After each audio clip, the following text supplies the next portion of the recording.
right? So the ISIS seat is the cockpit. The man behind the curtain is Enlil, bitch ass. Right? So when I say it's spaceship Earth, I'm using that to remind me, not nobody else, that somebody hijacked Earth. And we about to take this bitch back. Because that's the only thing I care about. So I can go about my business. I hate social media. I'm not a public type character. Right? But this information is more critical than what the fuck I feel like. What's the deal with Akhenaten? Who was Akhenaten? What was he about? Akhenaten, that's because they cloned him, right? And they named him Barry del Sortoro. He's an Akhenaten clone. So the royal families got a hierarchy of rulership, right?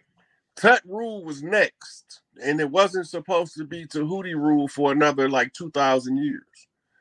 They cloned to make the older royal brother override his son, which was Tut. Right? The boy king, Tutankhamun, right? The boy king was the heir. So when you hear Pac say, am I wrong to fight for what's mine? This is what he's talking about. When he tell you back for everything they owe, no longer oppressed, this is what he's talking about. This his shit. He's supposed to be the one telling y'all this shit right now, but he would have been dead for real and instead of extracted had he started dropping what he needed to drop. So what did he do? They pulled the emergency alert system to planet Earth, right? So he was there. It's called the Million Man March. The reason why they had to do the Million Man March, because I'm not going to participate if you niggas not going to get together for something. Y'all got to just stand together one time for something, and I'll tear this bitch up till they give it to you. And nobody wasn't standing up. They all got an excuse. They all after their own bag. They ain't doing nothing for the community. Everybody doing it for selfish game. I don't want no bunch of motherfucking selfish, self-centered, entitled ass feel like they got something coming to them. No. You got to earn your keep or you don't need to be here. So when they had the Million Man March, that was a massive alarm system alert. That means that even the dirty Moors forgot what the fuck was going on. Even they got this shit wrote down on the logs in the motherfucking Masonic lodges. And still forgot how to undo the shit. Because they can't read their own fucking code. They got half the keys. They call it broken keys, missing keys. That's because they're not doing the proper due diligence in order to get to a part to close the motherfucking shit out. You go back and listen to my first dialogue with Todd. She said, as soon as I seen you, I said, here, close it. I'm not here. I don't want none of this shit.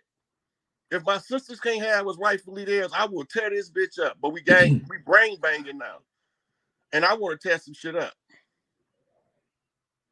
Right? But they said it ain't necessary. All I got to do is show them motherfuckers that my feathers whoop your feds. And I said, that's all I got to do? Call me the GOAT. Label me Baphomet. Classify me coming with the Lucifer lens. But as soon as y'all figure out what all that shit means, you be like, yep. Let me get to this next question, Rod.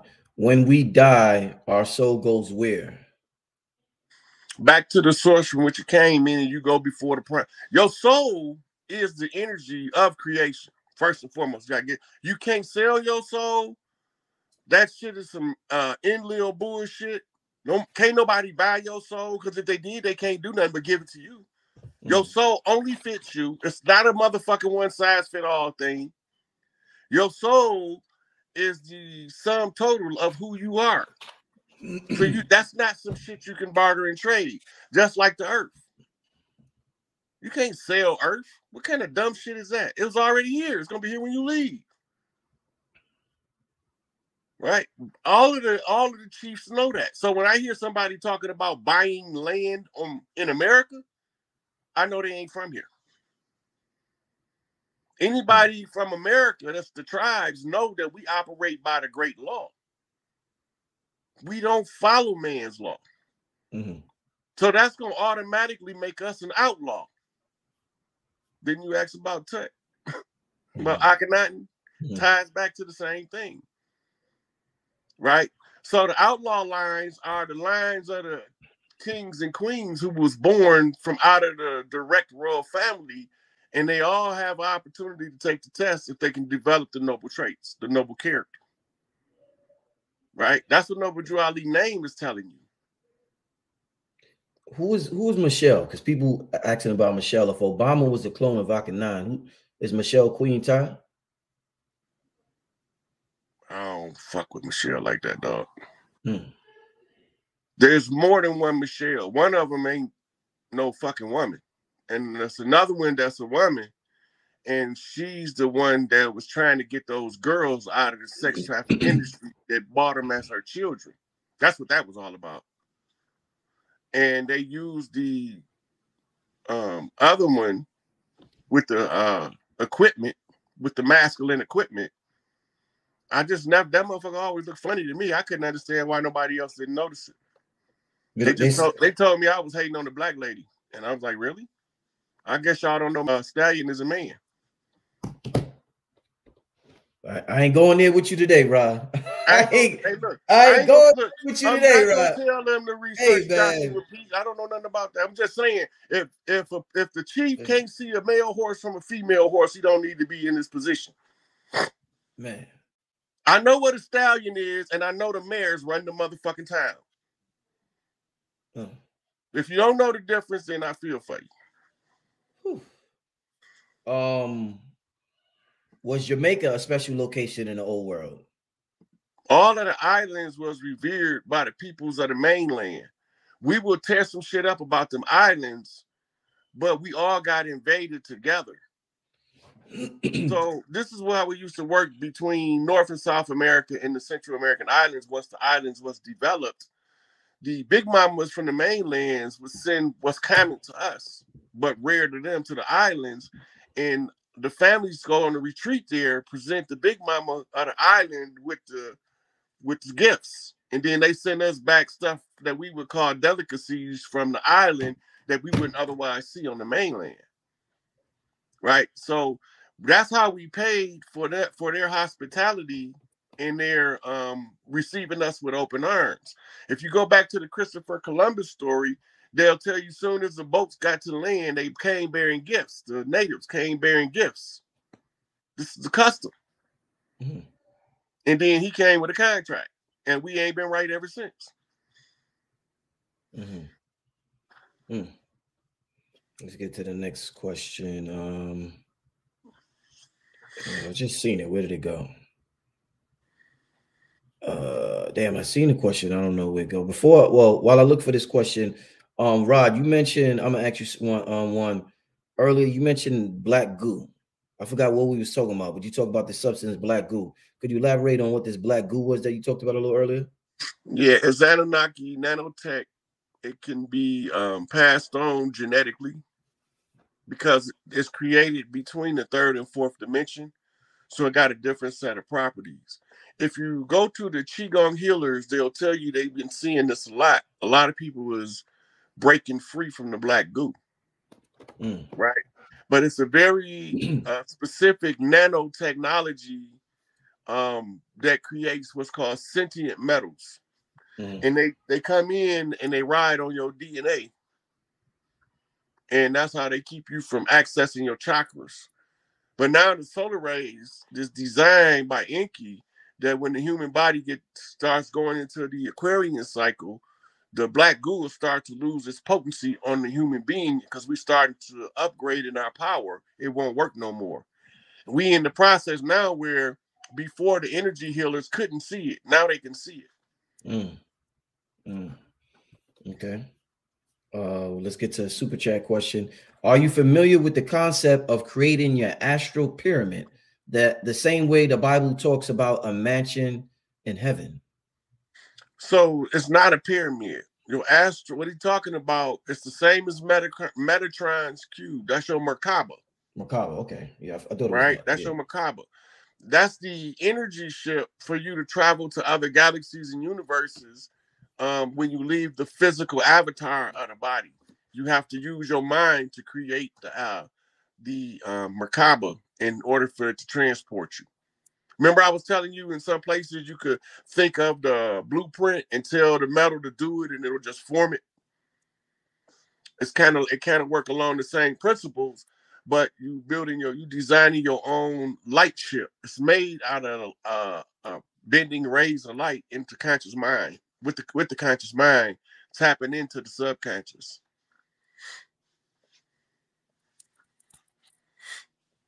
Okay. Let's get to the next question. Okay. Has Rod ever heard of Kimberly and Goguin from Life Force? Gogan from Life Force. I don't know. I can't say I have. The name written looks familiar, but I be reading so much stuff until it comes to necessary. Like 2 days from now, I might remember clearly who she is. I mean, it had been a while since I accessed that information, but consciously off the top of my head, I don't know who she is, but the name looks familiar. Okay. Can you talk about the Serpent Mounds in Ohio? They ain't just in Ohio. There was those serpent mounds are sacred centers of energy to harness certain spiritual essence by the clans whose blood sink to those mounds. All of the mounds that you see on the planet, all of the pyramids and what you call megalithic structures that was made by man are all genetically synced to a bloodline of one of the original 12 daughters of Isis.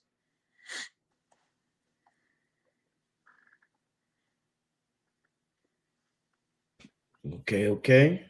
Let's get to the next question.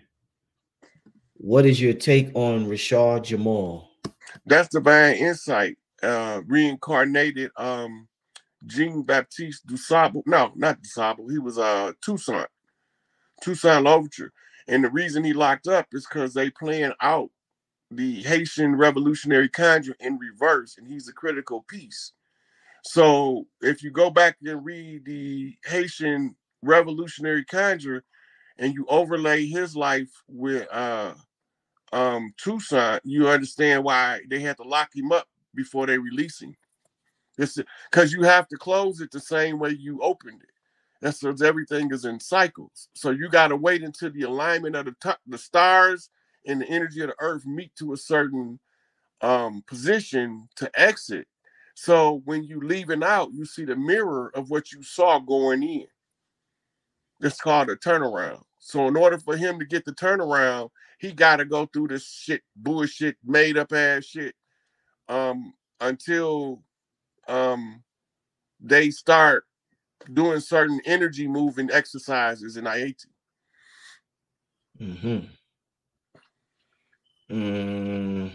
Let's get to this question.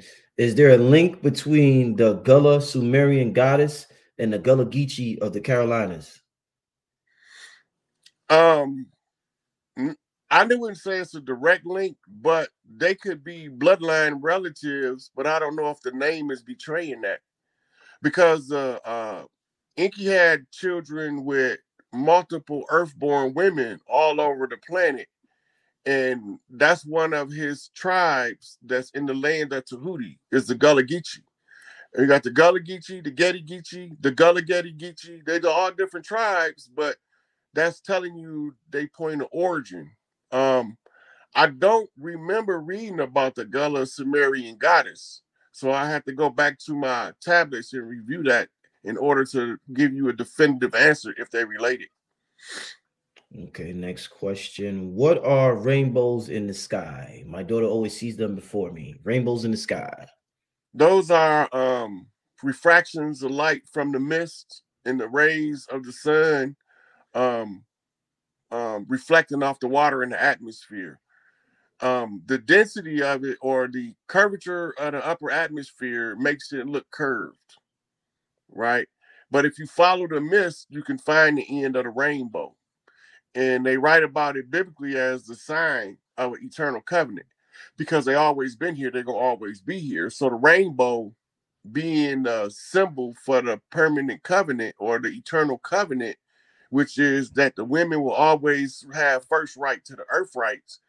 And now we going back to honor that. But the that's why they use the rainbow as a symbol of an eternal covenant, right? Because they always been there ever since the dome or the atmospheric structure looked like it bends the light.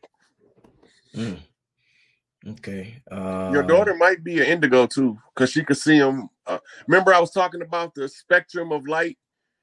It worked with the rainbows too.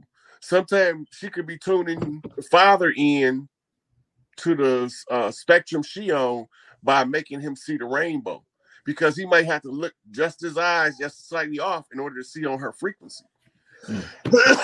So she'll see it first. And she might be an indigo because she can see a broader spectrum of light than the average child. Okay. Do we incarnate in every age? No.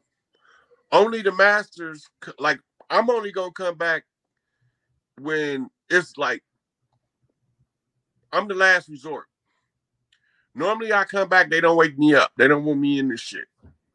Right? So most of my past lives, I never woke to who I am like I am now in this life. But we don't always reincarnate in every age, but we will reincarnate in every cycle of ages, which is a 24,000-year loop.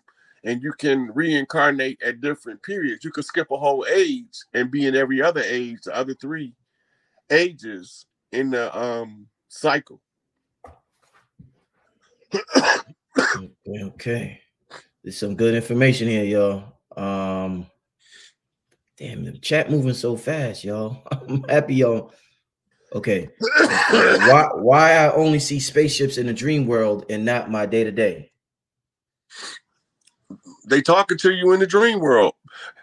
Don't think because you don't see them in your day-to-day that that's any less valuable than seeing them in your dream. Some people don't get that lucky. Right? So your dream self, which is your higher body, when you go into the dream state, you're either going to travel for studying, most of those are masters, or you go on the life review. The life review come in as abstract, is based off your emotional triggers and have you learned from the last time you fucked up. And then your dreams will start telling stories that you're supposed to learn from. But we've been taught to disassociate the dream world from the physical world, right?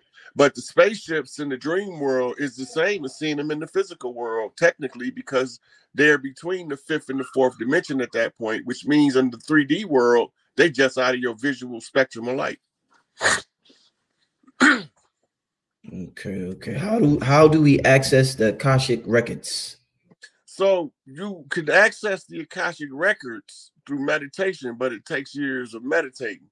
The Akashic records is not really what you want to access unless you're trying to do the work that I'm doing, trying to get the whole earth back to the women. But normally your book of life will tell you everything that you need to know, because before you take physical form, you put it in your book of life at critical points what you want to happen to alert you to certain information. Right? So the high masters read the Akashic records just like reading off a chalkboard. It's like holographically in front of them. Some of them emotively, they can read their emotions so well they can put them in words. Those are called poets. Wow. What is the purpose of twin flames, Brother Rod? The twin flames is really it's really no true such thing as a twin flame. But you got what's called a promise, which is your counterpart that's you made the agreement with to aid and assist you in finding your balance in the earth realm so you can get your faculties and remember who the fuck you is. The twin flame drama has been, with the so-called woke movement, drawn completely out of proportion, highly distorted, and it also causes people to neglect their shadow work because they're looking for somebody else called a twin flame to come do it for them. But you're supposed to be soul groups. You come in a soul group. Your soul group emerged from the essence that you emerged from at the same time you did. It's like giving birth to twins. but only through different people on different parts of the planet. Or they could be in the same part of the planet, but you might not meet them for years to come. So when you feel that draw to them, that's why they call it the twin flame. It's like a mirror flip. Okay.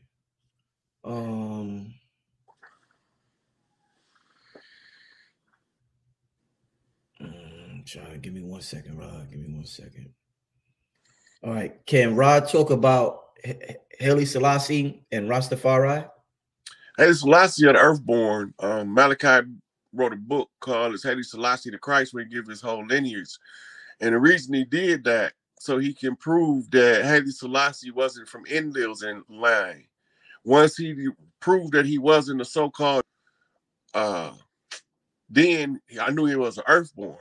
He reincarnated in the guy named Hermes Ashkodon.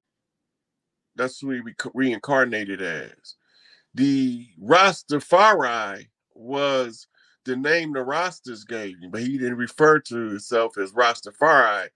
But that was his original name before he ascended the emperor's seat over Ethiopia. His name was Rastafari. But Haile Selassie became his name after the name change. And the reason why the Rastas focused on Haile Selassie, because they knew that he would be instrumental. Okay, so you're looking at the elders in the hills of Jamaica. And they talking to nature, and nature is talking back to them. They reading this play written by Marcus Garvey about the last king being crowned in Africa, right? And that's the king of heaven and earth, which there has never been one before. So when they see Haile Selassie, he wasn't crowned as king. He was crowned as emperor. That's a whole different person from the prophecy they extracted from the translation of the play using, but they knew that somewhere over there in the Abzu, somebody would emerge at the close of the age to fix this shit, and that Haile Selassie had transmuted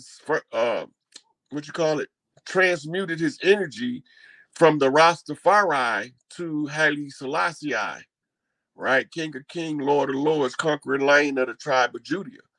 But he ain't no, so they telling us that he's gonna be instrumental and critical at the close of the age in order to close out everything and see clearly what's to take place. And for those who don't know, Hermes Ashkodon, Hermes is the same as saying Hermes in Greek, right? And that's another name for Tahuti.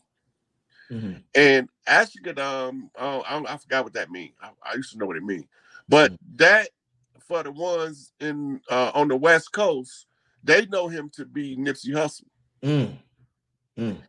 Right? So if you go back and you study Nipsey, you'll see he had a meteoric rise and then he disappeared. They say he got murdered. Right. Right? That's the sign of a master that can, the phoenix, where he can burn in his own ashes and rise from them. It's the same with Tupac, Biggie, Eazy-E. They all followed the same pattern of the rise of the phoenix. That's because they was all chiefs on the land working to aid and assist in the closing of the conjure at the close of the age, because didn't nobody think that anybody would be able to do it. So all of the masters are in America right now. And you know them as historical figures, but those people have reincarnated to make sure this shit get done right. They wanted to see, what do it look like when the shit get closed the right way? So they told them I was coming, and they all said I gotta be there, including the dirty ones.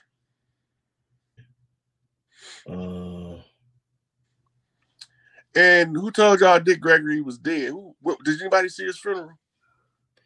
I think Dr. B. Sirius was at his funeral. Mm-hmm. Did he check to see if that was a mummy, a wooden figure, or that was really Dick? I don't think so. I'm not sure. Because I got the message today that he don't say be firm. There you go again, Rod. There you go again, Rod. Tell me how much sense this make. They say this man just had a heart attack. Right? He been a vegan for most of his life. So he don't got no plaque buildup from polyunsaturated fats from eating bovine meat and pork. He don't got high cholesterol from eating unsaturated fats and bovine beef, right? So his system would look like any 30-year-old system because it hasn't been abused. So what make you think he just gonna have a heart attack and die? Huh? Trying to tell you something. You hit him with Trying to tell the you something. Huh? Don't ask me what, you stupid or something? Are you stupid? Huh? Are you stupid? That's how he Stop told. falling for every goddamn trick they throw in the book. Everybody they tell you dead ain't got to be dead. This is a world. It's a big place. They can hide motherfuckers anywhere. Some of them be hiding in plain sight, and y'all just don't see them. Sometimes I point them out just to prove to y'all that I know what the fuck I'm talking about. But most of the time, I just overlook Shock G. Digitally underground. When you hear the ring, a lot of people are interested in the ringing in your ears. When you hear the ringing in your ears, is there anything specific we should do? All the instructions follow the mass ringing in the ears. That's why they've been trying to prop it up to be some kind of medical disorder. So you would try to run from it when it happens. Ain't no escaping it.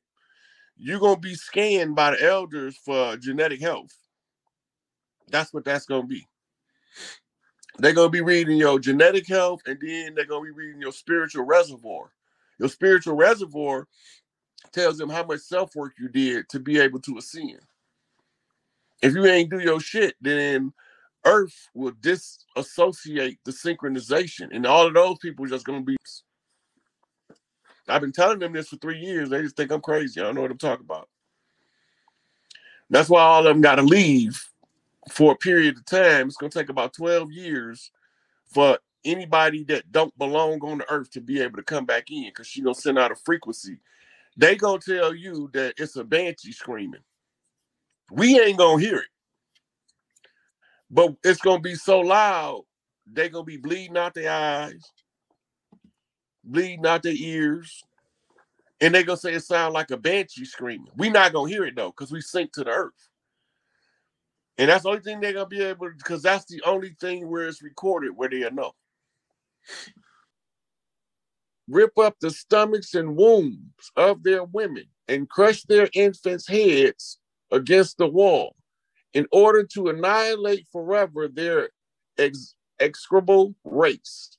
That when the same cannot be done openly, I will secretly use the poison cup, the strangling cord, the steel of the poignard, which is it's like a dagger, or the leaden bullet, regardless of the honor, rank, dignity, or authority of the person or persons, whatever may be their condition in life, either public or private, as I at any time may be directed to do so by an agent of the Pope or superior of the Brotherhood of the Holy Faith of the Society of Jesus.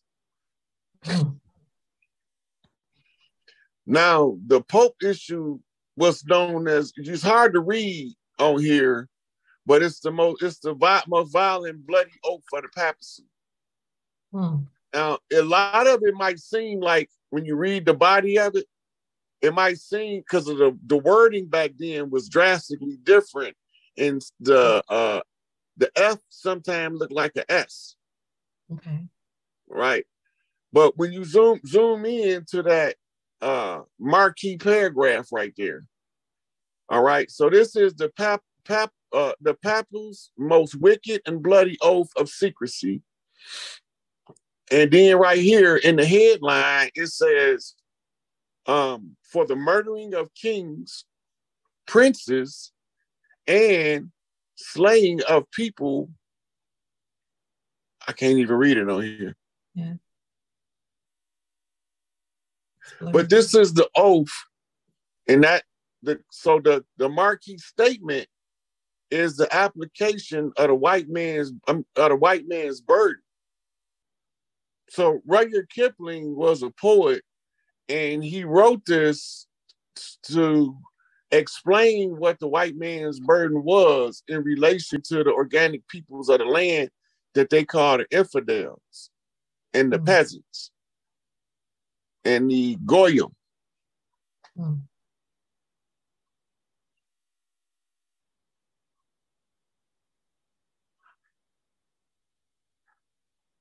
He was a good friend with Cecil Rhodes.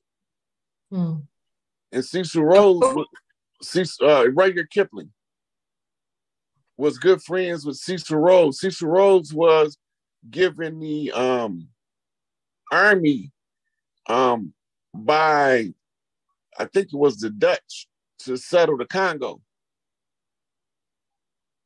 settle the African Congo. That was part of the scramble. See what them dudes in the barrel? That's it. So this is a poetic description of the white man's burden. In order to understand the white man's burden, you need to know who in the hell is a white man. Right? Because when they first came over here, they was melanated beings, but they called themselves Dutch, Portuguese, French, Englishmen, conquistadors, which were Spaniards, and they called themselves blackamoors.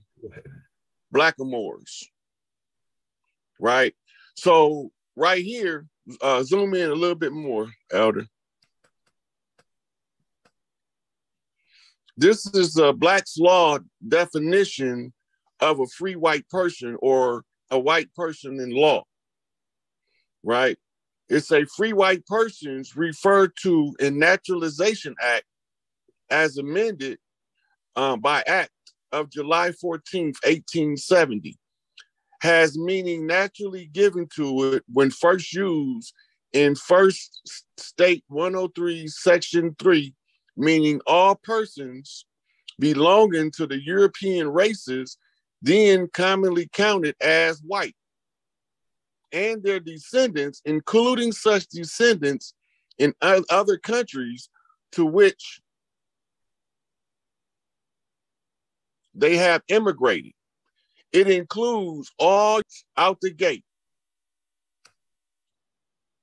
more or less intermixed with people of Celtic, Scandinavian, Teutonic, Iberian, Latin, Greek, and Slavic descent.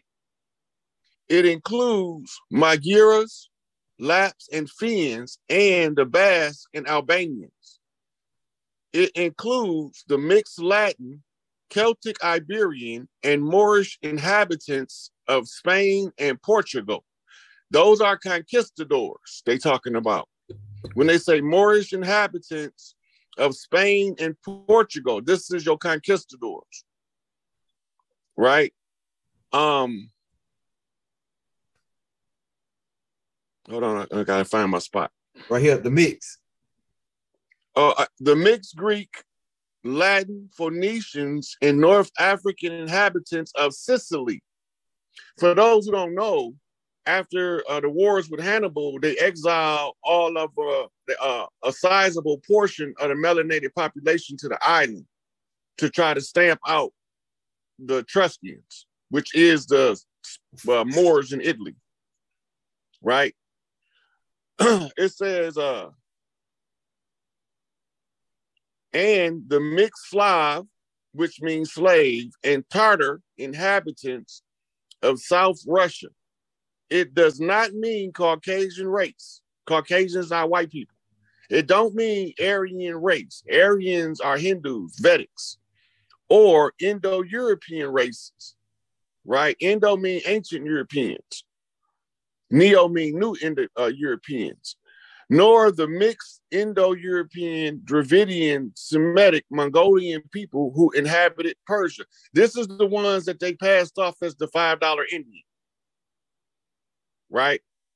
A Syrian or Asiatic birth and descent will not be entitled as becoming a naturalized citizen of the United States as being a free white person. So now they told you exactly who they is. Now, if you know who they is in history, you know who they are today. It's a clear as day that it does not mean Caucasian race. It does not mean Aryan race or Indo-European races, nor the mixed Indo-European, Dravidian, Semitic, and Mongolian peoples who inhabited Persia, which is the Middle East, a Syrian and Asiatic birth and descent will not be entitled to become a naturalized citizen of the United States as being a free white person. Everybody else is by default subject to be classified as black.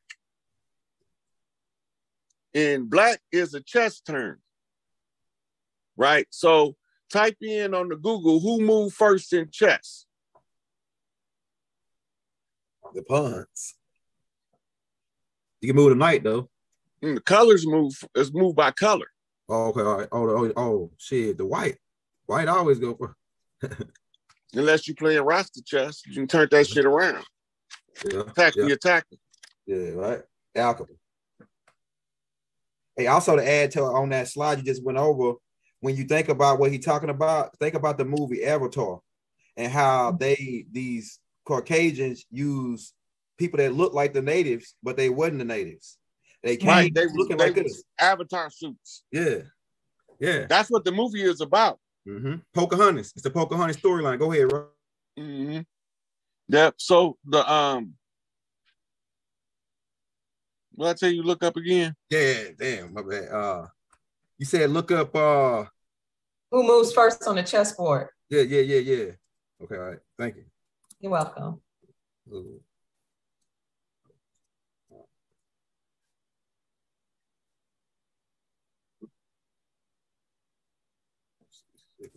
Glasses on, though. White man. Ah, shit. Oh, right. Wow. Read what it say. Dang. They went hard on that. In all international and public chess matches, the tournament, however, it is the rules for the first player to have the white man. Damn. Thus, there was a growing consent that white should move first. What? Wow. That's Okay, crazy. now look, type in Moors and say Moors playing chess. This they game. They figured we would never learn how to play chess on their level.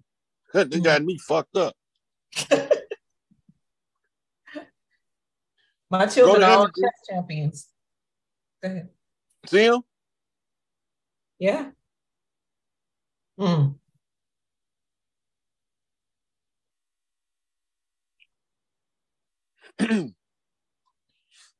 The next thing after we look at these Moors playing chess, I need you to pull up on YouTube Mash Speed Mama Bear.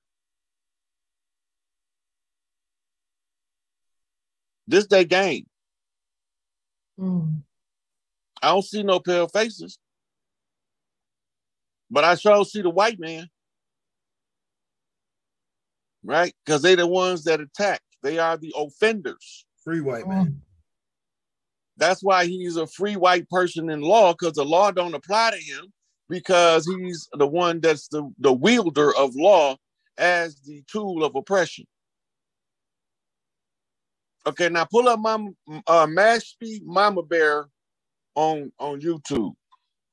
While you're doing that, Brother Hayes, I need to make a statement and have you to say something about it. Dr. Francis Cress Welsing talked about the chessboard and how the white pieces always move first, and therefore they're in offense, and the black people move second, which means that black people are in defense. But now I don't know if she was actually saying what I'm about to say, or we just assumed she was talking about Caucasians moving first on the chessboard, and the so-called black people, or us melanated people, are always in defensive mode. You ever seen her husband? I heard he was German. I heard that's where the name Welsing come from. I don't know if that's true or not. Anyway, she know what was going on. The ISIS paper, Keys to the Colors, is the name of the paper. Yes. Okay. Wow. She's telling you that the chess game, the mover as the attacker on the chess is. So she was essentially telling us what was going on in codes. Yep. All you had to do was know how to match the keys up. Thank you. Thank you. Decolonize your mind. Mm.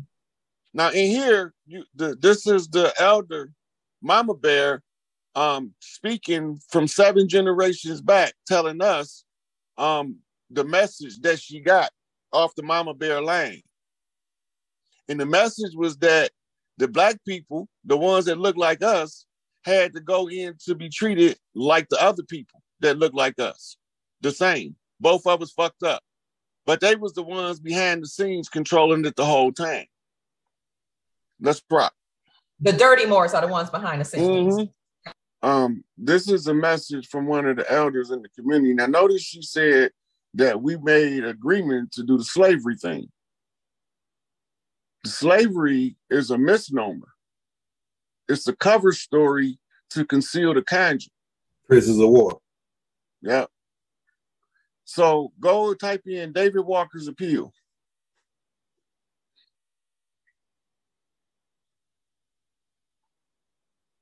You said we, as in the indigenous or the organic people of the land, agreed to slavery? Mm-mm. Oh. I'm going to explain to you in 1 second. Okay. Yeah, Africans that were brought over here.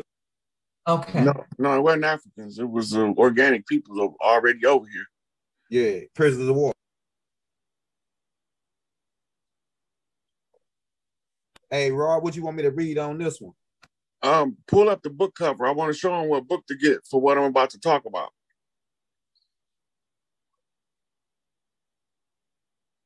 Which one you like, Rod? The one you got is fine. Okay, so David Walker was one of the chiefs on the land, and he noticed an anomaly, right? And the anomaly was it was some people that looked like us that was in bondage on the land. He wanted to know who they was. So he wrote the David Walker's appeal. This was the first of the chiefs to launch an investigation into the different brown-skinned people over here that looked like us, but wasn't us. That's what this is all about. This is the discourse of one of the chiefs. He put it in the public domain for the rest of the chiefs to get it. Now, Dr. Pruitt just asked, did we volunteer to go into slavery? We went into a conjure war. Slavery is the cover story of the conjure war. It was never true. It was the artificial history because remember in the George Washington Challenge, they were supposed to treat us harshly for 200 years and we don't even know what side of the water we originate from. The slave narrative was to try to convince us that we ain't from this land. And then the dirty Moors will say, see, I told y'all we the chiefs over here. So the challenge was feathers versus feathers. I sent you a picture of E40. Can you pull it up? Are you saying that the slavery narrative that we were taught is not what happened? Is not true? It's not true. It's a cover story. I've been saying for the longest time that if we actually do our own history according to our family's lineage, most of us, if not all of us, will learn that chattel slavery, as we were told, did not happen. That's absolutely correct. They took mama name, Big Mama House became the Big House. Hey, I got one of their phases too, bro. I got to add to that collection. You know what I'm saying? Them clowns that know about the bounds. You know what I'm talking about? You see E40, right? Yeah, come ahead, go ahead. Oh, yeah. Okay, now notice his fez is to the right. Right? Where's his tassel? It's to the right, ain't it? Mm-hmm. Mm-hmm. That's because he bumped the Moors for the fez. And the one that he bumped for the fez was high ranking. He was a king. That's why he's wearing the lion pelt. Gonna come into America is your reference. When you say bump the Moors, what does that mean? Okay, so the chiefs is paired up in a debate of knowledge, of culture, morals versus dogma. If he don't fall for the dogma and stand on his moral principle, he can't be deceived. If the Moor failed to convert him, then he bumped the Moor for the feds. If the Moor convert him, the Moor bump him for the feathers. Right? So the rule was for him to be exposed at a high level, he would have to do what's called peacekeeper duties in the community. So when you go to the Bay Area and you ask about 40 water, right? Utmost respect. He's passed off as a rapper. Mm-hmm. But he's actually a social advocate for gang peace by talking to the OGs from both sides to teach the YGs the proper interactions with each other to keep the COINTELPRO operation neutralized in the Bay. So without me ever talking to E40, we did flips the other day, and E40 came through on the flips in the Bay as the one maintaining the relationship between the clans. And then somebody sent me this as a receipt. You're saying the Bay Area as in California? Yeah. The Bay. Okay. Yeah. So even though he's a musician, the musician is the cover story that allows him the luxury to enter into different communities and talk to different elders under the pretense of, I'm just an entertainer. Right? So then what did he do? He wrote something called his Pimptionary of Slanguage. That's so that the people that's not from the Bay in the area can get exposed to the lingo. Only he exaggerate exaggerate the lingo. So now the other chiefs around the land can use his book as a manual of how to talk to people when they get to the Bay without disrespect. Now, discovery is when the prosecution reveal evidence that they have pertaining directly to the case. Now that they got to reveal this to you, the information that's tied directly to the case, you can get a chance to see what they are really holding and how they are holding you in custody with their shenanigans. Now, I'm going to do a few more invites because I want to give a few people a chance to get up in here and see what's what. Because we're going to separate these imposters from these real people. And all these imposters don't really believe that we're going to discover them. So I'm going to show you how we're going to do this. Y'all got to watch. Because it all comes out in the end. So I'm going to do a couple more invites here. And I'm going to show you how I'm the prime, right? You got to look at the Transformers. That's just a story to give us a guideline to know that when we all come together, we are powerful and unstoppable forces. I'm the prime. I'm the motherfucking head of the Autobot. And I'm about to set this motherfucking Autobot up right in their face, and then they're going to be twisted in the brain. And they're going to be able to figure out how they figure this shit out. They figured this shit out because the Monkey King is back with this monkey man under wraps.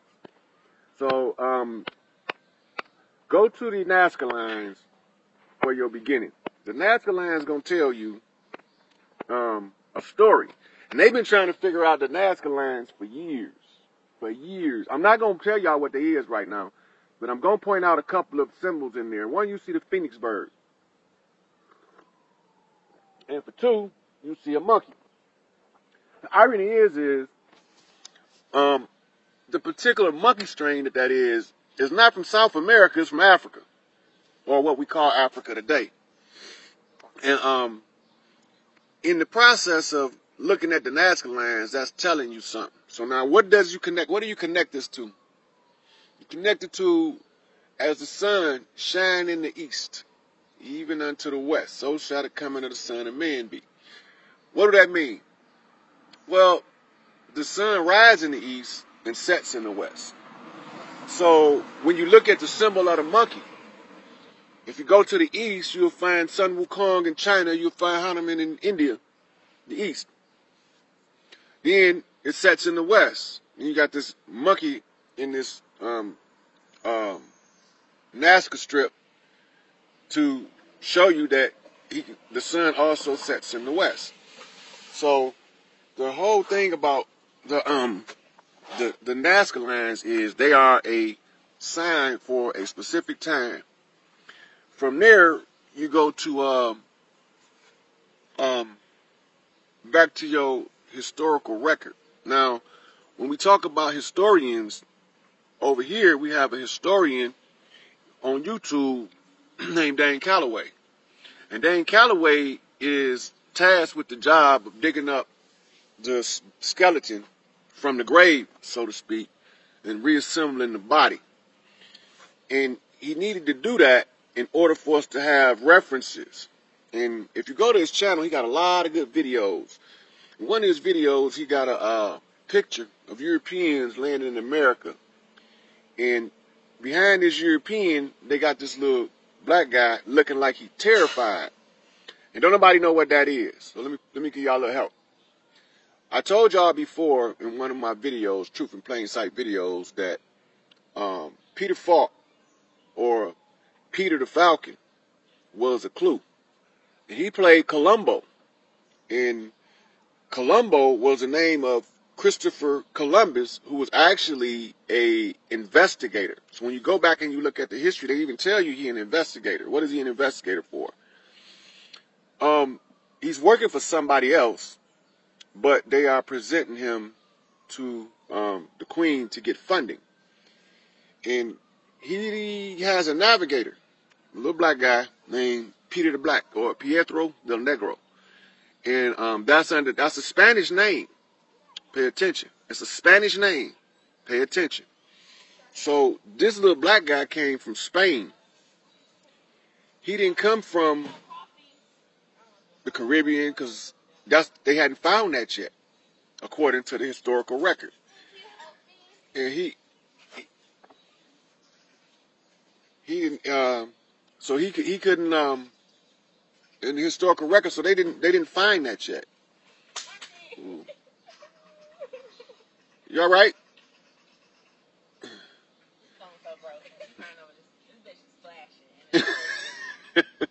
Okay.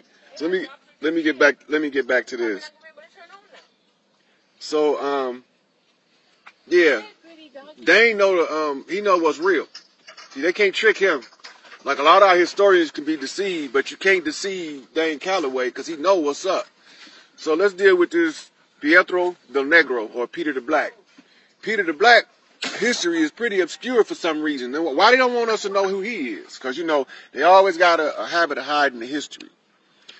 So it's ironic that Peter the Black was the navigator. What do that mean? He was the star reader. He was the star reader that was to guide the investigator Columbo to the new land. Now, they told y'all about a new world order. They didn't tell y'all that we've been under the new world for hundreds of years, since them suckers landed over here and we lost the war. They said that this was the new world. So all of this old American colonial garbage is the fault of those hidden hands. Now, we see I'm going to give you an example of a hidden hand, because don't nobody think that we can ever figure this out. Point a couple things out. World War II, Adolf Hitler, they said he was the wickedest man that ever lived. Not really. Not even close. He didn't kill more people than Stalin. He didn't kill more people than Lenin. He didn't kill more people than Mao. But mind you, they all getting out the imposters for this time, because we needed to have it where when we make this move, we don't fail. So Adolf Hitler in Mein Kampf, there was a story that he's telling about a lady that turned on them, that turned on the Reich.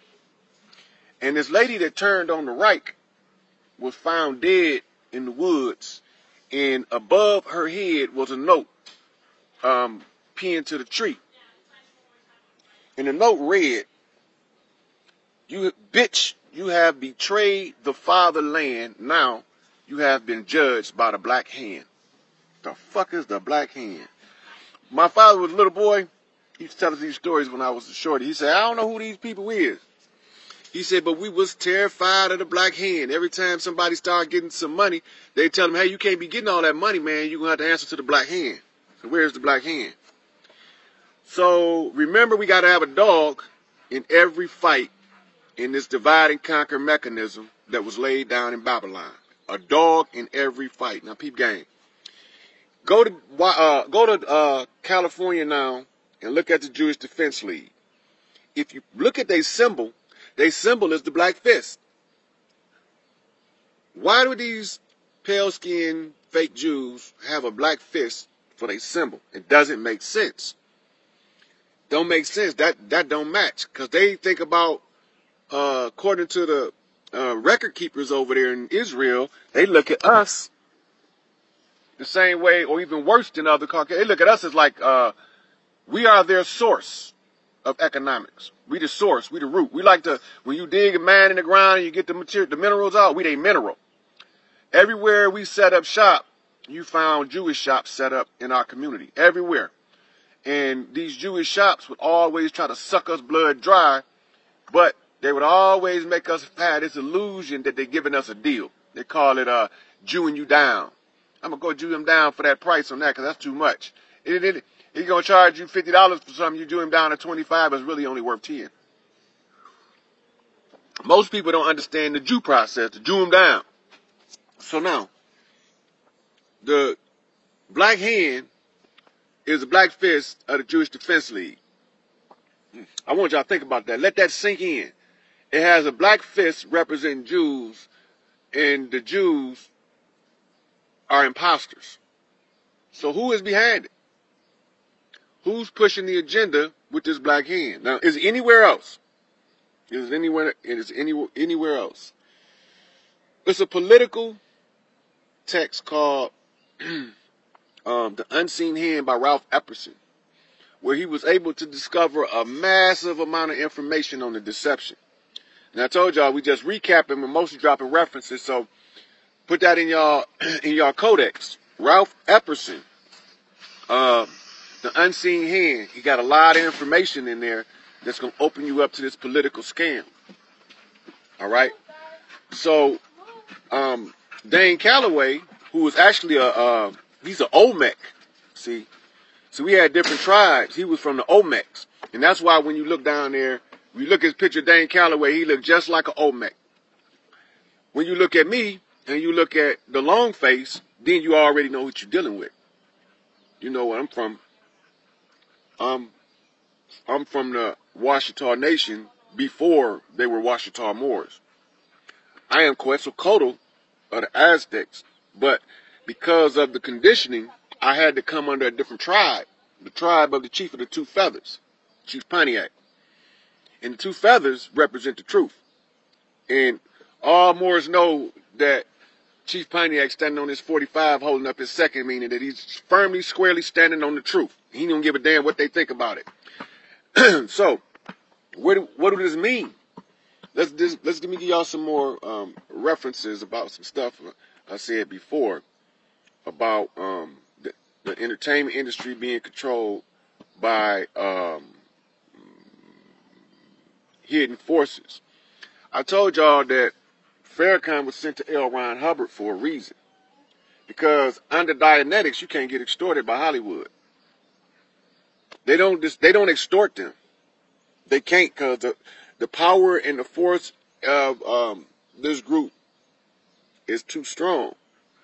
Now, a lot of people get the founder, Mary Eddy, mixed up with Mary Baker Eddy. Mary Baker Eddy was the founder of Christian Science, and the other lady was the founder of the Church of Scientology, but they are interrelated.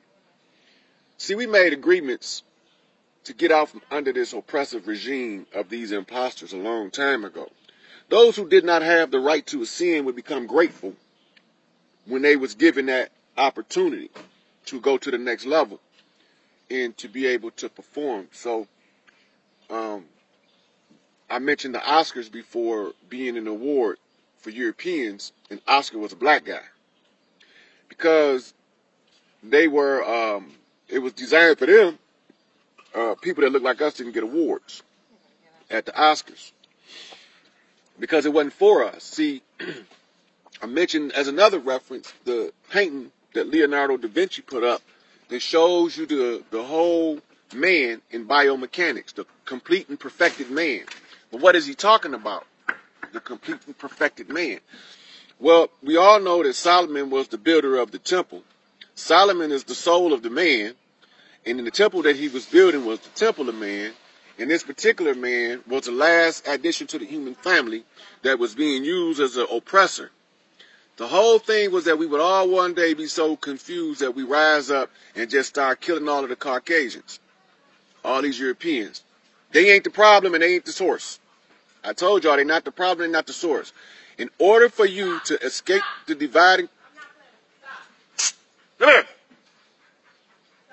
in order for you to escape the divide and conquer mechanism, you have to be able to have a dog in every fight, and you have to be able to. I'm gonna push this on pause for a minute while I got to deal with something.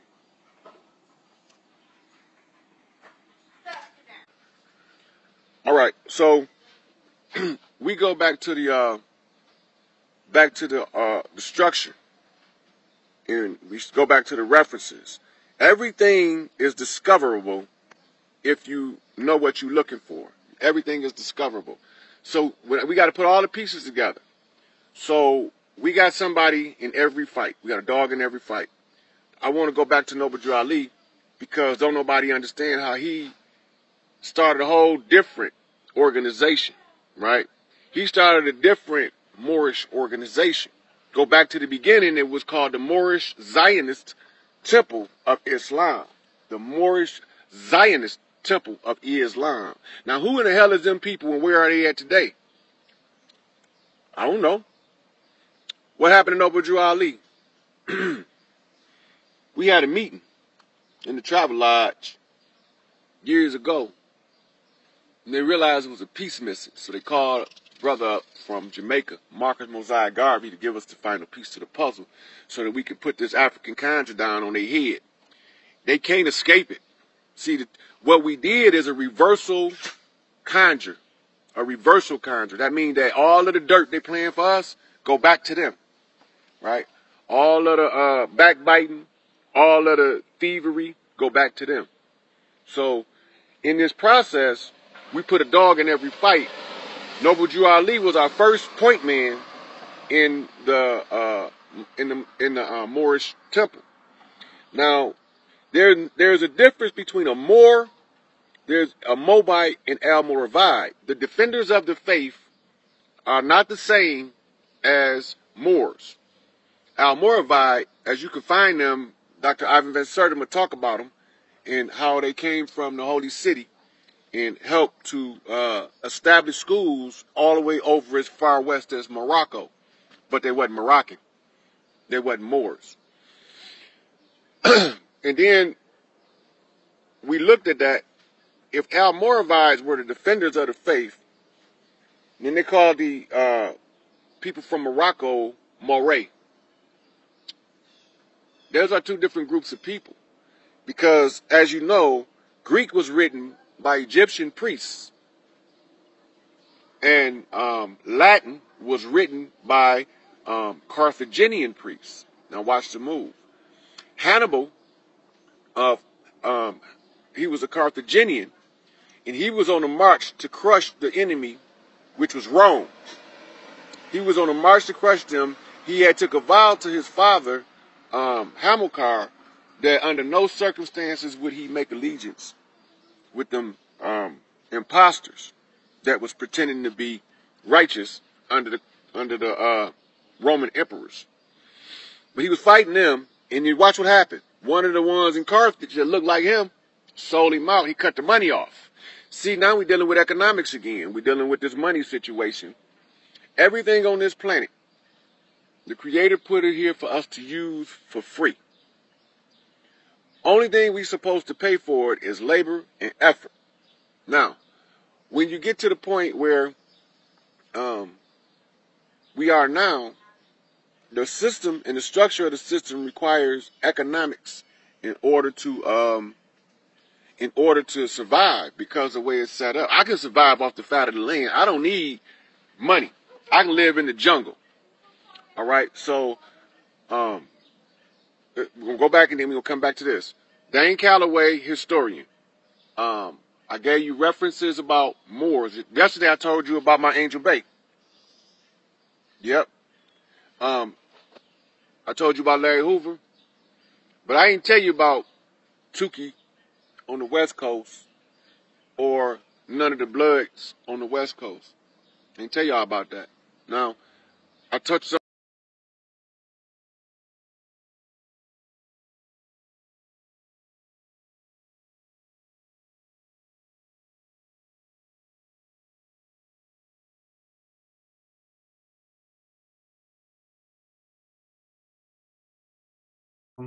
Son, John. Hey, now you notice the sign is upside down. You think that's an accident? Nah. The end. It says right. So they Alan flipped it. G. Then these is the people, the crew of the Ella Fitzgerald, and this is the memorial. Okay. It was 29 people that was casualties on the Ella Fitzgerald. Okay. The Ella Fitzgerald was flipped over in Lake Superior. Okay. So they're saying that the ship flipped in the superior spirit realm first. It was a spiritual war. Okay. All right. In the seas, the lakes were as vast as the seas was the flip from the fresh water to the salt water. Okay. That's how we end up in the bay. So from the bay, it's telling us that somebody, which we discovered was 40 water, was keeping the guys, the OGs, solid together. He was like a binding agent. I want to say Easy E with the Crips. I mean, Easy 40 with the Crips too. But he I'm not sure. I'm not sure if I don't know if he is a Crip. I know he connected with the Crips though. Yeah, he connected with all of them because in the bay, for what they saying he's doing, he's being a peacekeeper between the clans. Okay. Right now, remember, blessed are the peacemakers, for theirs should be the kingdom of heaven. Right. Yeah.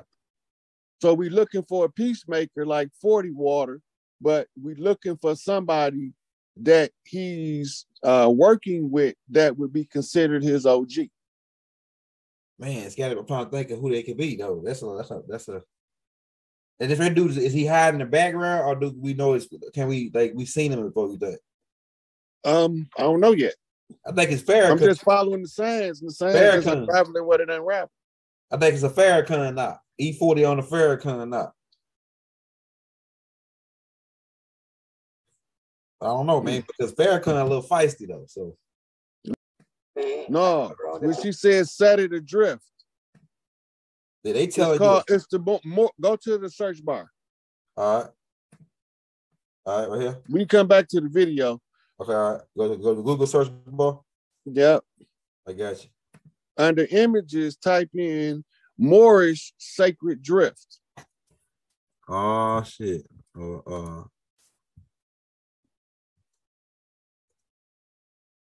We got it, bro. This T. Rogers. Oh, this right here, yeah.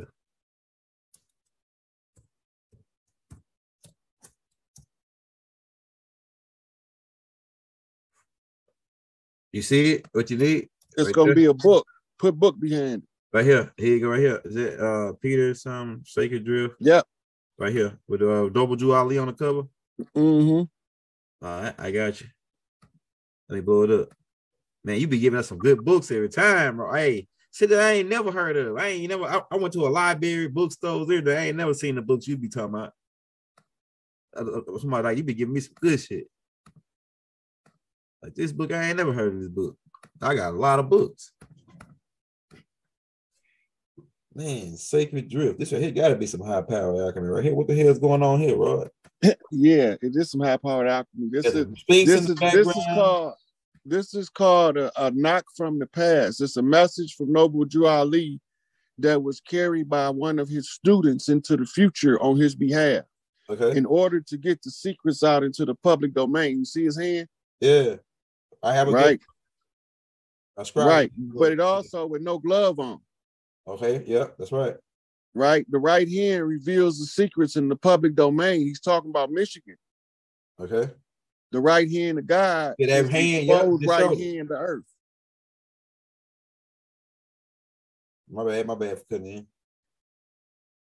But that scroll same up to the names.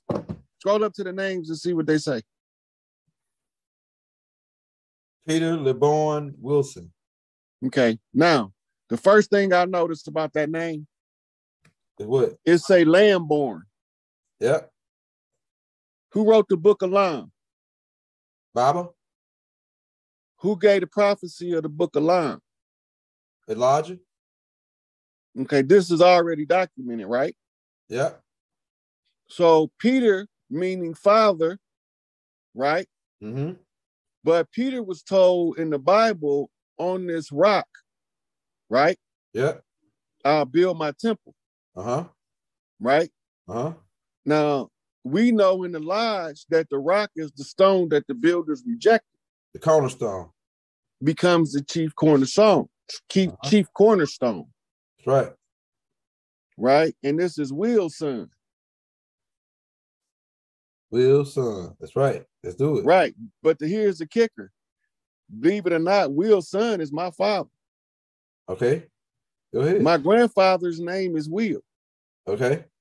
And that make my father Will's son. That's right.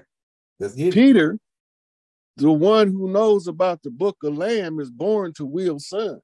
The father was born to Will's son. This is a message from Noble Drew Ali, standing between both pillars, Joaquin and Boaz. Severity and mercy on the straight up 45. That's right.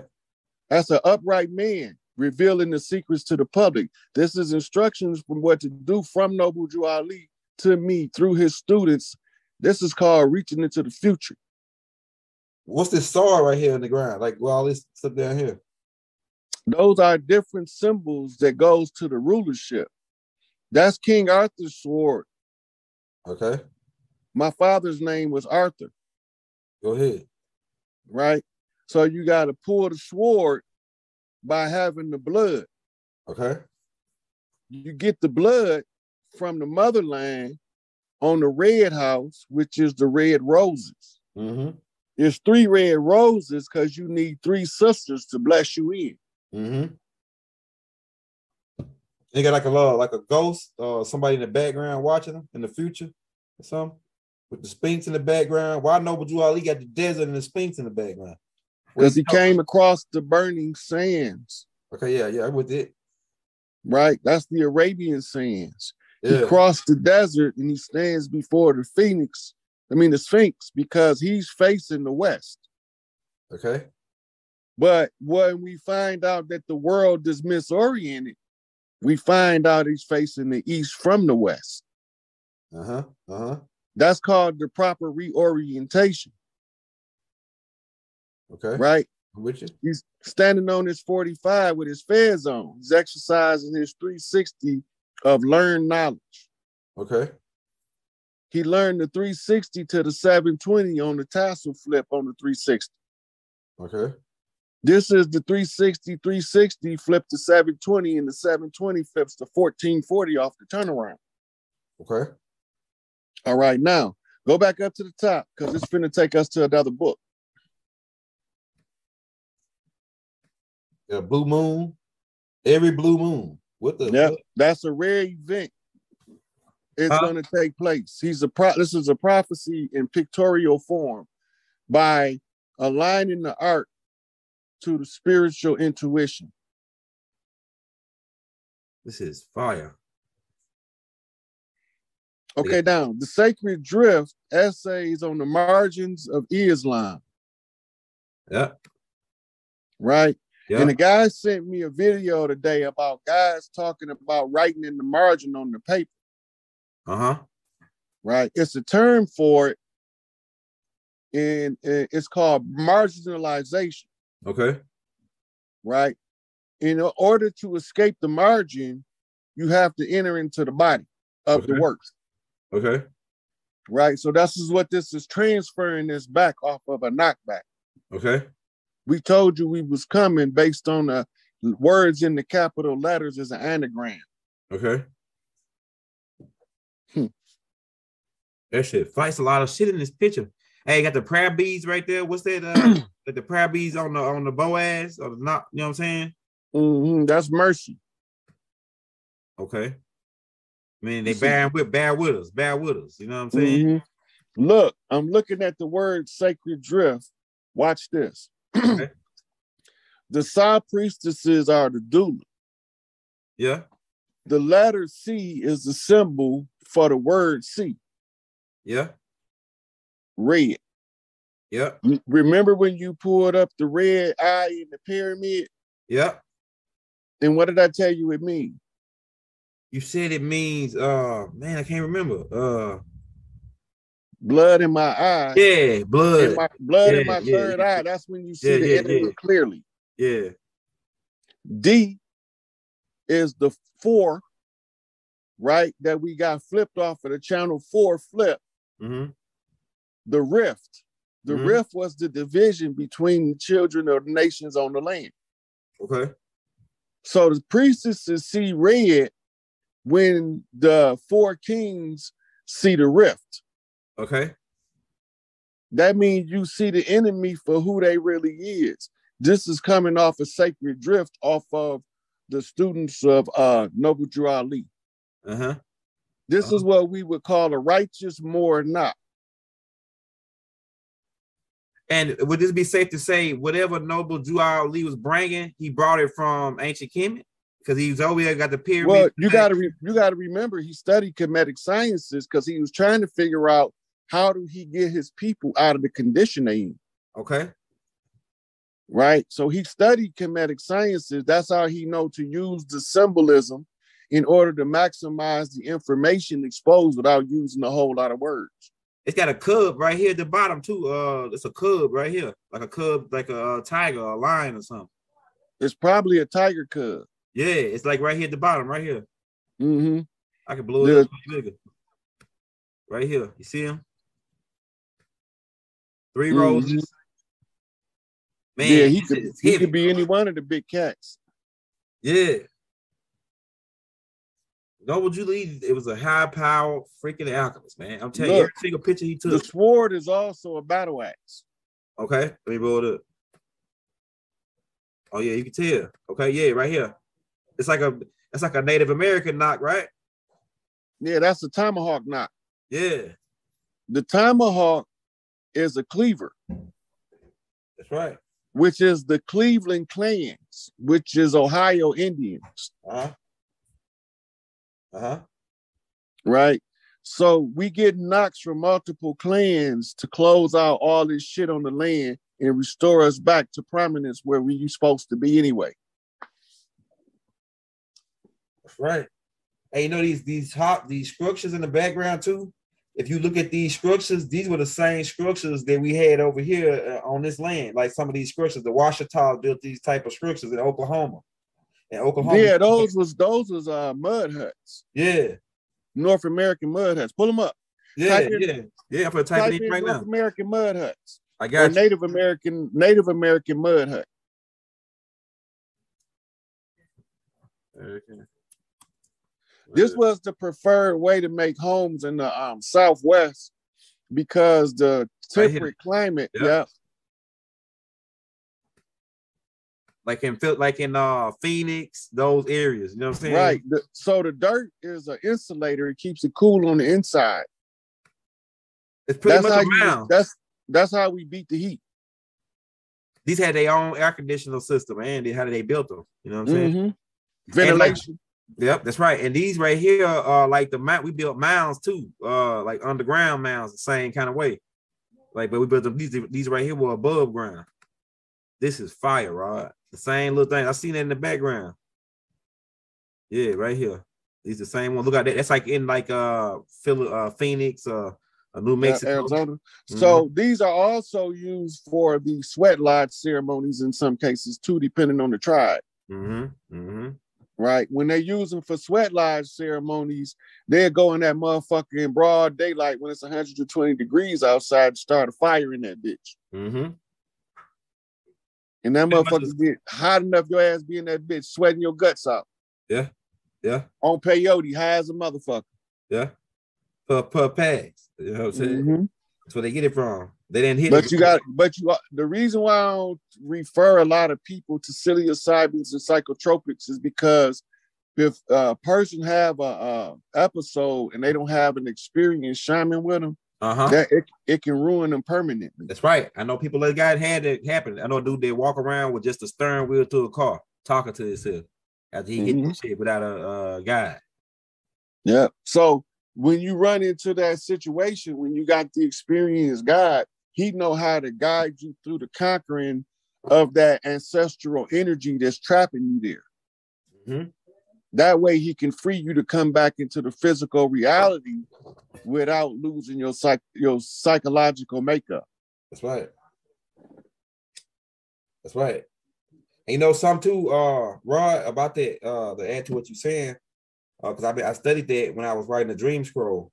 What happens is if they do it without that guide, that master guide there, they can get, it's high power freaking alchemy. You can get trapped because it's a back door. Like you know about the mirror work. You a high power alchemist, you gonna know what I'm talking about. But like the people that don't, like when you leave, when you do this drug, you leave your body, you astral travel, and you go to a whole nother dimension. But the dimension is actually right here, but it's, you know, you can't see it because of the state that you're in. But once you do this drug, it projects you into that dimension. Now, when you get there, it's other beings that's already there. Some of them are trapped there.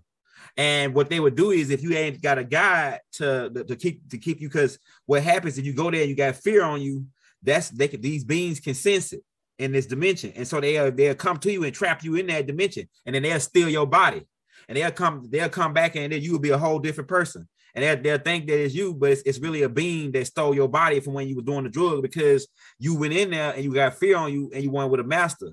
If you see, like high power alchemists can do it by themselves. They can go in there and they can come back out. Like my brother, he was doing it by himself, and he did it a lot, man. And to one point, he said that one day he was driving. There's only one thing about that a lot of people don't understand. Go ahead. When you have a walk-in like that, that's called a temporary walk-in. It's rules to that shit. That's right. Right? And this is what makes you lose your mind. Because if they come into your physical body while you're in an altered state, they alter your brain chemistry. That's right. So when you come back to yourself, you got an altered brain chemistry. They probably couldn't even do shit with your body. Yeah, they assimilate it. They just assimilate it. Baba explains it like they assimilate their ideas into your brain frequency. That's a full walk-in. Yeah. The full walk-in can only come in to suicidals. Hey, go ahead. They had to be so disenchanted with life on Earth that they're willing to leave by any means possible. They normally go out as a walk-in. They walk out and another one walk in. That's a trading of a soul contract. That's right. So normally what happened is somebody couldn't handle the contract or the agreement to come into the 3D world. So they pass off the responsibility to another soul who might have died in a car accident or prematurely by some means. They get the opportunity to come in. They can finish the rest of their life out by also completing your journey. So whatever your life purpose was, they have to satisfy the fulfillment of that purpose, and then they go back to their original purpose before they walked in. That's right. That's right. Right. Hey, so most of the walk-ins are not nefarious beings. But the hijackers, negative beings. Yeah, most of the walk-ins are benevolent. They just somebody that's trying to finish up the agreement before they was rudely interrupted by external forces. Okay, let's get it. Right. That's where you get 98% of your walk-ins. What you call hijackers is the ones you talking about, but they can only habitate for a certain amount of time in your body. Drink blood, right? They got to drink some kind of solution to stay in the third dimension. They got to, in order for them to keep them in this body, they got to do every 30 days. They got to do a certain ritual to stay in that body. Well, yeah, if they ritualistically tied from the 3D world, like it's rituals you can do to send somebody outside their body and call in an altar to do your bidding for you as if they that person. That's right. I've seen this. I know. Right. Those are what we used to call Zumba rituals. Okay. Where you got your word zombie from. Okay. Okay. Right. When they hijack, the ones that's doing the hijacking normally want to use you to do their dirt in the 3D world without them getting caught. Exactly. Go ahead. This how we got caught in this conjure war, because they was using pale faces because they didn't want to get caught. They had no control over what they was doing because they had to follow the instructions of their master. Mm-hmm. Right? So the only thing we can do is make friends with pale faces and overrun their institutions with friendlies. Yeah. Which is how we Bush. Right. That's how we end up winning. We can win. We could go back to the book. I got we can find another book. I got you. We're going back right here. We was on this one. I think we was on this one. I think that's the one we was on. The one you at now. Okay, let's go to the next one, right? Yeah. All right, here we go. The forgotten slave trade.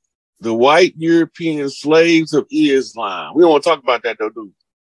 Go ahead. We just only want to talk about niggas with slaves and white people came out the caves, conquered the gods, and put them in chains. Make that shit make sense, Alder. What they talking about? Right. If we start watching the long game, this is what we gonna find out. These motherfuckers came over here slaves.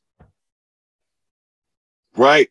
And then they start using them to block us out of the institutions. That's how they shifted their position in the society. Once they shift their position in the overall society, now they standing in the background. Anybody give them any problems, they murder that nigga. Wow. Nat Turner, Denmark Vesey, Gabriel Prosser. And the list goes on and on of the ones you don't even know put up a resistance. They don't tell a lot about the slave rebellions or the insurrections in the prison camps because they don't want that to be part of the culture. Mm-hmm. Us constantly waking up and uprising against the tyranny of artificial legal fiction that's operating in a de facto capacity, pretending to be our government, pretending to give a fuck about us, but all the time they economically raping us, they socially destroying us, and they literally are taking the future and from our kids by corrupting what our kids learn. What our children learn from the master keeps them in a perpetual servant mentality. Right?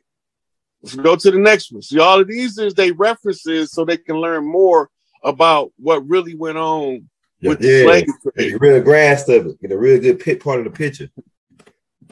This is what the CSA where thousands of Irish people sold as slaves. The answer is yeah, because the Irish was fighting the English, and the English don't look like they look today. They look like light-skinned Negroes. They the ones who was running this operation. So when Baba say we was getting punished by our sins, not for our sins, what was the sin? Exactly. What was done to the pale people first, you think we gonna get away without paying for that shit? Exactly. That's what I said. And my mama say sometimes the good got to suffer with the bad. Because one bad apple will spoil the whole bunch. But if you dump out the whole basket, you can find which ones ain't spoiled. Rinse them off and put them back in there and go about your merry business. So when all of the baskets got dumped out, right? So now it's time of the harvest where we take the good apples and leave the bad ones. Okay. Right? Go to the next one.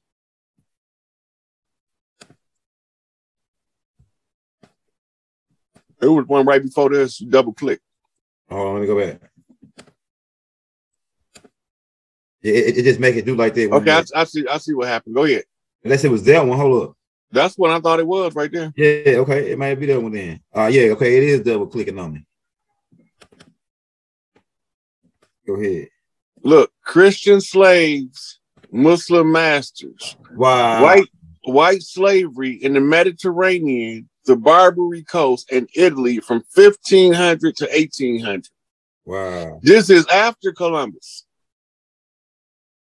These are motherfuckers they was bringing over here with them. I got a picture go along with it. While we on that, I got a picture that's go along with this. Pull it up. Okay, this is a picture right here. And you like you already said something about these dudes. Like these dudes right here. Oh yeah. He a Muslim, ain't it? Yeah, them Arabs. Okay. The one on the left is a Turk. Okay. Yeah. The two Gammas. That's what they call them in the Old Testament. Two Gammas. Yeah. He the servant of the other dude with the beard. That's crazy, man. So he a white servant. Yeah. And he ain't part of the Canaanites because the Canaanites, but he is part of the Canaanites because his family, his people come from the Canaanites mixing with those people over there, the Japhat now people. That's what makes the ones that look like Abu Bakr. Yeah. The one the pale Arabs. The niggas that can't took over with the crescent flag and they can't see. Okay, now you see the guy on the right. His father could look exactly like Tipper Tier. Okay, but his mama would be one of the servants that's the complexion of my man. Okay. Right. Remember Tipper Tier, right? Uh-huh. You remember who he was? No. Go ahead. Tipper Tier, pull him up. Tipper Tier was at the time of his life, he was the world's largest slave trader. Spell his name for me. TIPPER, new word, TIBB.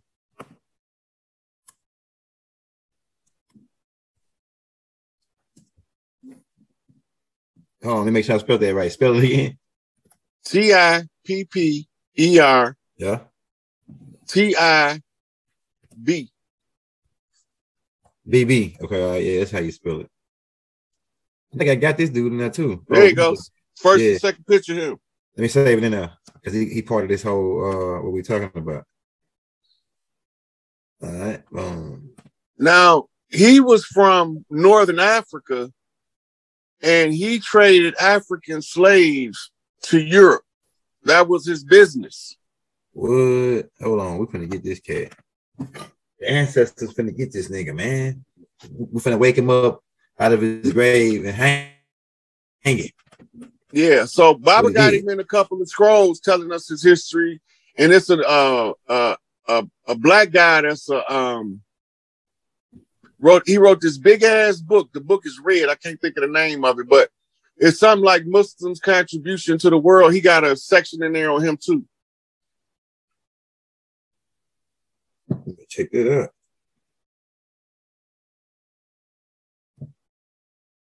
Yeah, old Tipper Tier, the most prolific. Selling niggas. Yeah, nobody in history since him had a reputation of selling more slaves than him. He bought, sold, and traded more slaves than anybody in the known history of the world. Damn. And it was except for that's the only way you can out trade him. You have to count like Rome's wealth source was slaves. Uh-huh. And so he would be a contributor to Rome's wealth as a slave trader. Now, what was his religion? Islam? He was a Muslim. Yeah. Muslims are still trading slaves to this day in the Sudan.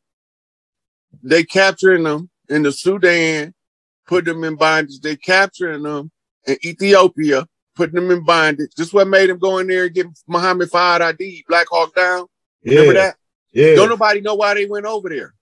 Yeah, you go break that down for me, man. On the Black Hawk Down. So they went over there to get rid of a guy named Muhammad Fahd ID. They called him a warlord. Let me pull this nigga up, man. Hold up. Muhammad.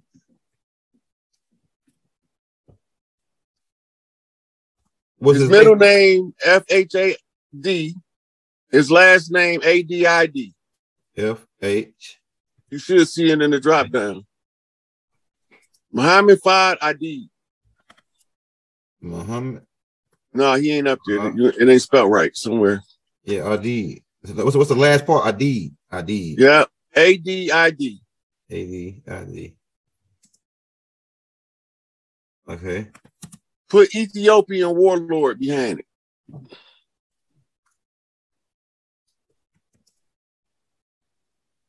Yeah, here you go, right here. There you go. Yeah, that's him right there. I remember him now. They went over there. That whole military operation was to kill him. Why they want to kill him? Under him, Muhammad Fad Adid didn't believe in allowing people to come into his country and exploit the people and to trade the women. He was protecting the women and the children, and he was raising the boys to be soldiers. They had to get rid of them.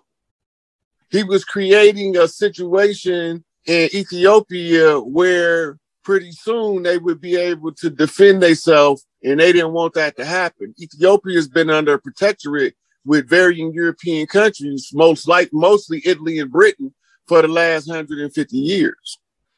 This guy would have got their independence. That's what he was fighting for. Now, if you notice, he looked like somebody else, Anwar Sadat. Anwar Sadat was the last Egyptian pharaoh from Egypt that was an Egyptian. You remember? No, saying that. No. Yeah. They built a pyramid structure to him in his memorial. You remember what happened to him, right? No.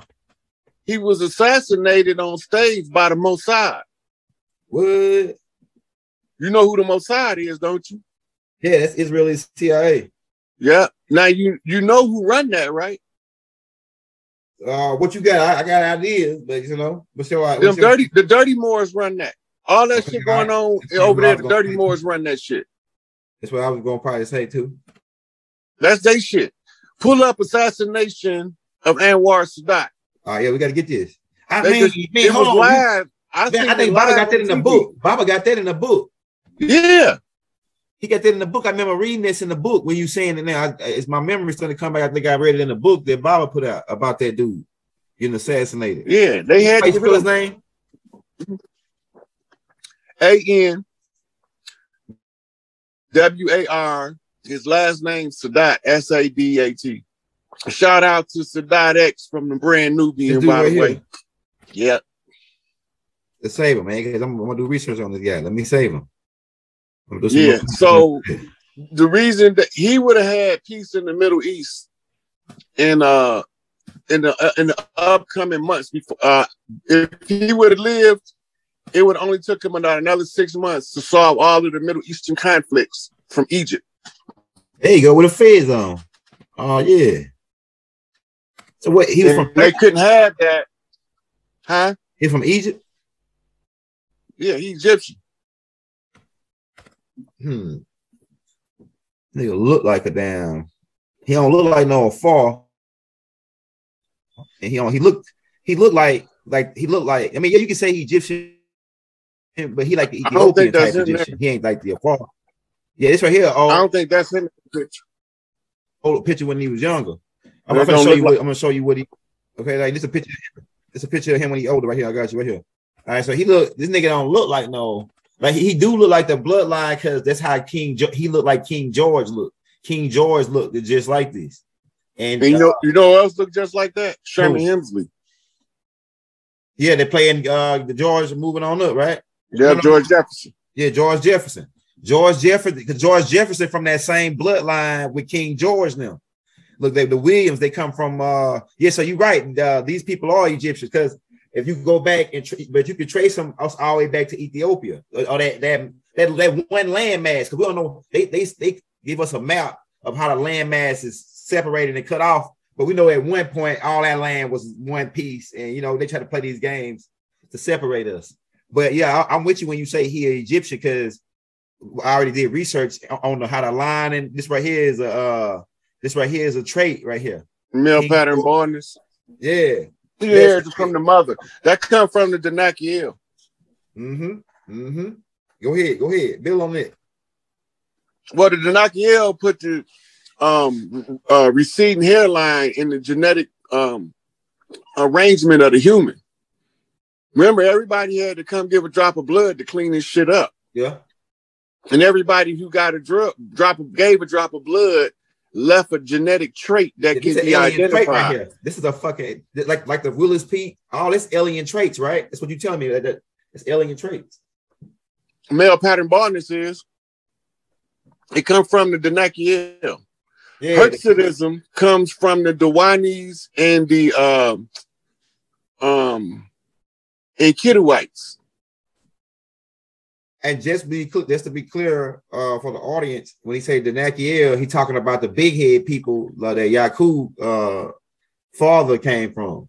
Yeah, right. The field coordinator. Go ahead, my bad. Right. So they got the receding hairline. That comes from their traits in the genome.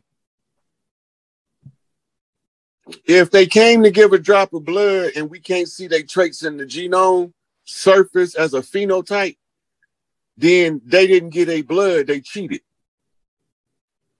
So that's why you see varying prominent figures with different characteristics that you can identify and trace directly back to an extraterrestrial race. Well, already. So this where his nose trait comes from. You know who else got that nose trait? Who else? Remember the one they called Chief White Wolf? Yeah, you're right. Yeah, dang, you're right. Oh shit, man, you cracking my thumb. Yeah, I'm gonna put man. Oh yeah, I'm gonna get them niggas. Bro. Somebody say young girl to get them niggas. Yeah, man, get them niggas, man. Hey. Now everybody that came to give a drop of blood is not necessarily nefarious. You just gave me some extra with that hairline thing, though. You gave me that hairline thing. You just dropped that piece on me because I was looking at the Willow's Peak. I was looking at all the traits, like the eyebrows. You know what I'm saying? And I got a paper I wrote around here somewhere. It's packed out, but the name of it is Gods, Clouds, and Extraterrestrials, and in there it's a whole page of genetic traits in the extraterrestrials they come from. It's in one of these their rules in one of these folders that I got. You might be able to find it faster by Google. Yeah, you're right. They gonna do it. If I knew you was talking about them, I would have slid it to the phone. I know I got them on there though. I got them in the extraterrestrial file. There you go, right here. That's a good picture to show them because all right, here we go. That's the better one right there.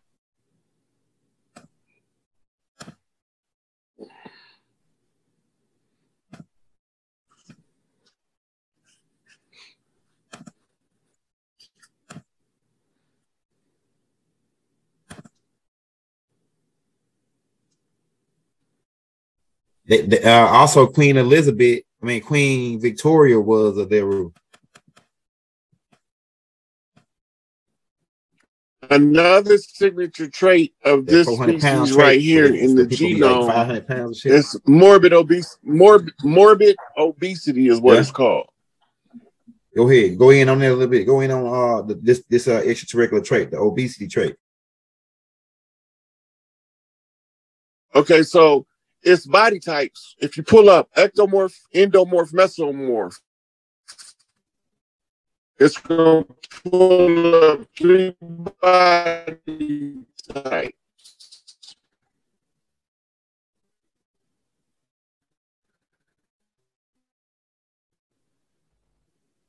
ECTO, MORPH, MESO, MORPH. Put all 3 words in there. Because it's going to pull a chart up, going to show you the different traits.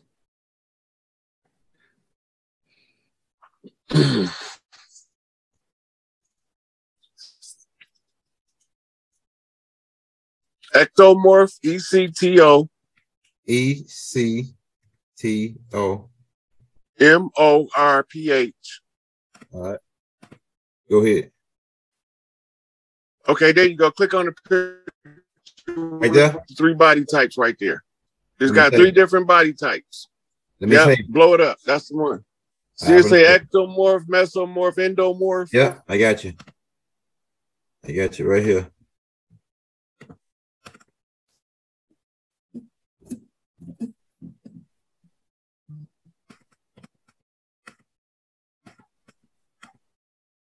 Okay, so the ectomorph in the African tribe is a Watusi. Yeah. A mesomorph in the actual African tribe is the Zulu. Okay. And the endomorph is I forgot the name of this tribe. They from the Sudan, and they gorge themselves to gain weight. Okay. Right. So those are 3 big bone. tribal. Right. Now, in Europe, the ectomorph would be James Woods, the actor. The mesomorph would be Dolph Lundgren when he was young. Mm-hmm. And the endomorph would be Chris Farley, the comedian. So you had 3 different body types. The endomorph is the result because most of the humans was ectomorph and mesomorph. The endomorph trait is heaviest in Mongolians. Mm-hmm. And this is why they have poor muscle tone, but they be strong in the fucking bull. Right? So when you see the different body types. Now, this would be an in-shape endomorph. This would be one that works out. Okay. That look like that. The actual raw nature of the body type or the phenotype would be the loose, obese genetics, where you flabby and you can't stop gaining weight, but you don't eat that much. Your body is in a perpetual state of prepare for the famine because it's coming. So you know your body will hold energy, and normally those ones have a hard time carrying that weight, keeps them fatigued. If they get in shape, the men will look like this. But these are phenotypes, basic genetic structures. Now the humans is any one of the mixture of 2 or all 3 of these at the same time.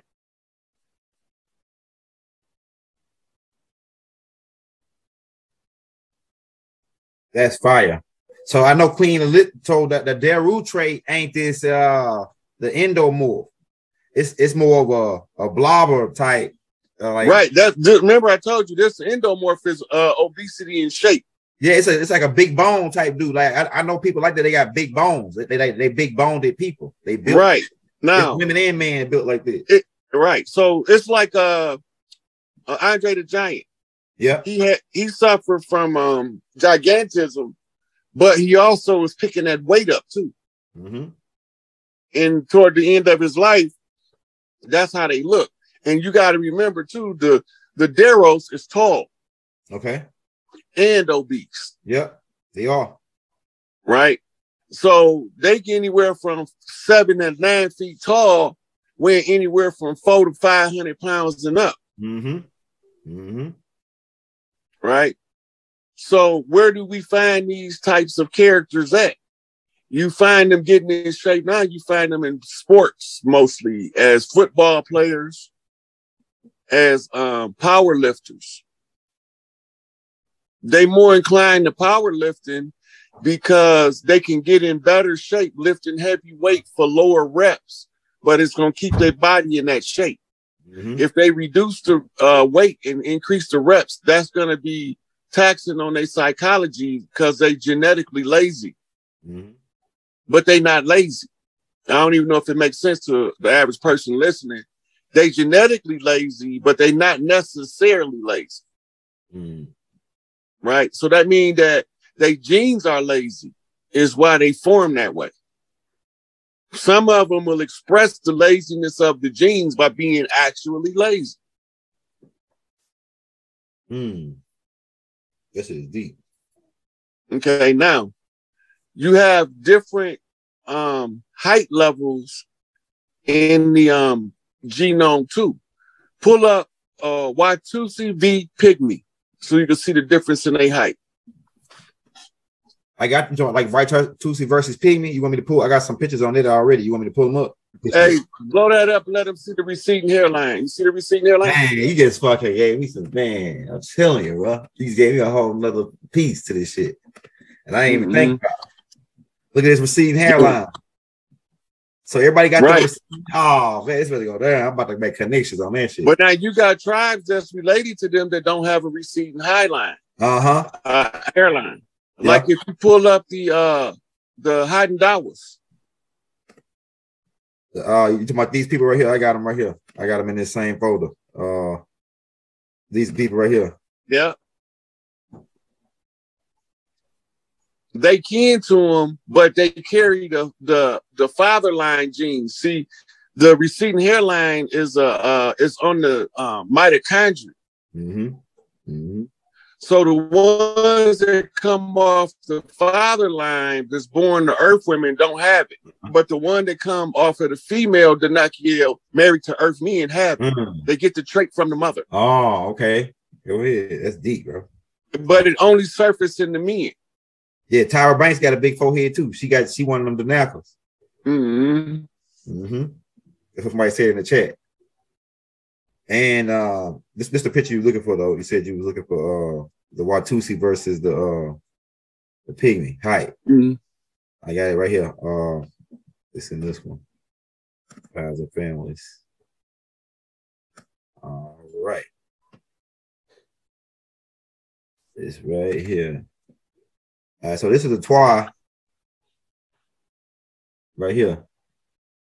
See how tall you. You see that picture on the bottom left? Dude. Yeah, right here. That's what the Irish looked like that. Yeah, I think that is the picture of Irish Twa. Yeah, leprechauns. Yeah, that's what it is. They that's the leprechaun shit. That's what they saying that these people were the myth. They come from the myth of the leprechaun. Yeah. Connected with those are the ones. Those are the ones who originally settled in Ireland and Scotland, and they were trained by Egyptian priests, and they wore gold snake armbands on their arms for the women, and a gold cobra crown. It was like a crown wrapped around the head with a cobra on the front for the men, and it was a class of priesthood. So when these is who St. Patrick was murdering when he said he was killing the snakes. That's fucking, man. But I want to see the Watusi next to him because that's what I'm gonna do. That's what I'm gonna do. All right, and a perfect example of that is this right here. Perfect example of it right here. I got it right here. All right, so that's good enough right there because Muggsy Bogues he got the genetic phenotype of one of the Twa. Yeah. And Manute Bol has Watusi blood. He is, I think he is a Watusi. Yeah. Okay, now there's another group that's supposed to be protectorates over the Twa. Yeah, the Afar people. That's the Zulu. Yeah, the Zulu Afar. Yeah, that's the same people, the Bantu people. Hold on, I got them right here. Where is it at? Okay. It's a mix. Dang. Oh, it ain't in this folder. Damn, it ain't in this folder. But I know who the people you talking about because they were protectors of those little dudes. And they would go, if you mess with those little dudes, those guys will come after you. It's Shaka Zulu tribe. Yeah, they consider the Twa man as like gods. It's like little gods. Right. So go back to Google. I'm finna have you pull up something. Okay, I got you. Now, the reason why they was protectorates of the Twa, because the Twa used to be, okay, pull up Vietnam tunnel rat. Soldier at the end.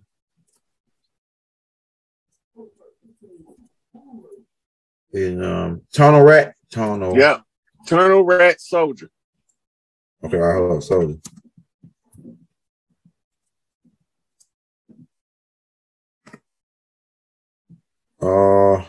Go to the main page, see what come up. Oh, not veteran, Vietnam.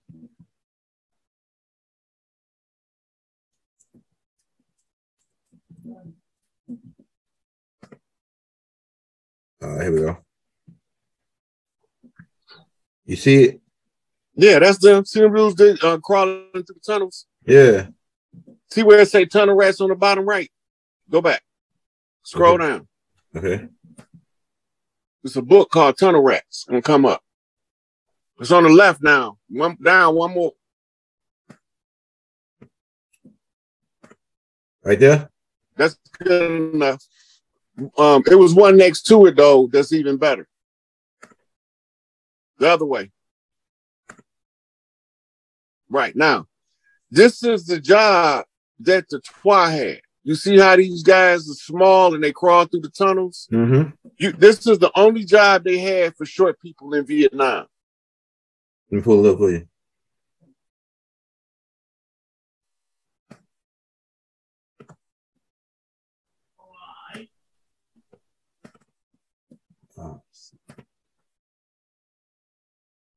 This is why I pay to study military shit, because ain't nobody, if you don't study military shit, you would never put these pieces we putting together right now. Man, with, this is hot, man. This is hot. With the TWA and the tunnel rat. It make a lot of sense, man. I'm telling you, brother, bro. It make a lot of sense what you're saying. It makes sense to me. Okay, so you see how he's standing in that tunnel? Yeah. It's gonna go crazy on me. Come on, baby. All right, there you go. You see, now they had to crawl in there. They look when they crawling in there, they don't have a clue if they're gonna meet gunfire down there.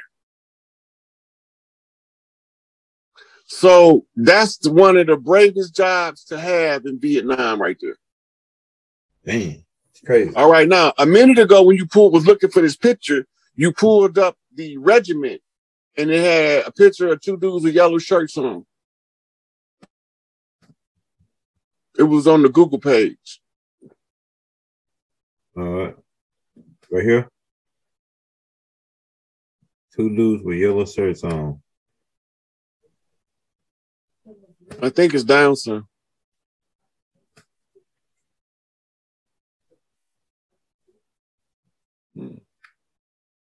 Unless you switch. There you go.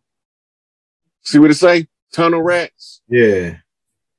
My granddaddy was in there. You know what? My granddaddy was in this thing. You know what he told me? He's telling me stories about this. Now that I think about it, and he said they armed them with these fire tart guns. They can shoot fire in the hole and shit. Blowtorch. Yeah, the flamethrowers is what they call. Yeah, flamethrowers. Yeah, they said they had the flamethrowers and them dudes. But he said, man, I'm gonna tell you, my granddaddy said them dudes, they used to be squeezed down in that little hole. And then he said they could pop out and the motherfuckers know how to flip and all kind of shit, man. It's hard to even shoot. He said it was hard to even shoot them cats. If you look over under the book I had you pull up, the next picture right under it. Right, the book, now right under there is a chart that show you the tunnel designs that they was crawling through. This is the shit that they had to crawl through. This was no different than mining the mines of Mono Dapa. And put up. Oh yeah, he gave me some good fucking shit, my nigga. I'm gonna put all this together. Telling you. All right, can y'all see that? This is showing you how they was crawling through the tunnels. Now remember, I don't got no receipts, Elder. I keep remembering that when I'm showing everybody this shit. This shit hot. Go ahead. He even sleeping underground in like a little area. Yeah, they had bunkers and everything under there. You see the false hole with the spear sticking out of it? Yeah. Mm-hmm. Booby traps. It was booby traps all through there.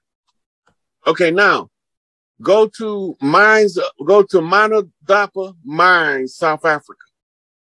All right, you guys. This is where they was working at. I got the South Africa part, but what's the first part? Mono Dapa, MONODAPA. DAPA. I got you.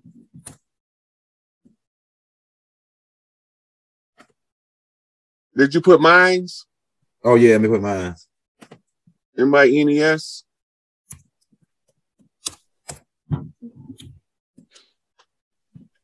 Yeah, it's mine right there. The first picture. This is what the man shafts look like. Is that the right one? Read what it says. Is that in South Africa? Yeah, gold mine, South Africa. Yeah. Yeah. These are the oldest gold deepest mines mine ever in the world. So Inky had the Twa who used to crawl in there and get the gold out. Man.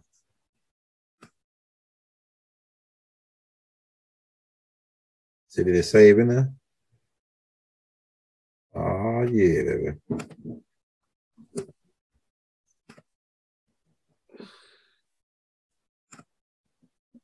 Okay, now for topography information to show you the tribal connection.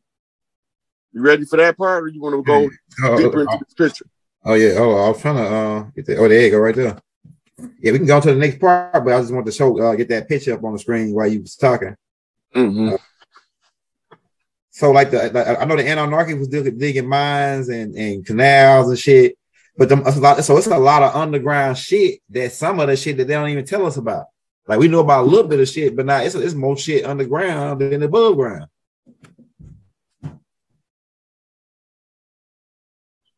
Okay, now go to Google. Right, yep, that's a mine shaft in South Africa, gold mine. All right, what you got? Okay, now we finna show you the geography of the tribe. So look up San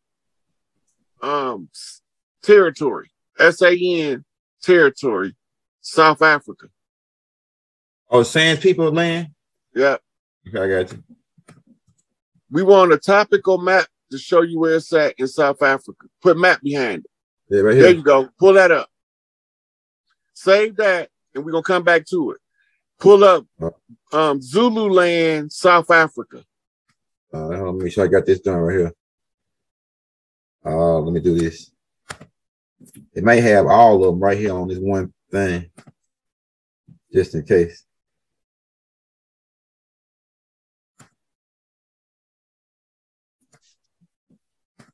I put Zululand.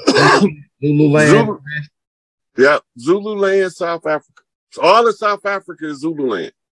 But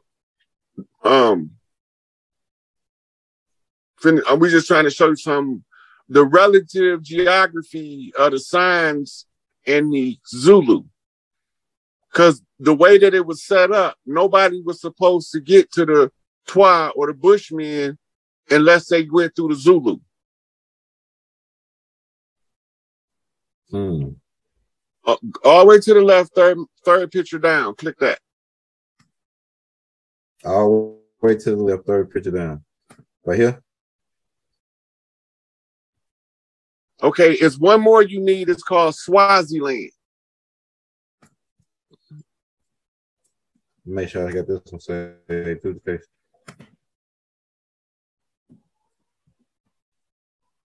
Damn, this probably ain't gonna pull with it.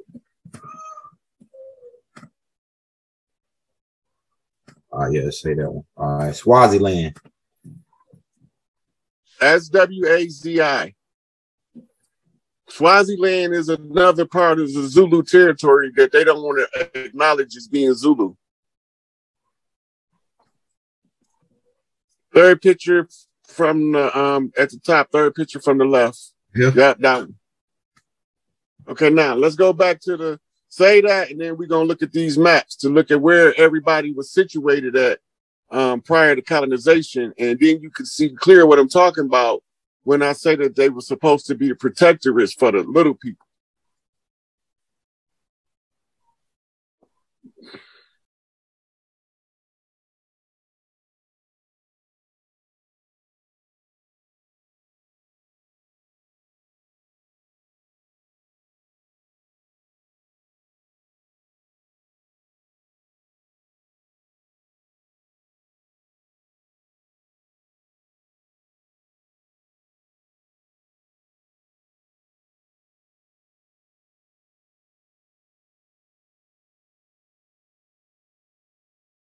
A lot of us moved around.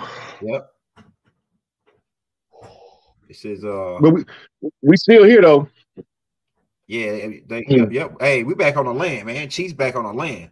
It's pretty much game over though, Rod. It's pretty much game over, man. You already lapped these niggas like about 10 times already, man. You just sitting chilling in some lemonade right now, just cruising on this thing, man. It's already to happen already. Mm-hmm. All of Florida. Hey, how? All of Florida was it's the finish line because that's where the war was at. It was Big Mama Gullah Geechee that called all of the clans to war. Okay. Go ahead. Right. So the war came in until the Big Mama, that's the reigning Big Mama on the land, say the war over with. Okay. Right. So certain stuff had to be put in place. And those things have been being put in place for about almost 4 years now. Just a wrap. Yeah, somebody said, what about the Ohio? Dang, it just disappeared. Just like that. They must have deleted it. Oh, no, there you go. Look, anytime you see a city in America with a biblical name, look at what year that city was chartered, because that's when it got its name. Yeah, you're right. You're not going to find one older than 1492. It's not possible. Because they wasn't even over here. We didn't have no Bible to use the names from the Bible on the land. It wasn't until we got the Bible that cities on the land begin to be named after the Bible. Like Salem. Yep. I know Cairo could have been, you know, but I don't even know if that was called Cairo over there. What they calling it at now? You know what I'm saying? Cairo, Illinois. Well, like a mirror city to the Cairo over there in Africa, right? Yeah, that's Hollywood, man. That's a stage show to put the holy drama in front of their face when they was coming across the Nile, going in Africa and start mischief and bloodshed.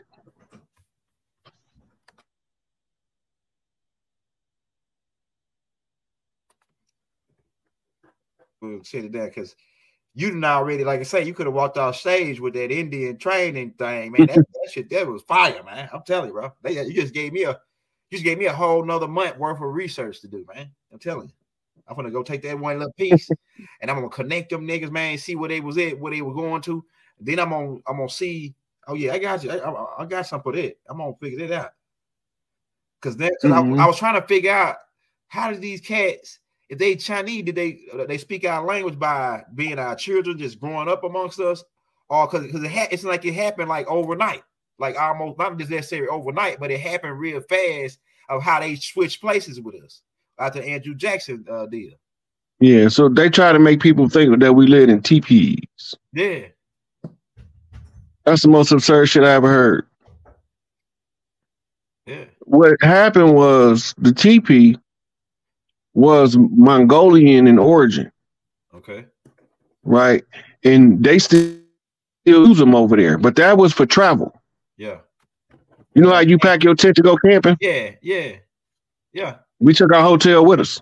Yeah. Right. That's what the teepee was. Yeah. The tent. Right. Yeah. It's your tent. It was your portable housing that you could take with you anywhere you went. Yeah. Then we didn't have, like, we might stop in the middle of nowhere, pitch camp. But we went all across the land. We was never restricted on the land from touching one part or the other. Yeah. We just had to check in with the local tribes when we was coming in. That's where they got the smoke signal thing from. Okay. Yeah. Right. So we send in smoke signals to let them know we in the area. Come smoke with the chief. Right. Fine. Now we don't use smoke signals. We use social media and cell phones and laptops. But they still sending us smoke signal. We did a tape call flipping on the land because you be talking about how people be sending messages and codes like a Mars code. Maybe like they do something on the land, like when he shaved his head bald. Kanye West parted his head for the ice of the yeah. So what happens is the butterfly effect. Okay. If you understand how it works, you send your message out using the butterfly effect. It's gonna ripple. Okay. Right. And once you learn how to read the code, it sticks out to you while you're doing something totally unrelated. Okay. You know, so the message, you can whisper to a tree. The good thing about whispering it to a tree is the tree can filter the message energetically better than you can with words. Because you know what happens when you line a group of people up and whisper the word in one ear and go to the other end and wait for the final outcome. It don't come out the same. No, it's gonna water it down. But when you whisper it to the trees, to the elements, to the earth, when it come out in symbolism. That's fine. Because the universe talks in symbolism. That's fine. So when it comes out in symbolism, you learn to read the symbols. Yeah. And then you can see more than what's being told with words. And that's how you will see the deception in the words, because nature tell a pure story where man tell a false story. That's it's just the law of nature. Yeah, that's deep. That's deep. Shout out, man. That's deep. That's deep. When I tell you, like I say, it raw. Hey, shout out Four Feather, Big Four Feathers, Big Chief Four Feathers, right? Big Chief Four Feathers. Hey, drop your call sign in the chat. I can't remember. Was it Big Chief Four Feathers, Brother Love? Hey, hard to read them on here because they be moving fast. They asking me. There's a lot of people asked about different tribes. There's too many of these tribes to go through like that.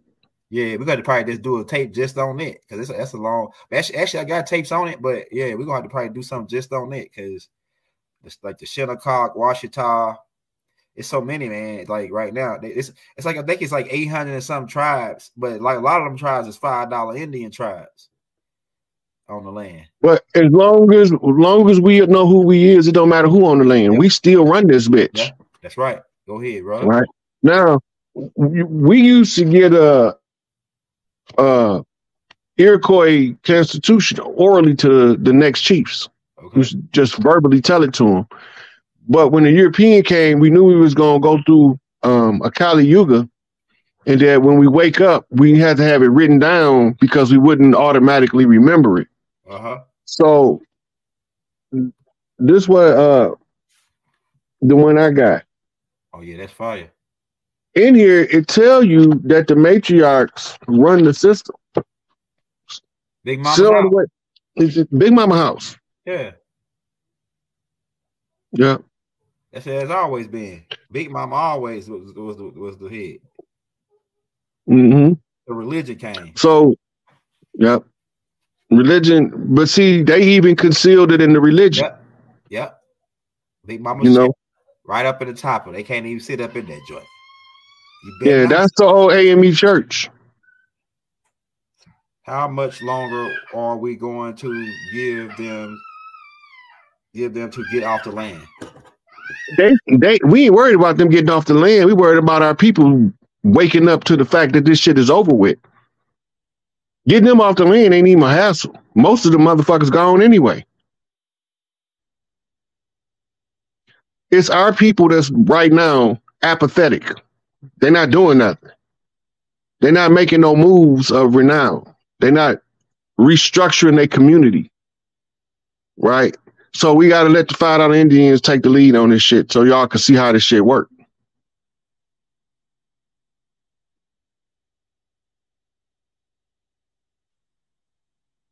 Judy Campbell messaged me on Instagram. The SikApe on Instagram.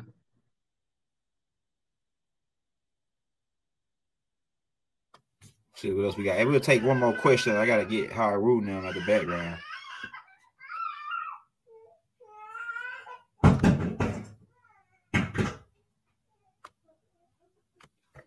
Oh yes, it's Rod. Do you know anything about the?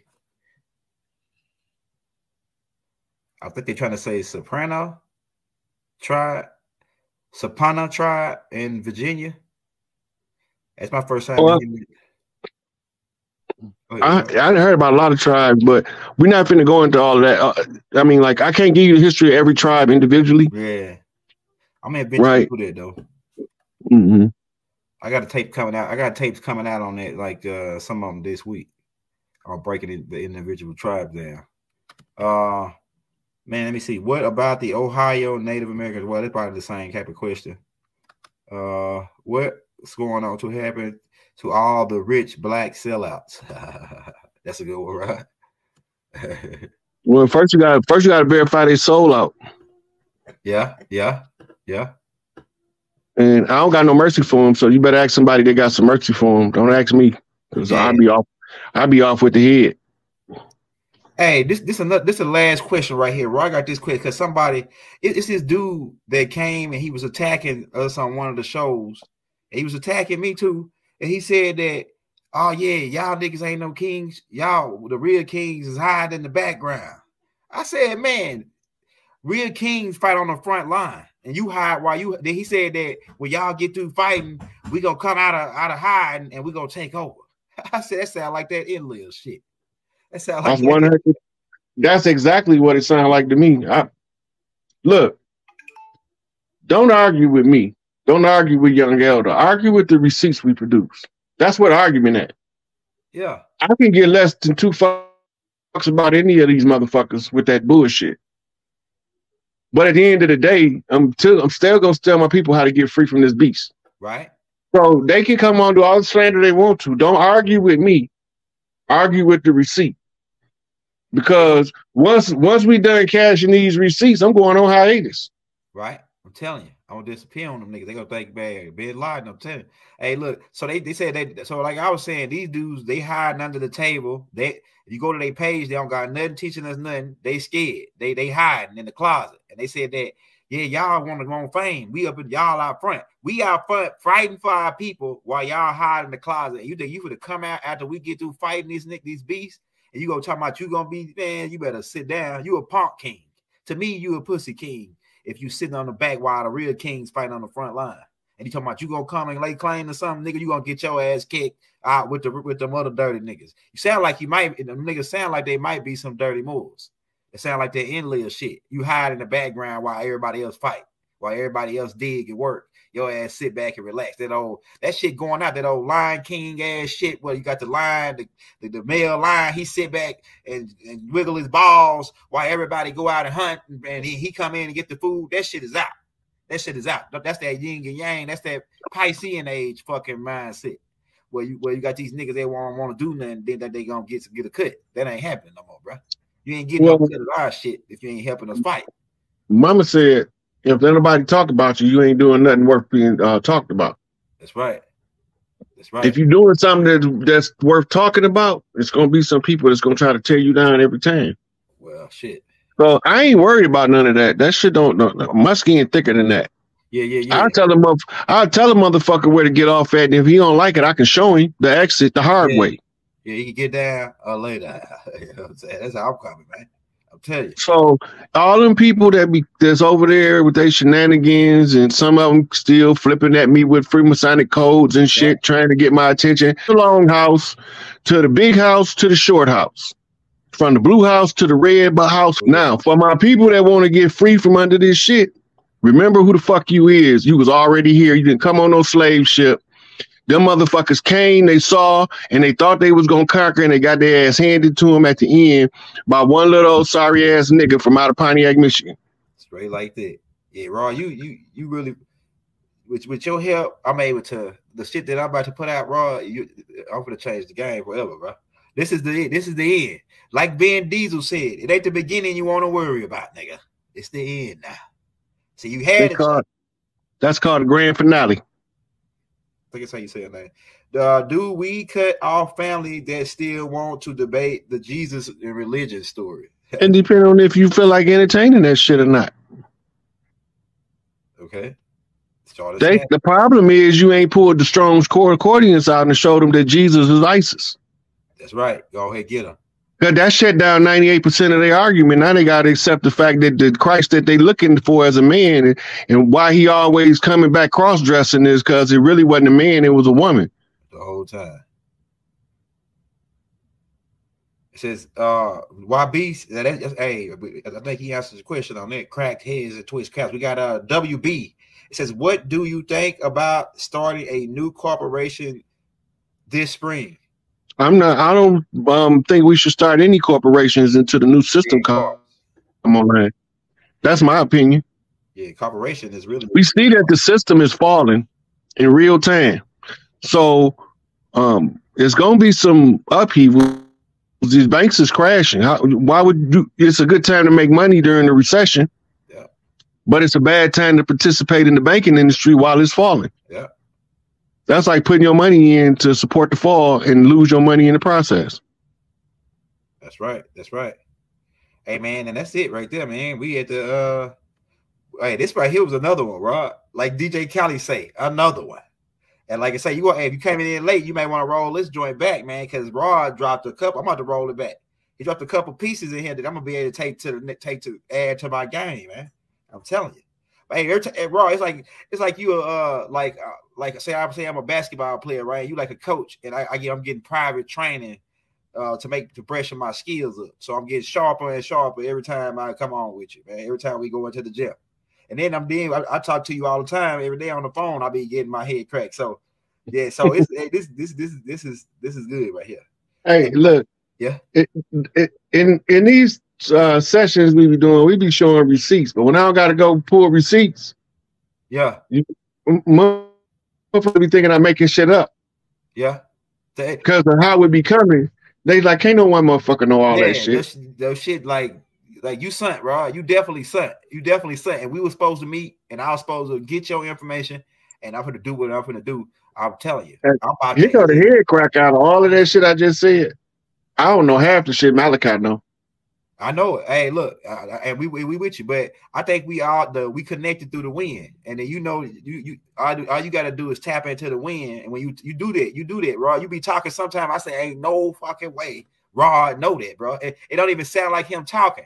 It sounds like some high power Big Mama is fucking making. This is it. This is it that the Big Mama was talking right through you, saying, "This is what y'all need to know right now. This is it. This is your last shot. This is your chance to hear and know what's going on. This is it right here. I'm telling you, man. That's what I feel like. This, if you ain't got it after this, I don't know what to tell you. Well, I done told you who, what, when, where, why, and how. On both sides. From us, who sent me, why they sent me, where I came from, why I got involved, and how is all of these receipts we've been pulling. It's game over, right? Man. So I told you where they came from and what their job was, and I told you what our job was. We the great defenders. Yep. It's a galactic chess game, the game of the gods.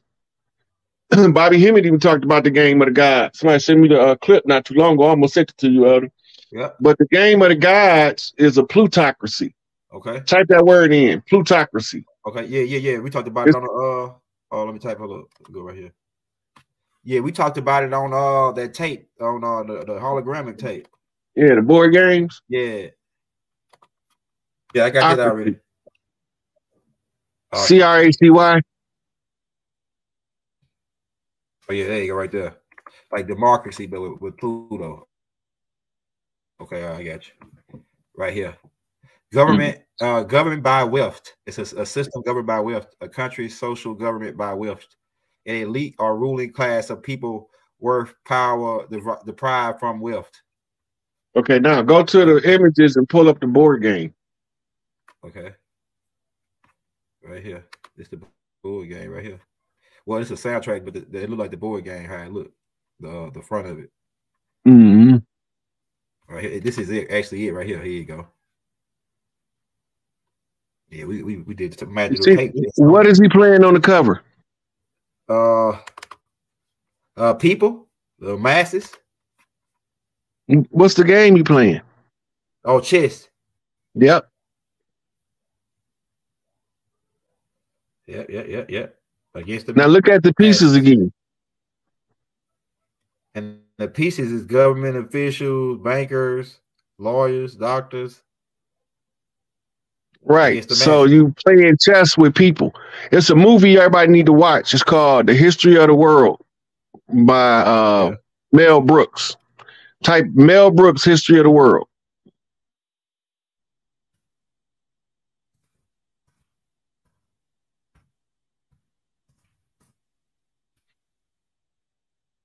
This came out in the early 80s, and it tell you the whole story of the switch out of the king and the government and all that.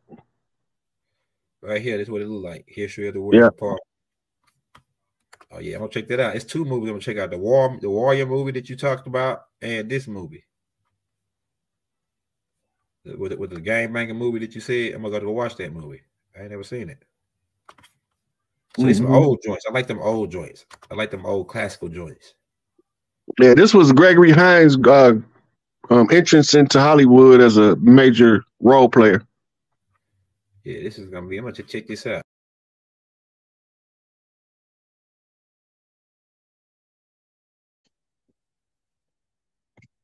That's just to keep you from dying early. Yep. Hey, Sunrise Murdoch built the Stargate. Well, at least it was Murdoch and then Gazeta. They was the ones that was working on it. And but Enlil them got mad and bombed them. I'm gonna break that down on the next tape I'm about to put out on Anarchy 13.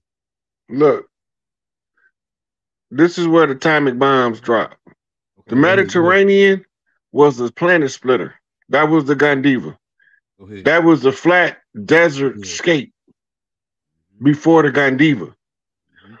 Because of that, once it backfilled from the Atlantic, from the Mediterranean, it started to flood into the underworld. It started flooding. So they blew Mount Vesuvius to plug in and patch up the hole. That's right. Go ahead, bro. Okay, now, the other atomic bombs, the later war, atomic war, 2 of them hit Africa. One hit in the west coast of Africa, and another one hit in the middle of the Sahara Desert. And you have what's called meteor glass as the side effect. With the same shit they found in Hiroshima and Nagasaki, they found it, but it's thousands of years old in Africa. Okay. Right? And they make green glass jewelry out of it. Then you had one here in northern India, right? And you had one here in China. Okay. Who look like us but not us is they the everyday people, like the people you go to school with, you at work with. So it's like, and are they aware who they are? I feel like now they just watching me. Some of them know, but all of them don't. So just like us, some of us know who we are, but it's more of us that don't. Another question I wanted to ask you too, like, are you able to do we make babies with them too? Like, are we able to have kids with them? Sometimes, but sometimes they're not compatible with us genetically, and we be with them a long time, won't make no babies. Okay then. You know, I was just questioning a few things. Man, I'll be checking you out though, man. I'll be, I'm out here. I'll be listening to you. You be making a lot of sense. For sure.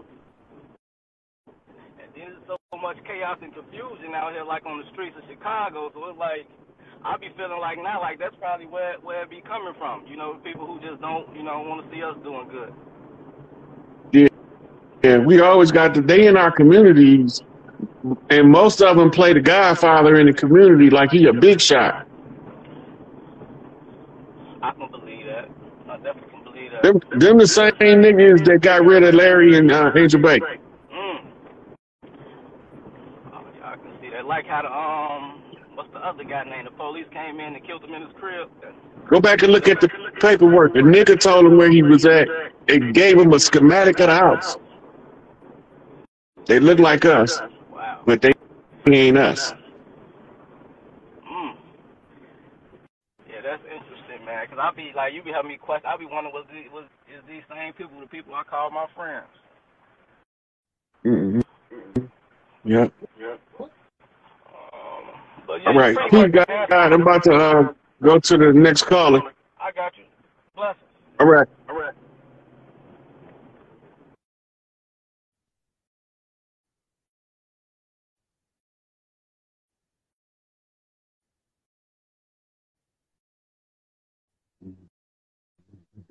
They all over the land,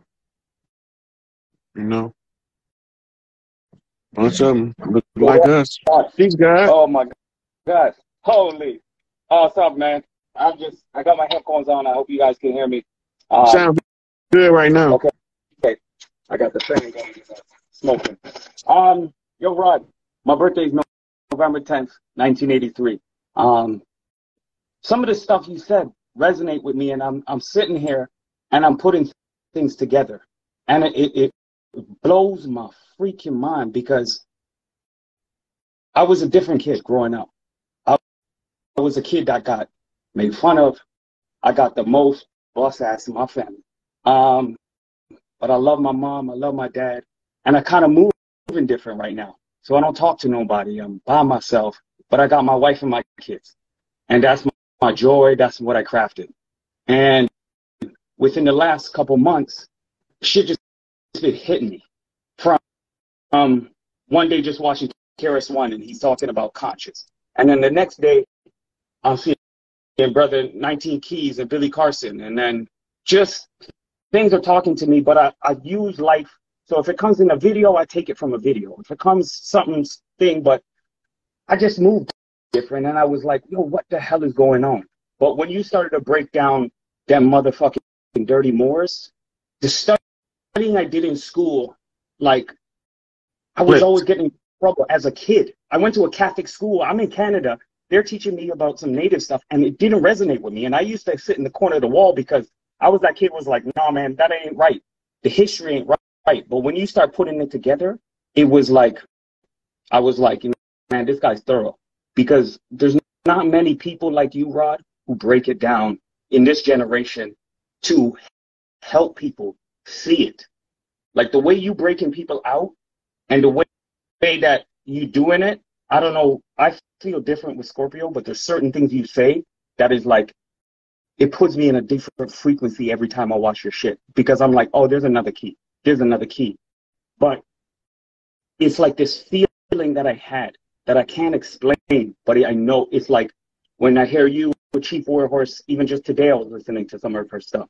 It was things that I needed to hear when I was 5 and 6 because I knew and I touched and I felt different. Yo, I had trouble in school. Like when you said you couldn't like read, yo, bro, I struggled through reading. I got my diplomas up here.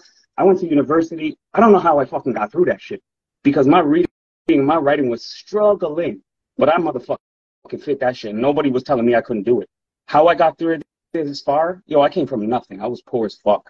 I'm like the only one who is like doing shit in my family. A lot of my family, like my cousins and shit, were spoiled growing up. I love them to death. I have so much love for them, but I got hurt too many times. And I just want to say it's like this hurt shit and not having family, like I have to even put blockages on my parents because I never really drew the line with them. I always just take and I was like, yo, that's my parents. But now it's to the point where I was like, when you step in my family and you're trying to break up my family, that's all I got. And like, yo, my woman, I don't let nobody disrespect her because at the end of the day, it's like my 2 girls' moms, that's what they're going to look like. They're going to look up to it. And my dad fucked up. I ain't going to fuck up as a man. So whatever I got to do to be a man, I had to change my shit around. So in the last 8 months, I was digging in deep of who I am. And it's a lonely place. It's a lonely place, but you have to stand. That's where the Scorpio go to shed his exoskeleton and develop a different one. Remember, when you shed one life, you move into another life in this same lifetime. Your level of information determines how many times you shed when you go into your seclusion. But when you come out, you prepared to be both understanding, loving, respectful, and kind to your parents, but also knowing that that's my wife. Don't disrespect her, please. This is what we, you know, how we deal with each other like this, da da da da. You had that conversation from a place of love instead of a place of hostility. And it's hard because, but you first have to develop yourself to where you Scorpio nature makes them have to see, because they'll sting the shit out of somebody they don't mean to sting, but the venom's still there. Always. And that's why cool, because I know when I say something, and my wife is like, you just tell it like it is. But like I just watch people. So for the loved ones, I'll take the shit. I always have. And like to this day, Like, yo, when it was down to nitty gritty, I was always there for my mom. If I had to pay my mom's mortgage, I lived with my mom. I paid that shit. I hustled. I would do whatever it takes. To this day, they know I love. But when they disrespect my love, that's when it hurts. And I just got to a point I was like, they got to see me for who I am, because ain't nobody, I feel like in my family, I love them. Ain't nobody love them like how I love them, because I was willing, I feel like in the battle of life, I would do this over. Like if I had to save everybody in the world, that's who I was. And that's who I am, because there's a code you stand for, right? And when you say this shit, like people don't get thrown away like trash, man, I know how it feels. I've been homeless. I had nothing. I've been there. I've been in the dirt. I worked in homeless shelters. I love that kind of people. I drove streetcars down in Toronto. I've been spit on. I've been there. I took in shit because I love people. But I just got into a point where I was like, my mental health, I had to get that shit back. You know, that's the hard part. The hard part for the Scorpio is to remember that if you don't take care of yourself, you will let the world deplete you so bad you won't be no good to you or nobody else. No, because I feel too much. So you have to, so you have to use what we call constructive selfishness. I want everybody in my family to be a millionaire. They don't see what I see, so I go out and get enough money so I can make us all millionaires. Yeah, I can't wait on them to see what I see. I have to make the moves. I have to, put stuff where it need to be in order for the rest of the clans to see what I see, and then we move. We didn't seize our assets. Everybody that was oppressing us, assets has been seized. Right. But a lot of people not familiar with the Indigenous Rights Act, so I have to rerun the Indigenous Rights Act script so that they can see it was all given back to us. We just have to use a certain process to get it. I feel like I'm the only one in my family that knows that. Yo, I got Jamaican family. My dad's Jamaican, my mom's Guyanese.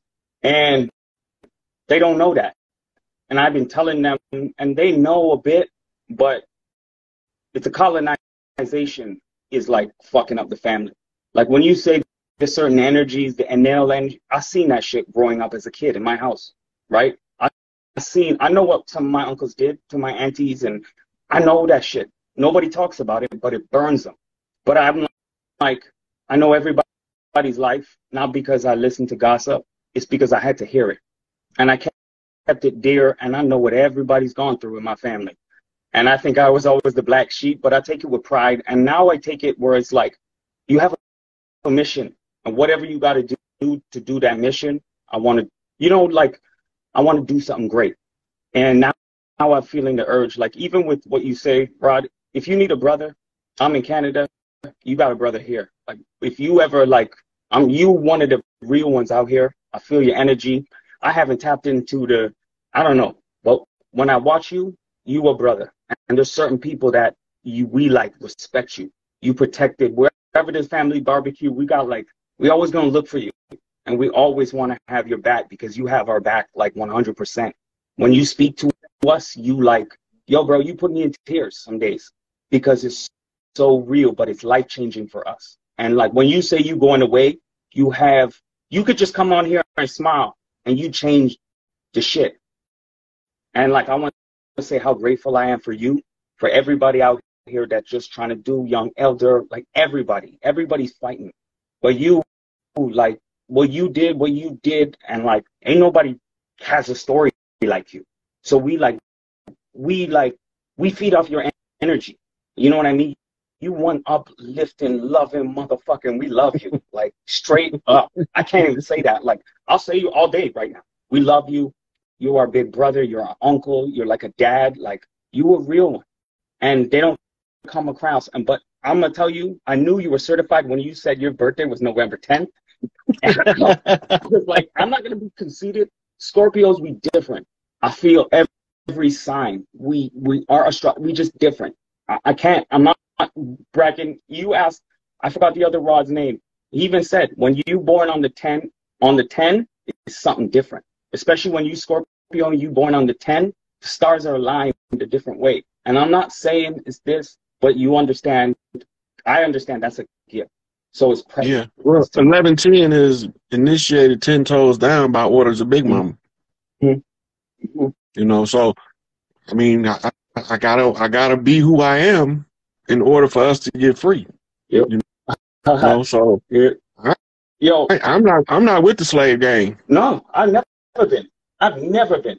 Like my people, like what people suffer through. I don't care where you come from, but there's a right and wrong. And when you have the ability to do things, you want to help people, right?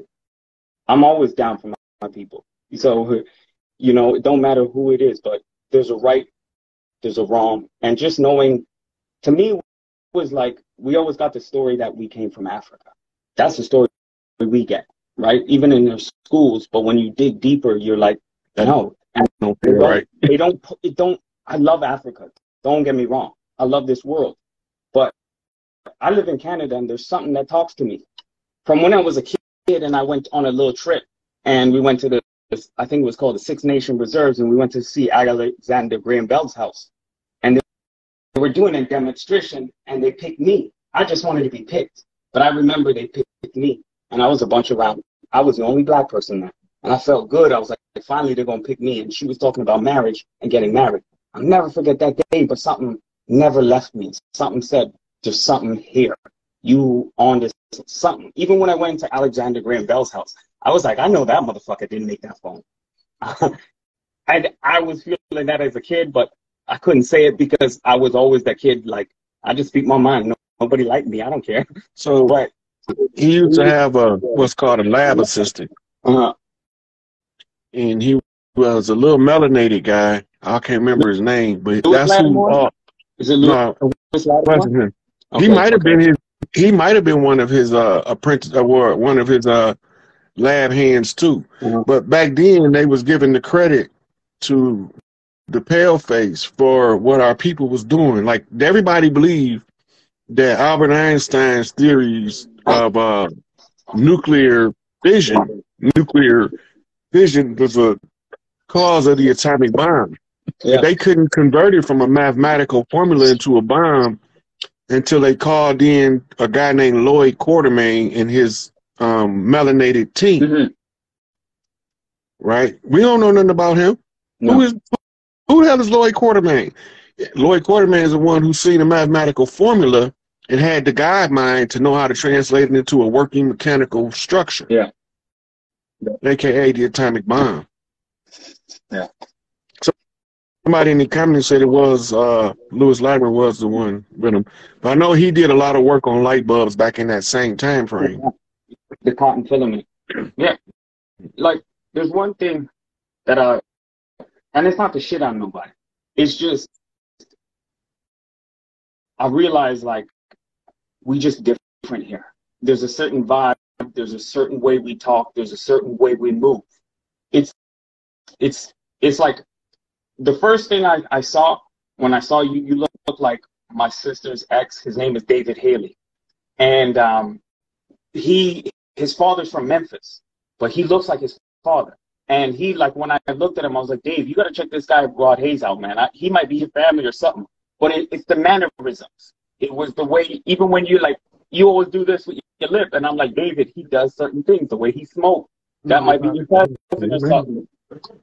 But yo, I haven't seen. Excuse me. Yeah, no, of course. Do you need some? Sure.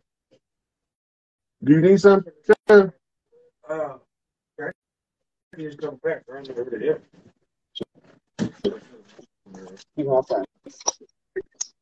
Yeah. You good? Excuse me, I had another brother need something. Hey man, I got more than one question, so oh man, this needs a lot, Rod. Like, yeah, it's good for the people to see too, because it needs a lot, man. Yeah, because the impact is important, right? Like, and it make it known that I'm not just blowing hot air. I'm really talking about something. Yo, I went to school. I researched my stuff outside of what you researched. I research my shit even when you talking. I'm still doing my research. But I'm like, he know what he's talking about. But I'm not going to lie.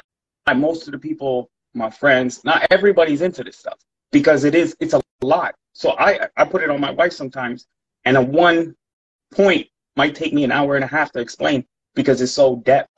So it is probably taking months to explain who them dirty Moors are, or what happened, or who Jewish people are, or what this word means, or what Hebrew, and unlearning some of the things that we learned in our own. Well, just for the record, yep. Arabic and Islam don't got nothing to do with us. Nope. Greek and Christianity don't got nothing to do with us. Nope, that was never made for us. And Hebrew and Judaism don't got nothing to do with us. We was here before they brought all that garbage over here and dumped it on our land. I threw this away. It's called a Holy Bible. My grandfather was a bishop in his church. He wrote my name in this, I think, damn near like 92, May the 3rd. That's when he wrote it in there. And it's crazy. Like, I never read the Bible. I wasn't into it. I didn't feel it. I didn't disrespect anybody. I just wasn't my thing. But I threw it away, and I just put it in the garage, and I was like, yo, man, I'm done with it. But I was like, no, man, there's some codes in here, or there's something I can use. And I use whatever now. And I'm really trying to tap in. So I sit with myself. I have my own rituals to tap in. To find, that's the first contract they brought over here was the Bible. You know? See, but we didn't know how to read the contract. Yeah. And we believed the Bible was used as a religious book, but it was used to keep the contract in everybody's mind while the conjure was working. Mm-hmm. And the Bible teaches us how to use a binding spell on ourselves to keep us restricted from ever reaching any forms of greatness. It totally does. Like, I see it because there's a block on you. Because when you believe something without not even having fact, but when you believe something is like, it almost has a constant collapse fear, and a certain mind, and especially when you don't really read it yourself, or someone's dictating it to you, and you're not divulging and learning, it puts a sense of constricted fear on the mind and how far you can think in your own possibilities. And even the fact of praying to something and never seeing a result. It is crippling to somebody because they don't teach us the science. Prayer is a half of an equation. You know, yeah. Right? It's a two-way channel, but if you only use it in one way, you can't use it effectively. Like, and even my family, they talked about voodoo and stuff, and I was like, wait, so even when I look now, I was like, man, that shit got us out of some trouble, whatever we needed. And I was like, but this is life. This is a tool that we use as humans. It's not wrong. It's not right. We are amazing creatures that can touch into a spirit, get into different realms, different dimensions. Why wouldn't I want to access that to better myself and higher myself and get back to what I need to be? That should be the greatest goal for myself. And they don't teach that in the church. That hurts me. And that hurt me because, my family that came from that. Like, hardcore. My dad, like. You got to keep in mind, I was in church with my mama more than anybody else. Mm-hmm. Right? She kept us in the church when we was little. Yeah, yeah. Right? And she used to always tell, I used to always be like, why they lying up there all the time? I knew they was lying to us when I was a baby. Yeah. Well, my mama pinched the shit out of me in church for calling a preacher loud while he was telling us the Jesus story. This is a true story. I'm not making it up. So she ringed my arm, but when I got home, she said, baby, you can't say that in the open. Yeah. She said, we was at church, but we don't know who was at the church with us. Yeah. And there's some people that'll hear you say that, they will come looking for us. Yeah. So I stopped saying stuff, blurting stuff out in church. Yeah. Because it made perfect sense with what she was saying, but it wasn't 2 years later that when I realized school was a farce. Yeah. I was in the 5th grade. Mm-hmm. Right? That was when we was moving from Grand Rapids, Michigan back to Pontiac again. I was done. Yeah. I failed the 6th grade, not because I was dumb, but I was done participating in them shenanigans. Yeah. Yeah. I seen it for what it was as a child. Yeah. But nobody don't listen to the children. No, they don't. The children can tell you that school is a farce. Yep. They tell us all the time, but we be like, just shut up, take your ass to school, go learn something. They ain't I teaching us literally- nothing. I had a teacher, I called him out. He was racist. We lived in Scarborough, so I grew up multicultural, but there was a lot of Chinese and Filipino. Then I moved and we went to Pickering. Like, we moved a lot, right? I love my dad, I love my mom, but my dad was never a real man to my mom and my family, right? For whatever reason, but that turned me into who I needed to be. So I understand that, and I do my thing, right? But my dad taught me certain things. But when I went to Catholic school, it was just like, yo, I went to school. I was one of the only black kids in the school. Yo, the teacher literally had me sitting, turned into a corner because I was disruptive. Oh, you know, I had ADHD, I had this, but I challenged him. And the religion stuff, I challenged him. From what I knew and what I felt, I used to just say what I felt. And the worst thing. You know the worst thing for social development, that was one of the best things my mama ever told me. Don't let nobody tell you who you are. Yeah. That changed my whole paradigm, because that made me to the point where they talking at me, but they not talking to me. I don't understand that jargon that they spewing. That don't got nothing to do with me. Yeah. I didn't come on no slave ship. My ancestors wasn't no bond servants. Like, we've been here. We've been on this land, and we're gonna be on this land. And I was like, my spirit is too much of a fighter. I'm 5'8", and I was a small dude, but I knock people's out. That's a traditional Scorpio trait. And I'm a cool dude. I'm always like, yo, man, go home. I'm chilling. I'm never aggressive at all. But when it comes to protecting myself, I'll protect myself and my people. And I'm going straight for your chin. I ain't talking. If I feel the vibe, yo, I gotta go. I move quick and I'm doing it. Yeah. But I never want to have to do that. But it's like, I know my spirit is protected. It's fight. There's something. What's your name again, buddy? Pardon me? What's your name again? My full name is Dean Paul Gideon Earl Henry. They just call you Dean? Dean, yeah. Everybody calls me Dean. Yeah, Dean, that's who run the university. So it was good talking to you, Dean. I'm gonna take another caller in. I'm probably gonna take a couple more before I cut out it. I enjoyed the conversation. Oh man, I'll leave my number in the chat after, man, or in your inbox anytime, Roger. All right. All right. One love, everybody. One love. Peace, God. Peace, God.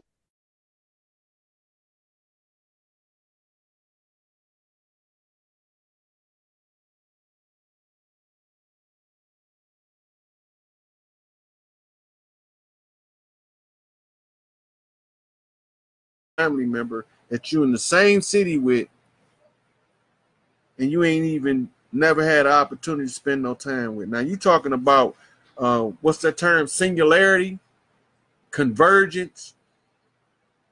That's real time convergence into the singularity right there.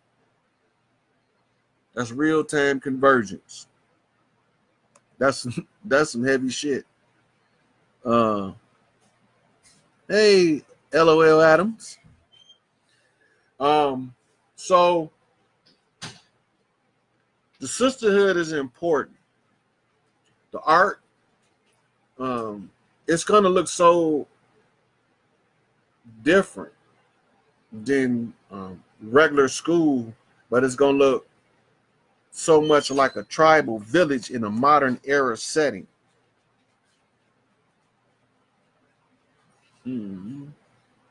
Yeah, I like to see y'all meet in person. This is making me all motherfucking mushy and shit. I don't even get mushy. Yeah.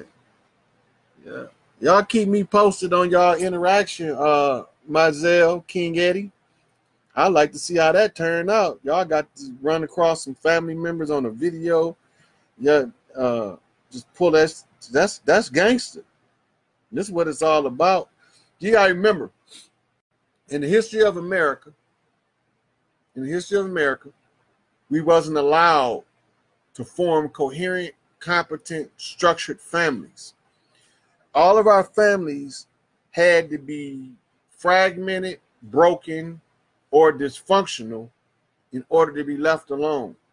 Now, in the same book where it talk about the crucifixion is about us, the ones they call the black folks, the niggas. And you go in there, you realize that after the crucifixion, after they crucified us, they said they divided up the royal garments. Now, we all know they call the family, the fabric of the family. What is a fabric? It's cloth, right? Now watch what they do to it. They took the fabric, divided it up, and sold it from the auction block. What they do to the ones they said were slaves in colonial America, the POWs were sold. They told you they were sold from plantation to plantation, which is not true. They were sold from warden of POW camp to warden of POW camp. There was 13 prison colonies established in America. Australia was established as a penal colony, a prisoners' colony. In America, the prisoners were dying off, and the natives felt death in the air from the mass death on these colonies, so they had to do something according to divine law. They couldn't allow all them people to just die of starvation and exposure without doing anything to remedy the misery being expressed on their territory, right? So they had what they called treaty meetings. But when they show you in your history books, they show you Native Americans bringing furs and food and stuff to the colonists. And they tell you about Thanksgiving. And we always thought Thanksgiving was about the raping and the pillaging of the native. Let me tell y'all the real thing about Thanksgiving. Thanksgiving was this. Under the Continental Congress consisted of what they call the several states. The several states at the time were the 12 colonies. And the 12 colonies came together to form one. That's number 13. So now you see how your 12 tribes of Israel, and Israel itself being the 13th tribe. So this is how you get your 13 colonies. It was 12 colonies at first. They tell us it was 13, but it was really 12 because one of the colonies encompassed all of the colonies. But really what it was, if you want to know how it really was set up, remember, no such thing as a prison before the founding of the United States of America. Prison did not exist. What do you do with your criminal element? Exile. Well, when Pietro del Negro, Peter the Black, navigated Cristobal Colombo or Christopher Columbus into the islands, they found a way to get rid of the undesirable elements. See, the undesirable elements took on several factors. One, they was a descendant of Orisha of the children of the moon. That means they had red hair and freckles. And they had a glowing yellow opaque skin that almost looked white. Today you would call them a Scotsman or you would call them an Irishman. They had to get rid of them because Irish is Orisha. And the Scots come from Scotta. If you trace Scotta back, you find her in Egypt as a princess. If you trace Orisha back, you're back in sub-Saharan Africa. So now you know why Ireland and Scotland is called Europe's redhead stepchild. And you'll know why they sent St. Patrick's in there to kill off all the priests that they called snakes. How can I prove that? Well, it's simple. There is no fossil record of a snake on the island of Ireland or Scotland. Period. No fossil remain of a reptile, snake. Didn't exist. What the fuck was they? What was St. Patrick doing then? Record of snakes in Ireland that's not a serpent on the ground, and it was called the Brotherhood of the Wise Ones, or the Brotherhoods of the Wise Serpent. And it was a priest class where the women wore a snake band around their biceps here, and the men wore a cobra around his head here, which is actually what Tupac's headband means. I'm going to do a post to show you what my do-rag and Tupac headband is Egyptian in origin and native in origin. This is precedes European settlement. So people always wondering, why you always wearing that do-rag? And I be telling them it's holy guard. It's like a kufi to a Muslim. It's like a turban to a Hindu. It's holy guard for African or native. The same as the way Tupac wore his bandana, right? There's supposed to be a serpent band with a cobra. And I'm going to show it to y'all in the post sometime today. I'm going to pull it up. I've been intending to do it for a while. But it represents that he was the prince, not the king. He was a prince. His rank was a prince or a provincial chieftain or king. He had a king of a province, but in the overall land, he was a prince of a high rank. And you know him in the history books as King Tut, right? So earlier, my sister asked me what I meant by that being Tupac in the Revelations. And this is going into that. So Tupac was a master of a very high degree. And Tupac went on a 22-month grievance vexation campaign. You know what I mean by that? If you listen to his music, he's telling a lot of what we experience in the hood. And some people say it's low vibrational and all that. And no.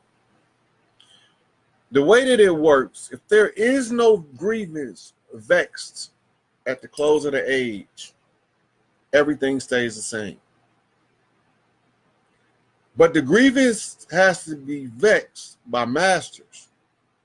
The masters have to live the condition of the people in order to communicate to the final master what the problem is, where the problem is, who's the one suffering from the problem, and what do we do to correct it.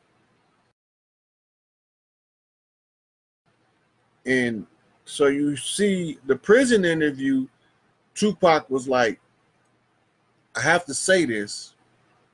Y'all need to know I'm doing everything I'm supposed to do, but if I'm not successful, this next dude, he ain't gonna have no mercy. This next dude, he ain't gonna be playing.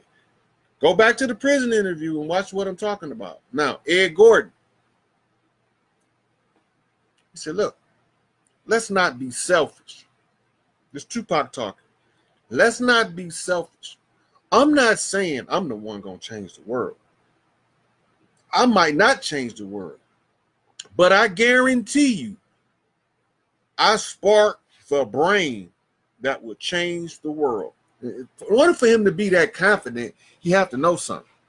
You can't be that confident in sparking a brain, especially with this many idiots, buffoons, and clowns running around masquerading as conscious Negroes, and they idiots. So why was he so confident? Well, you have to go back to your African conjure. I'm not going to tell the story now, I'm going to tell it another time. But in the African conjure, before the final one comes, his little brother had to always come what they call open the way. They call him the opener of the way. So when you seen Tupac, he was the opener of the way. And there, when you go to Revelations, it talks about one of the priests of the Lord being sent into a place where he encountered what they call the prophet of Balaam. Now, in there it say that the angel of the Lord blocked the way from the ass and the prophet. Y'all remember that in the Bible, right? Now, when you go back to the story, it said that the prophet came riding in on an ass, a donkey, a mule. So the prophet, Farrakhan, hit center stage of prominence under the Democratic Party, the mule, the ass, on the campaign for Jesse Jackson. But he said there, the prophet of Balaam encountered an angel of the Lord who stood before the ass and the prophet. The prophet didn't see him at first. The ass saw him first, Jesse Jackson. Now, Tupac performed at Jesse Jackson's presidential announcement when he was running for president in 1983, and he performed Raising in the Sun, right where he met Farrakhan at. And Farrakhan didn't recognize who Tupac was at first, because remember, the ass, Jesse Jackson, knew who the fuck he was, but Farrakhan didn't know who he was at first, right? Watch what happened. The angel of the Lord, Tupac, began to scold the ass and began to tell the prophet certain things, right? So now, this is Tupac. Now, there's one part of the prophecy I'm going to mention, then I'm going to wrap it up after this, because this is almost the second hour, and I'm only supposed to get like 15 minutes on this one. But my sisters got me kind of pumped up, and I couldn't stop. Oh, there go my Israel Tabera. I see you, girl. I've been waiting on you.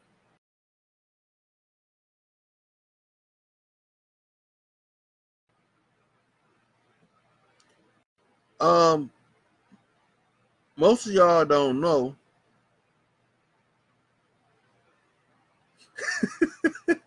Might tell you something else every time you put on the bandana, you feel invincible.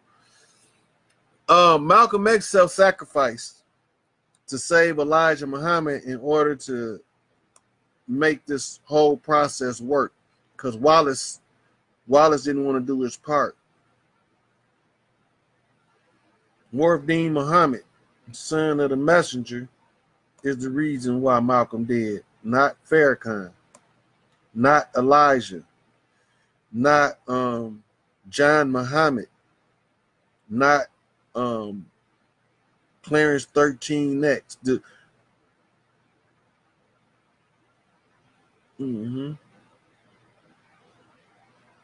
Whoa, I love seeing these brothers finding their family on here. That's some heartfelt stuff right there.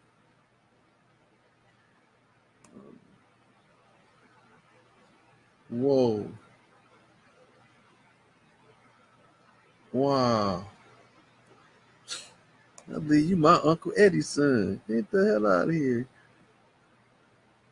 Okay, so I'm not gonna give y'all too much more on Tupac. Last thing I'm gonna tell y'all about Tupac before I cut out of here is this. It was made to appear as if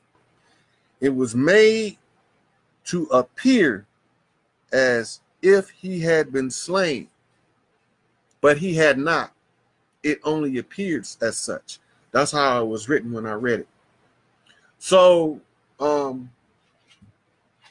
Tupac went on a 22-month grievance vexation, but it takes 22 years of manifestation for that master to reach the next master, because each master has to be raised to a certain level before the next or the last master can pass the baton.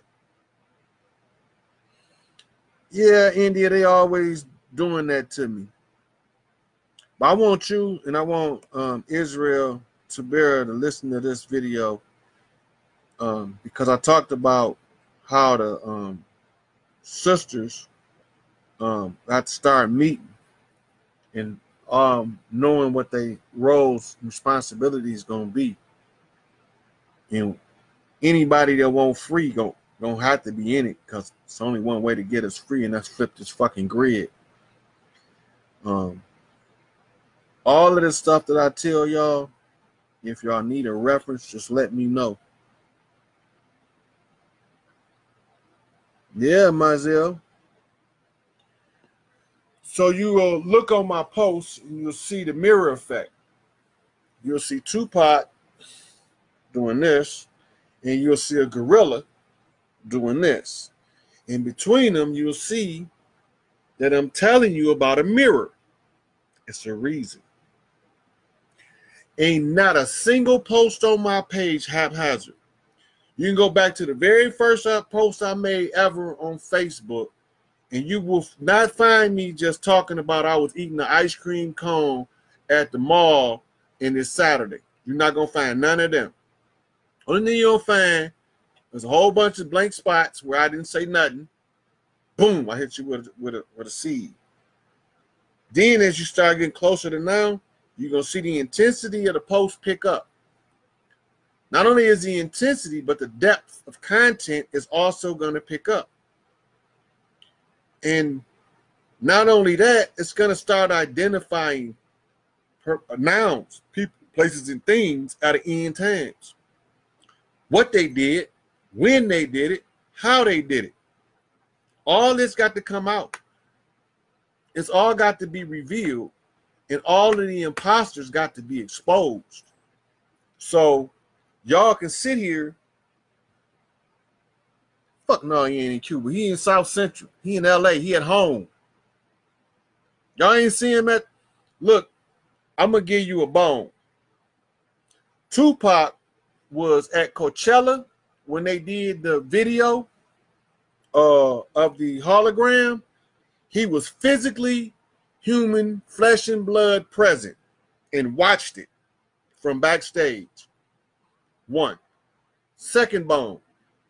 All Eyes on Me premiere. He was with Shock G the whole fucking night. Go look it up and find him. Right before your very eyes, you won't even realize you can't see me. He there. Tupac been dropping motherfucking Facebook videos talking like I am now, and y'all didn't even know it was him. Y'all thought it was a white boy.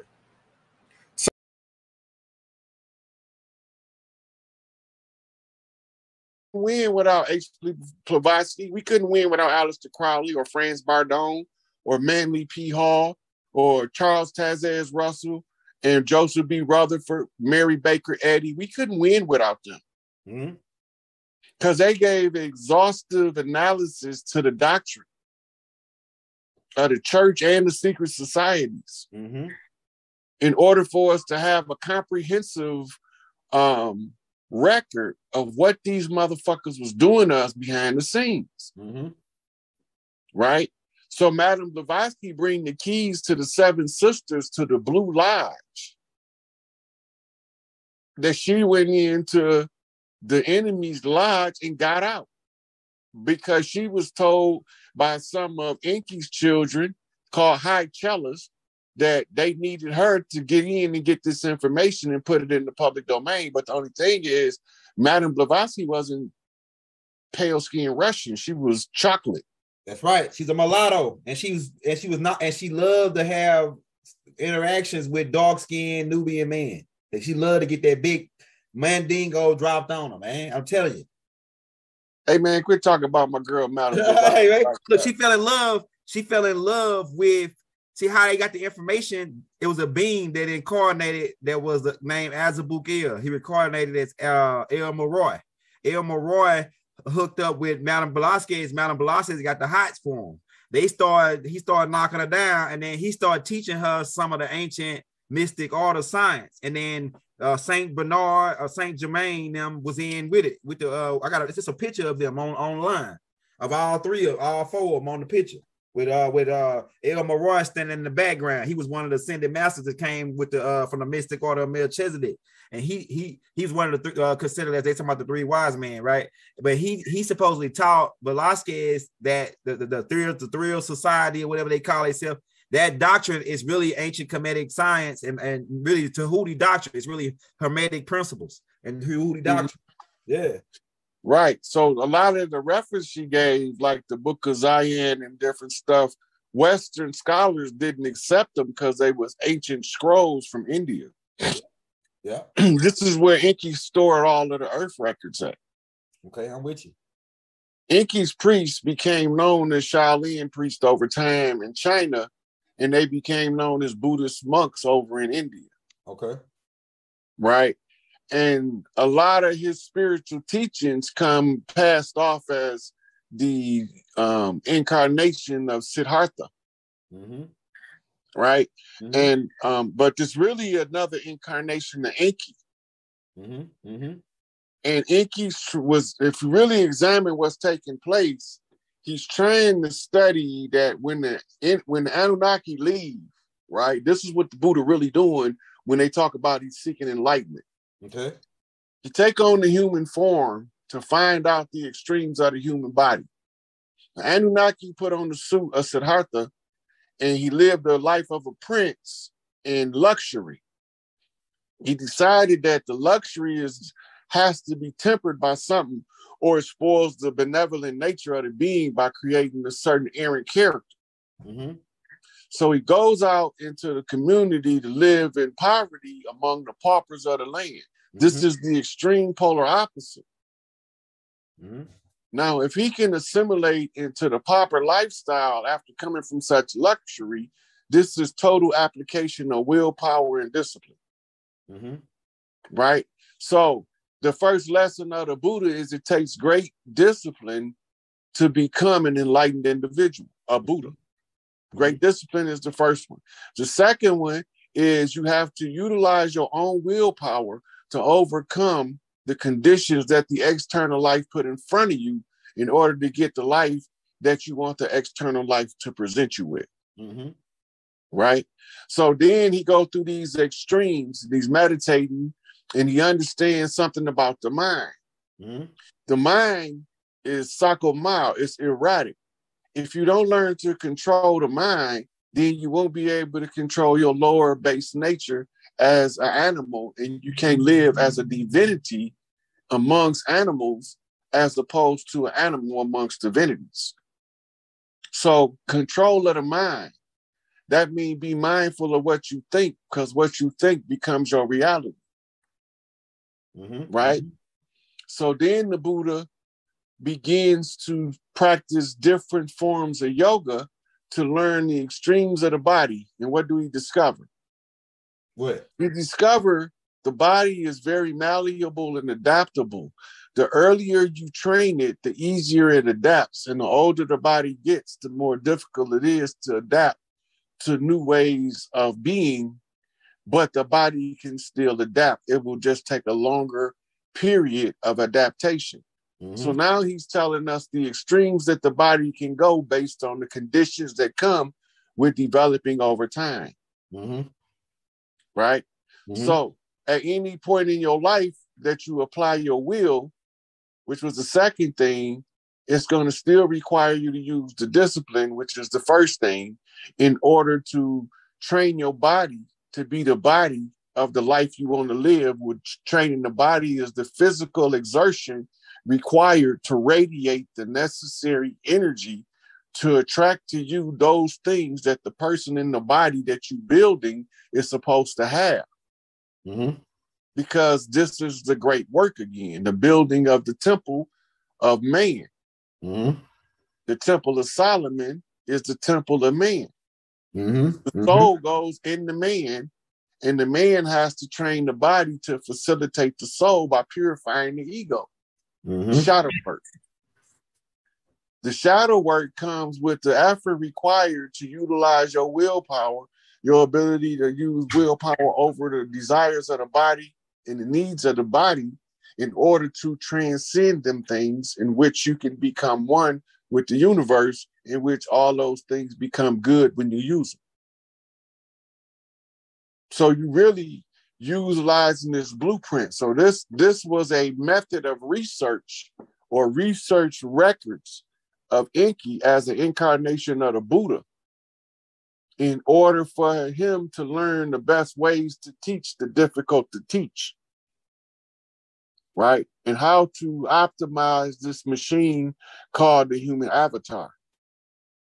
So by studying what the Buddha is teaching, you're really reading his research notes on how to be the best version of yourself possible. Well, over time in priesthoods and different incarnations of Buddha, you get a huge catalog of different aspects of life, and these are kept codified as a series of sutras. The sex guide is the Kama Sutra.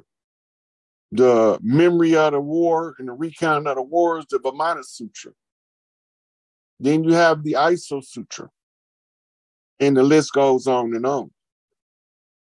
But these are from different individuals giving you their research notes, not for you to strictly follow them, but for you to have an understanding of what you're dealing with so you can create your own path.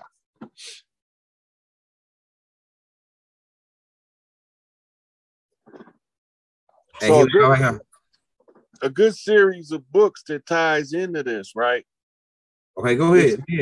Ascended Masters of the Far East. When you understand how to read the nature of the character of the individual, forensic profiling, that's how you can follow them all the way to their front door.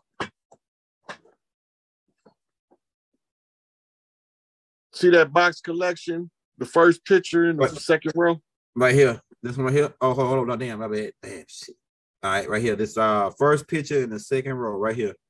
Yeah. Not the man with the beard, but the books. Yeah. He's supposed to be Serapis. One of them supposed to be Serapis Babe. We taught him in ancient Kemet. He was one of they Listen, it was 1 a.m. when I got off that video that you just watched. What? Listen. And I put my phone down and picked it back up because a text came in and it's like 10 something. Did you hear what time I said it was when I started that video? Yeah. You said it was like 11 some o'clock. Yeah. Oh shit. I heard this before though, like I seen Deja vu? No, it's like the time they call it a glitch. See, when that happened, that means that either you got it's something like it was a solar flare or something that happened right then when you probably got that glitch. It was something that happened that caused it. And it could be the time frame you went into, like the time zone. They say time, but it's like, man, it seemed like you got caught in a glitch to where like you like because we all as a people, we all sit on a rhythm, a certain frequency, a rhythm. That's what make us can dance on the beat. We on that frequency, but they can come in and they can adjust you. It's a group called the Adjustment Bureau. They put a movie out about it where they come in and adjust. I remember that movie. Huh? I remember that movie. Yeah, the Adjustment Bureau. The niggas come in and they rearrange your time. Like, so you would think that, damn, what just happened? You would be once you figure out what's happening, they done had you, and they then came in and did some shit, and then but it's something they messed up. That's how you recognize. You weren't supposed to recognize that. If these guys that was probably if somebody did that, they probably wasn't that good, or they didn't know how high power the alchemist you was that you was gonna realize that the time frame got changed. Elder, look, man, I'm telling you, this real talk, Elder. Yeah. Anybody think I'm making this up can go back and watch that video that he just watched. I'm really fucked up in that video about where them 5 hours went. Yeah, I'm telling you, man, it's crazy. Look, I'm having conversations with people about this missing block of time, and I get off the video at 1 something in the morning. Man, that's crazy, bro. The Adjustment Bureau, these niggas right here, man. They got these dudes right here. These dudes are extraterrestrials. They work for the man. They the same group inside of the Man in Black. They work The for first like yeah, the same group. Let me say right here. That's why they dress though, but you can't. They got these things called invisible belts. Where they can put these belts on and they can be it'll speed up their vibrational wave to where it bend the light waves around them where you can't see them. And they'll be up in your house walking around but you probably can see them out of the corner of your eye because the technology they ain't got it fully developed, but they got it to where you can't see them. They had an episode of the X-Files about that. Yeah, they got them right around the time of George W. Bush Sr. because we was on them. And there was a dude out there when George W. Bush was out there fishing on a boat, and another dude was a Secret Service was standing next to him, and he was fishing, but he was invisible. All you saw is the rod. And that's when they came out and said, "Oh well, yeah, we got developed this new technology that they had got from the Philadelphia experiment." See, the Philadelphia experiment, they accidentally discovered invisibility. They was trying to start doing the stealth, right? And I think it was in 1943 or somewhere around that, the Philadelphia experiment. They were trying to pull it up. Huh? Yeah. Yeah. They was trying to develop that stealth technology. Okay, I'm gonna make sure I say this picture. Then I'm gonna go to pull it up. The invisibility belts. Hold on, let me show you. Philadelphia experiment. They made several movies over the years about it. Yeah, that's where they got the technology from. Nikola Tesla. All right, right here. Yeah, they used his Tesla coils, and they used the Edison's apprentice design, but they didn't have the frequency right. Mm-hmm. One of the side effects is that it cast one of the dudes into the future into 1983. Exactly. The other side effect is the people that stayed on the ship was part of the ship now. They was welded inside. They was fused to the ship. I'm showing it right now. I'm gonna pull it up. Hold on, I say it right here. Boom. All right, let me pull this joint up right here. I want to get the real Philadelphia experiment. You know it's still a portal there, right? Yeah, right there. And that portal opened up every 10 years. And you know that they built a brick structure around where the portal comes so people won't get caught in it. What? I didn't know that part. Mm-hmm. Oh, let me blow this up because this right here, what you saying, it ties into the vortex getting ready to open up next year. See, look, this is some shit. Man, this right here, hey, Rob, I'm telling you, man, this right here, some stuff right here. Hold on, let me pull it up. All right, so yeah, so what they were doing, okay, let's pull it up. They was trying to develop stealth technology, which they already had. Bob will talk about that in this tape I just put out called the Rainbow Project, right? But it's really the original name of the tape was I Came to Right the Wrong, but I just renamed it because he talked about the Rainbow Project in there. And then, it'll be catchy just how it is now. So what people can get to what he's saying. But these beings, they were trying to develop stealth technology, which they already had, but they were trying to make it more better. And they accidentally discovered time travel and invisibility. It really was they really discovered time travel. Really, right then it all was in one thing with Albert Einstein and all them working on it. And what it did is through the dude Albert Blank, I think his name was Admiral Albert Blank, threw him into 2020 70 or something. He was in 4 or 5 different time zones before they was able to get him back to this time zone. He explained it. So that's like the same thing that's happening to you. And then too, on top of that, after that, years later, when they got this information down, secretly they set up another technology down in Area 51, the S4 in Utah, where they start working on this technology and making it smaller. And they eventually got it to like a belt buckle size where they could put it on as a belt and they could walk around. They'd be right there with the president and you won't even see them. There'll be Secret Service agents, 3 and 4 of them had a belt on, and then 3, 4 won't. They'll be visible. And then so you will be thinking that you don't even see them. They'll pull out their gun and shoot you from invisibility. You'll see their gun once they pull it out. The way when you can see their gun once they pull it out. Once they get it from their body, because the way the technology works, it's got like a little malfunction. I don't know if they developed it better, but I know during the time of George W. Bush Sr. is when they rolled them out, when the Secret Service rolled them out. You never heard of a show come on National Geographic called Future Tech? No, I'm about to check that out. Well, they got an episode that's Weapons of the Future. One of them was the tank fitted with fiber optics to bend the light around the tank.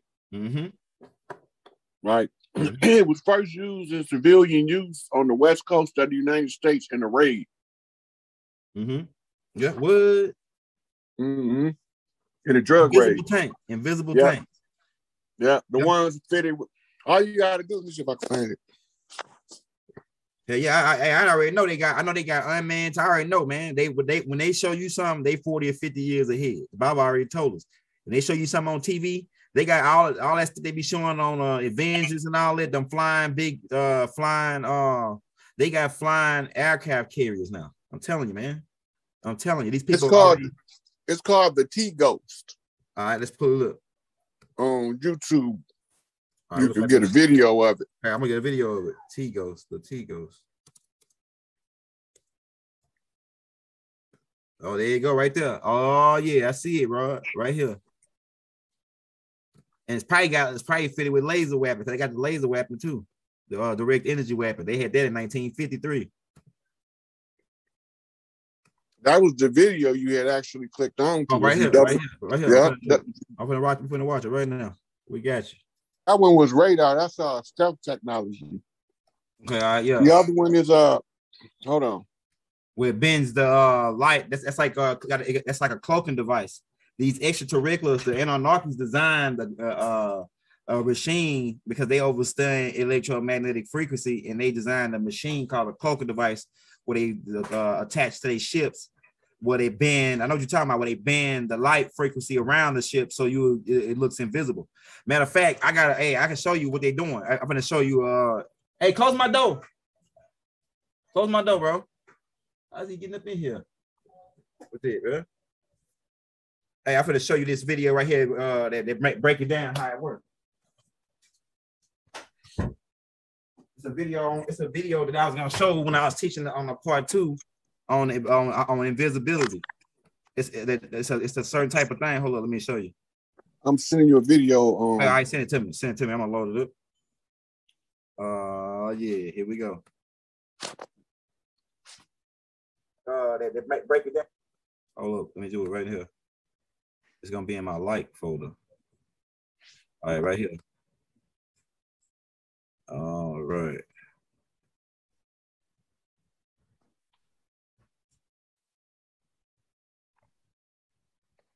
All right, I got it. I'm gonna load it up. Right here, this is a video that explains a little bit of how it works. Now I'm gonna load your video right now. I'm sending it to my thing so I can get it.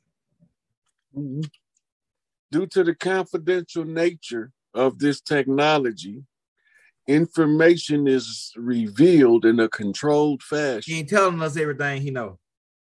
He ain't telling you everything it is to know. He only telling you what's accessible to the public. Yeah. Now, if this is what's accessible to the public, imagine what's not. Exactly, bro. What they got. I believe them motherfuckers got invisible robots already.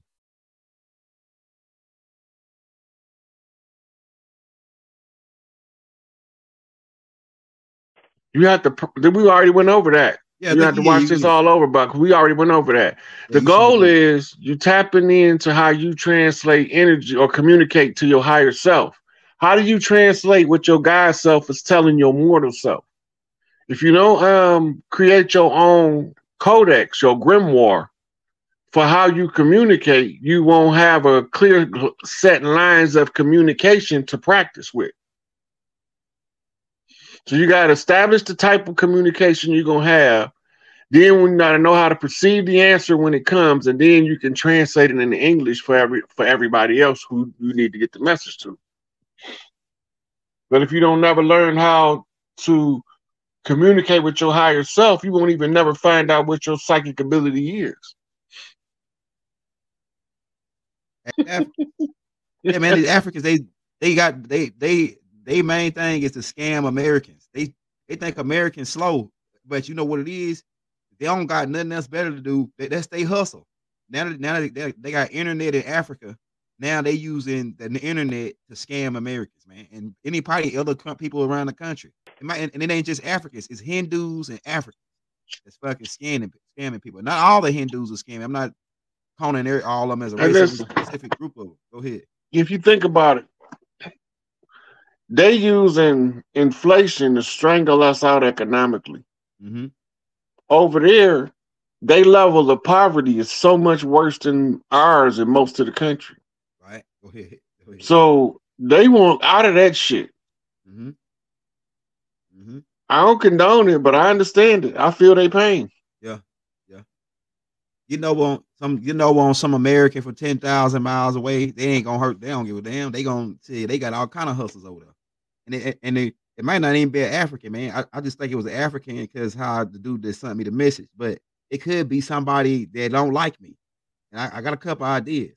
They got one of their goons to set that up so they can steal my money. I know what I think I got an idea who this nigga is. There's always some shiesty shit somewhere. Man, that's part of the game, though. Yeah, it is. It is. You know, so now you got your friends and your enemies getting rich on your name. Yeah. That means you a bad motherfucker. You productive. Because they producing off you. Yeah, they saying, man. It ain't giving you no kickback. No, he gave me a kickback. He gave me if he got 10,000, say he got 5,000, he gave me 1%. He gave me $50. He said, man, I'm making so much money off you online. Because he got my picture and he used my picture and my name. He said, I made so much money off you. I just wanted to send you $50 to show you my appreciation.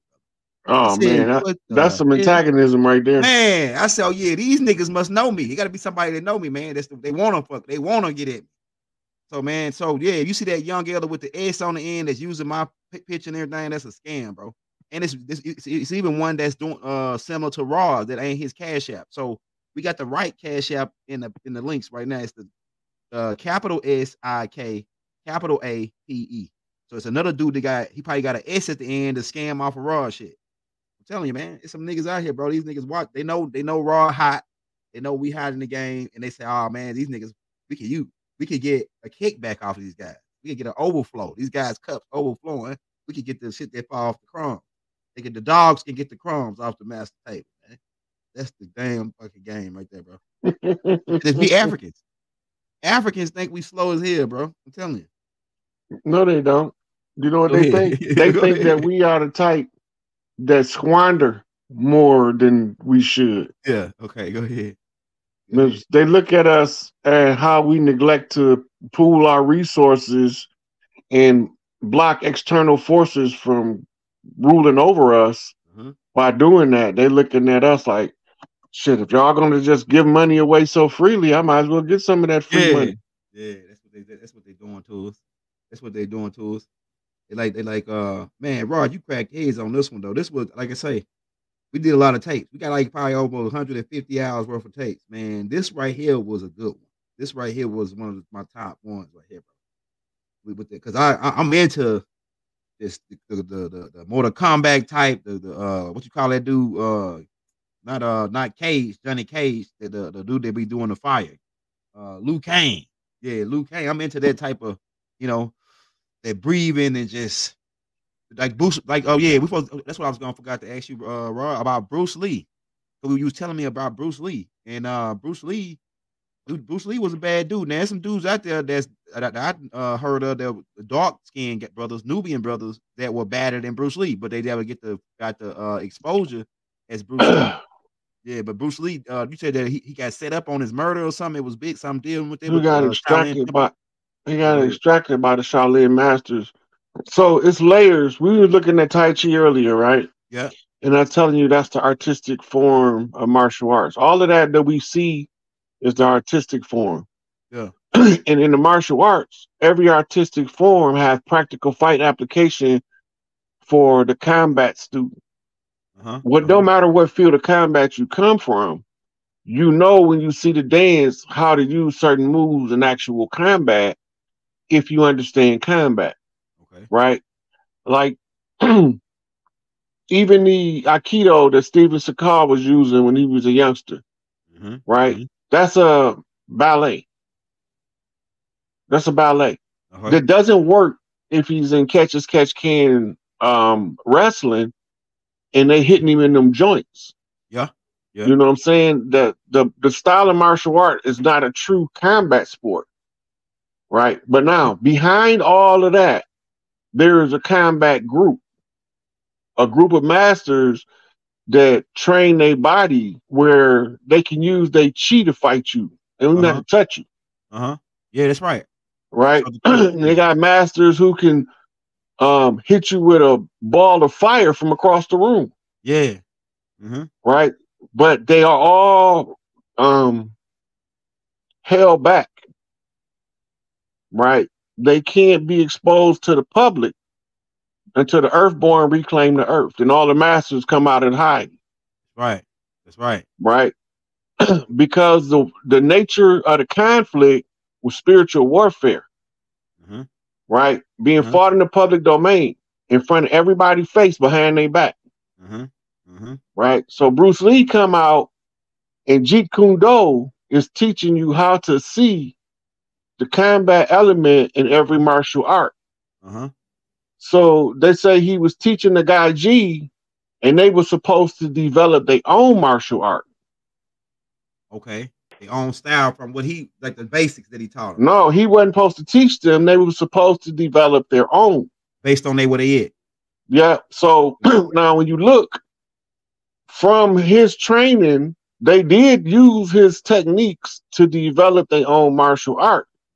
Now he spilt over secrets into the open. He have to go into seclusion. Yeah.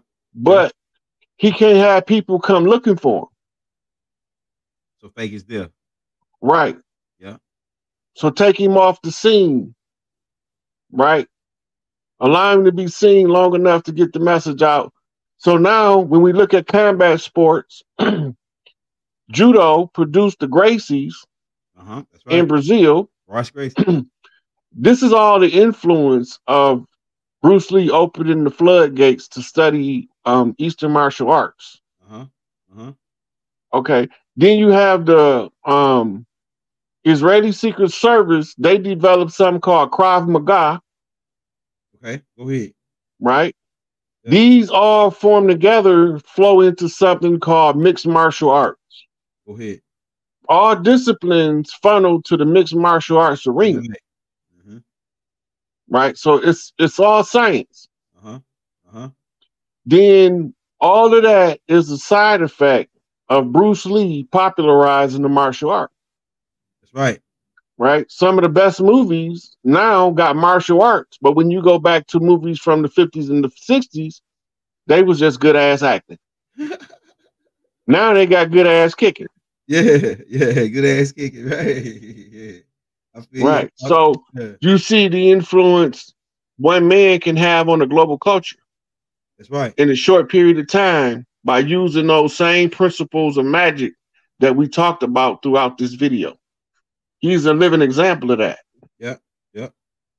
Right. And then he was able to leave a legacy of champions behind him. People that actually was in the fight game. Yeah. You know, people that trained with him who became notorious ass kickers. Yeah. You know? Yeah. Now, you got different styles of fighting and they do different stuff. Yeah. Based on the enemy you combating with. Sometimes you got to be creative and sometimes you just got to hit them straight in the jaw. Yeah. So when you understand the sciences of the art, and then you start to put it all together, it start to make sense. Yeah. Like Major Payne said, he said, I'm going to put this foot right side there. He said, oh, you think I'm joking? And they can say, oh, start moving his feet. Then he chopped him in the throat. He went down. He said, you thought you was going to kick me. He said, calling me a liar. Boom. Kick that nigga, man. I said, oh, yeah. Hey, you know that's a parody of Billy Jack. Go ahead. Billy Jack was a half-breed. Okay. And they caught Billy Jack in the field. And this is one of my favorite movies when I was little, Billy Jack. Yeah. But they caught him in the field and he told the man, he said, I'm going to take this foot, whop you on that side of your face, and then the damn thing you're going to be able to do about it. And then he did that shit, man. We thought that was the dopest. Told nigga what he gonna do, did it to him. Yeah, but Billy Jack was about a native that was half pale face. Oh yeah, I might check that out. Oh man, you ain't never seen Billy Jack? Oh man, and I watch. That's my favorite type of movie. That's a cult classic. Yeah, I gotta check that out. I can watch Billy Jack all day long. You ever seen? I can watch it on repeat. You ever seen? So he had set his tribe up on the reservation, and he became the chief by default. In the process of this, his duties is to protect everybody on the reservation.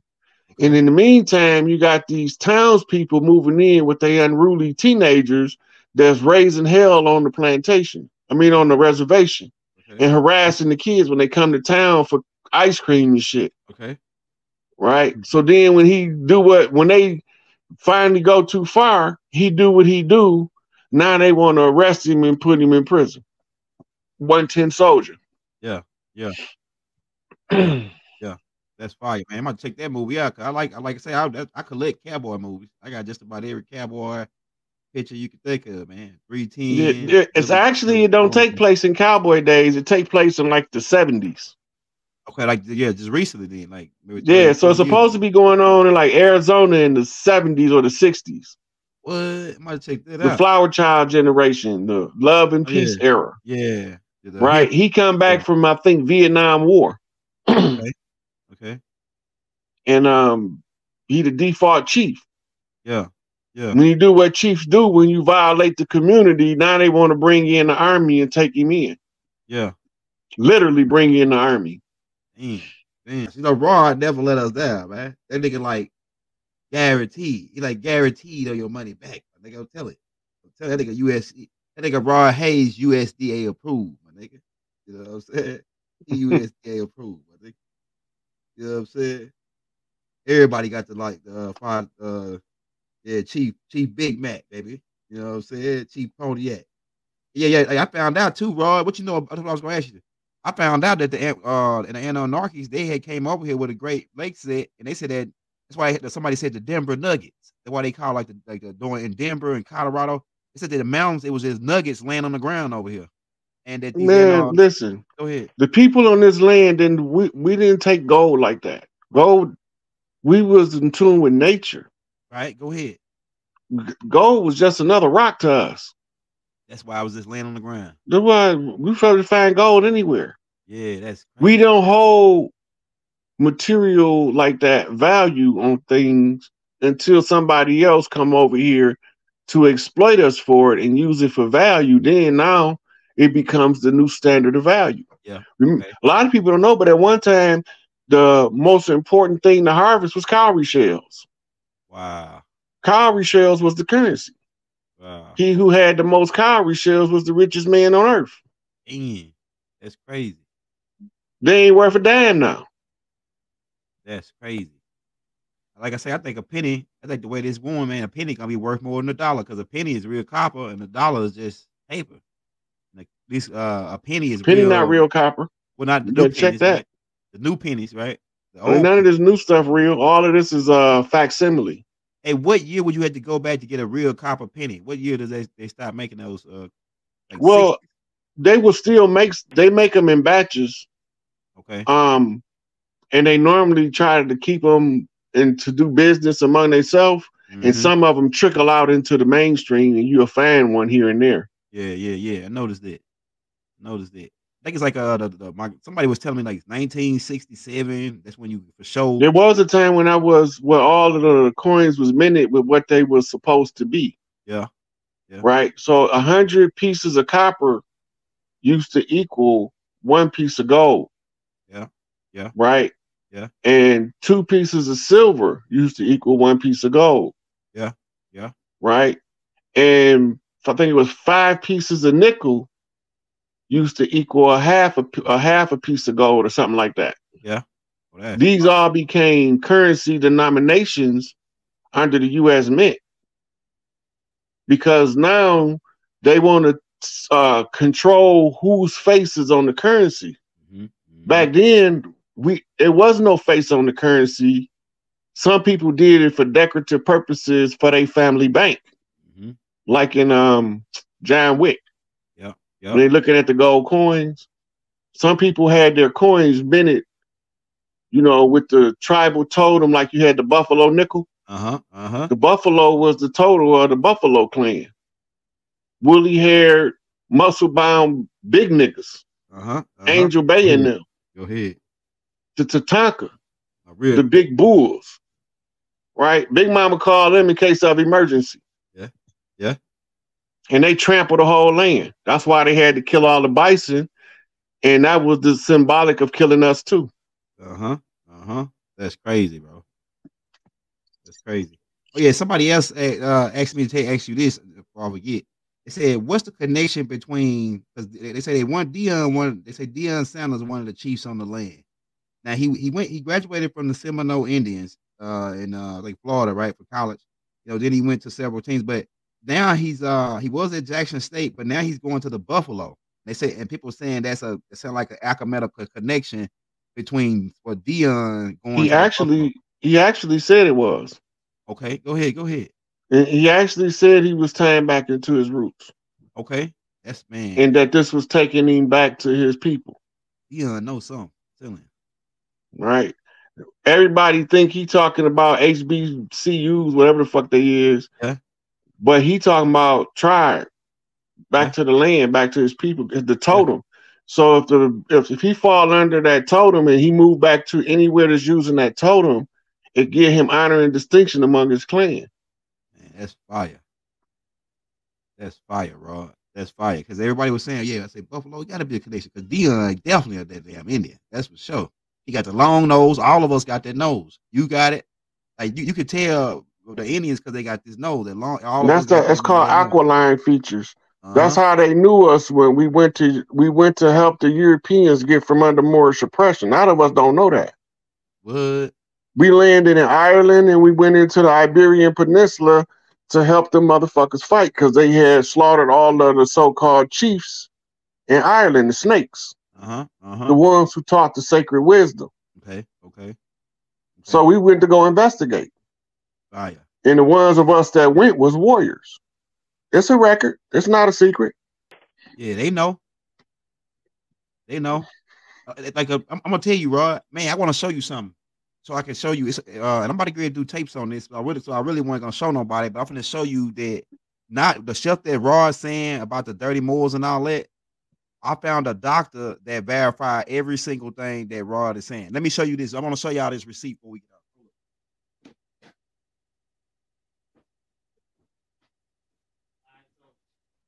out.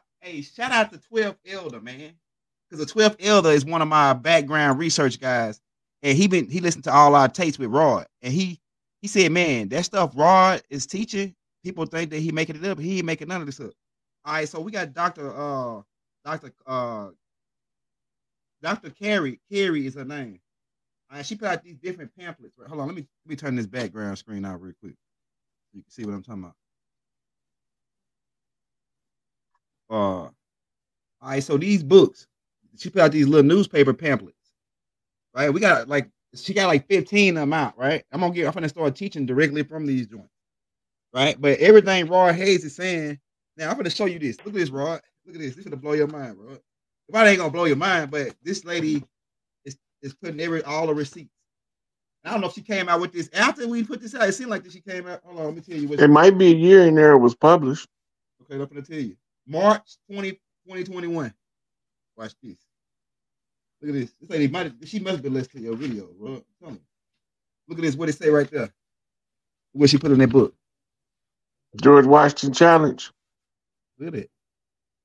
It's all right there, Rod. She got everything, all the receipts, everything you be talking about, Rod. She got the whole storyline in these books, word for word. I said, damn, this man, that nigga Rod, boy, the boys they sleeping Rod, bro.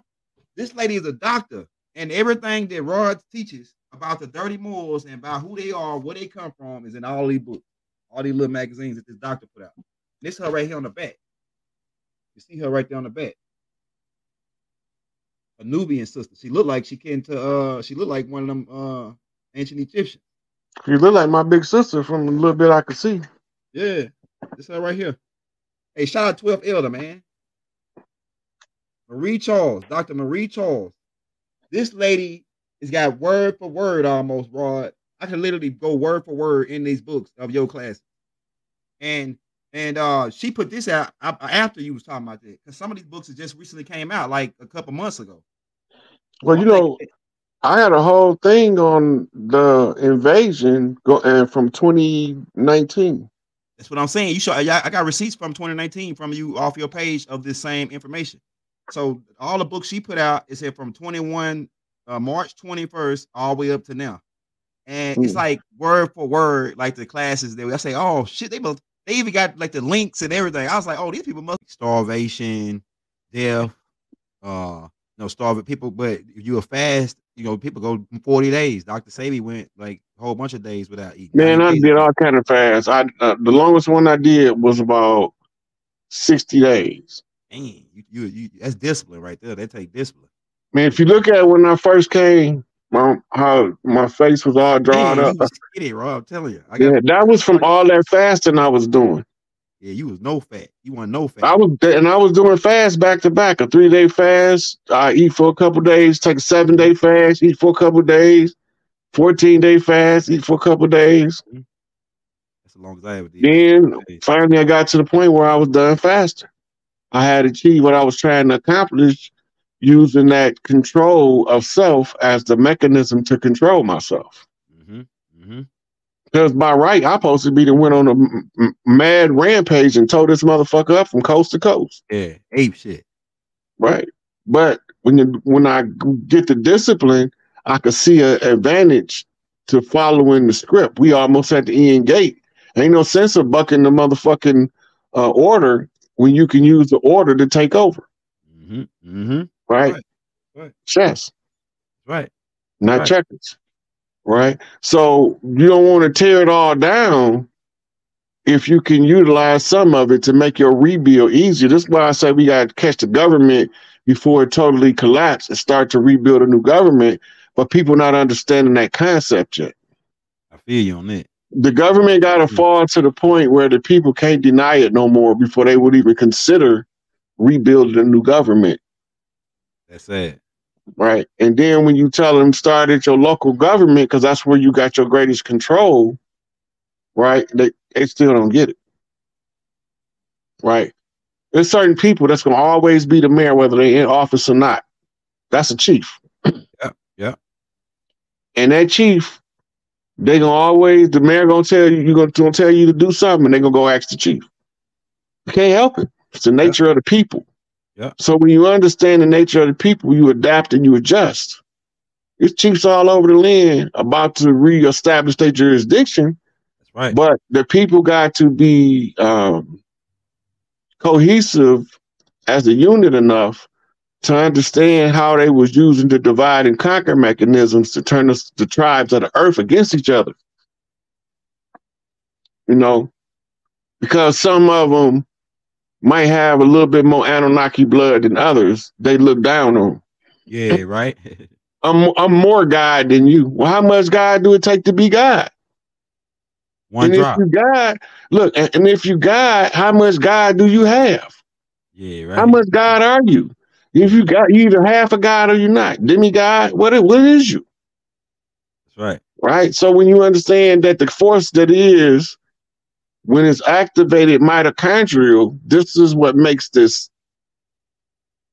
12, 11-year-old boy a grandmaster. And chess. Yeah. He got the discipline already. And then he got the structure and the love of his parents to make him want to be better at what he's doing. That's fire, Rod. That's why they want to break our families up. That's fire. The father is the motivator.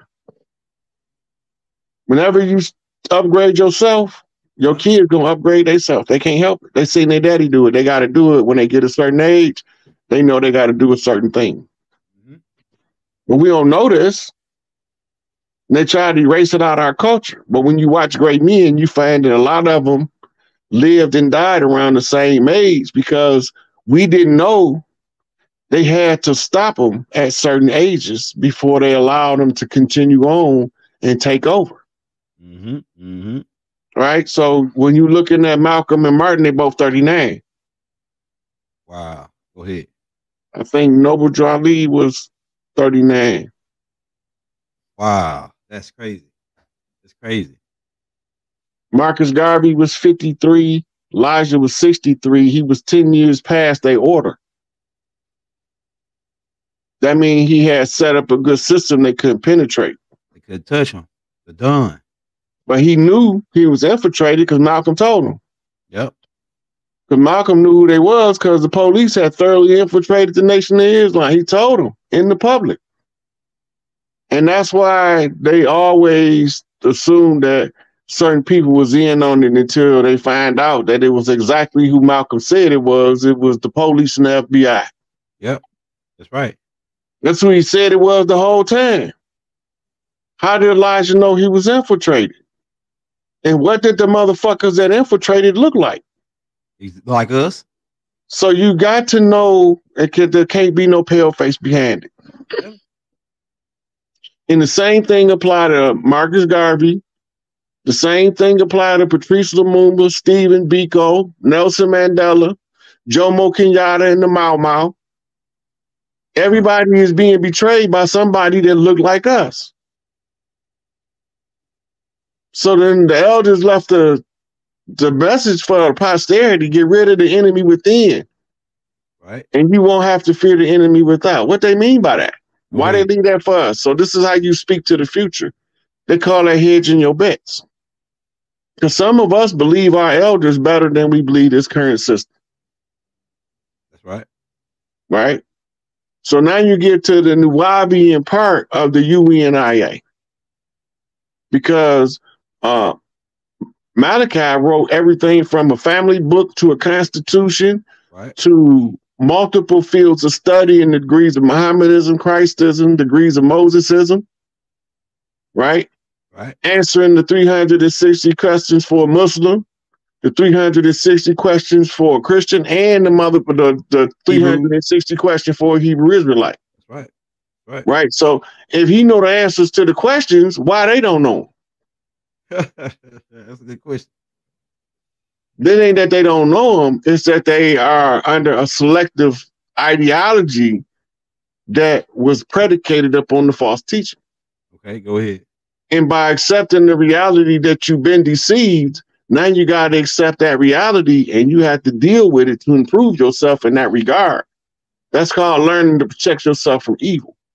Insulate yourself from false teachings. Right. That means anything that's rooted in fear, that you need to study that without fear. Right. So Noble Drew Ali say, I'm gonna make the European tell you the truth. Yep. So then next thing you know, you got an onrush of European thinkers in the sciences and in the churches. Whistleblowers. You got Mary Baker Eddy. Right. You got Madame Blavatsky. Right. You got Manly P. Hall. Right. You got Aleister Crowley, Franz Bardon. And they all carrying heavyweight information. You got Rudolf Steiner, Israel Regardie. And they dropping it heavy. But you know we ain't paying no attention because you want to have something from a nigga, put it in the book, right? That's how you got to do. That's what they say. So if your elders make them tell you the truth, how you gonna know the truth if you don't go where they put it? In the library, where they bury their lives. That's right. The truth there, but you got to go dig that shit out. That's right. Right. So now we learned that they play word games. They play board games, mind games, political games, assassination games, war games. These are the games of the guys played out on one board in the galactic chess. Go ahead. But you play it like you're playing it in a hologram. Mm-hmm. You put your headphones on and you get absorbed in the game so much that you lose track to the reality that you're just playing the game. The game of the gods. You don't never control it as long as you be a victim to it. It's right in the rules. The victim can never be the controller of the fate of others until he becomes the victimizer. And the only reason why the victim become the victimizer is to overthrow oppression. He victimized those who victimize his people. Right. Right. So the keys to magic is the keys to unconditional love, control of the self, and the discipline to become what you will. Then the part that you want to develop, study it. Study the mythology, the fiction, the non-fiction. If it's science is on it, study it. Because the more you understand it, the more you can control it. As you practice it, the stronger you get in the function. You can make the chi accumulate in your hand to be hot or cold. Right. Go ahead. But if you don't understand the usage of it and you don't practice, you ain't going to be good at nothing. And the practice is doing it until your subconscious have it locked in. Muscle memory, subconscious memory. Repetition until you absorb it. The same with hypnosis. You got to go through a repetition in order to get put in hypnosis. Right. And you got to be in a alpha wave state, theta wave state to absorb information. So you got to understand the states of mind. How do you facilitate that state of mind and then practice? That's the hard part, because nobody got no discipline no more. It's one of the best tapes we drop, bro. I'm telling you. This right here, I love this information you give me right now. I needed this. I needed this information for the chi, because that's what I'm studying right now. This harnessing the air, harnessing the energy, because all the energy is in the air. So the power is in the air, in the breathing. And we've been talking about that for the longest. And just breathing and absorbing. Like when you notice when you make somebody mad or they finna get ready to fight or anything, they always take in some air first. Yep, deep breath. Or the cool off, even the cool off or the calm down, they say. Or even when you get hit, like you hit a bone, hit a funny bone or something, you go, take in some air, baby. Ooh, oh, that shit hurt. You know what I'm saying? So that's the science of breath. Yeah. That's a book. But practicing different breathing techniques give you control of different bodily functions. Pain, you can control pain through breathing. You can control pain through breathing. So the more you understand the breath, that's spirit. Yep. Spiritus mean the breath. Go ahead. Right? That's the word spirit. Spiritus. It's Latin. Right? I mean the breath. The function of the breath is to facilitate the oxidization of the materials that you use as a waste product. When they oxidize, that's when the body starts to burn. The burning is the sensation of the conversion of all of that stuff into some usable substance for your mitochondria to power your DNA. That's right. Go in. If you go to the mitochondria, you'll find that in the mitochondria is the matrix. And when you unravel this secret, as we just went through it, you unraveling the keys and the source of the matrix. So when they tell you that God is a man and you tell them God is a woman, now they'll understand it a little better. X-Men Academy. Right. And that's what I was gonna tell you too. Like when women having a baby, they say breathe. Go on, when they're having the baby out, they say take some deep breaths, relax. So like it's gotta that I think the beginning of the chi is discipline. It's discipline, like you said, then harnessing the air energy. It's something doing with the air, how they gather in that power, because the electricity, all that work with the air. So it's getting the air. Yep. Yeah. That's what you're using for Prime Creator to relay the information to your mitochondria. You gotta remember, if you study epigenetics, you know that we projected into ourselves from somewhere else. And if we projected into ourselves from somewhere else, that means we got to be in a remote location where we not in this form.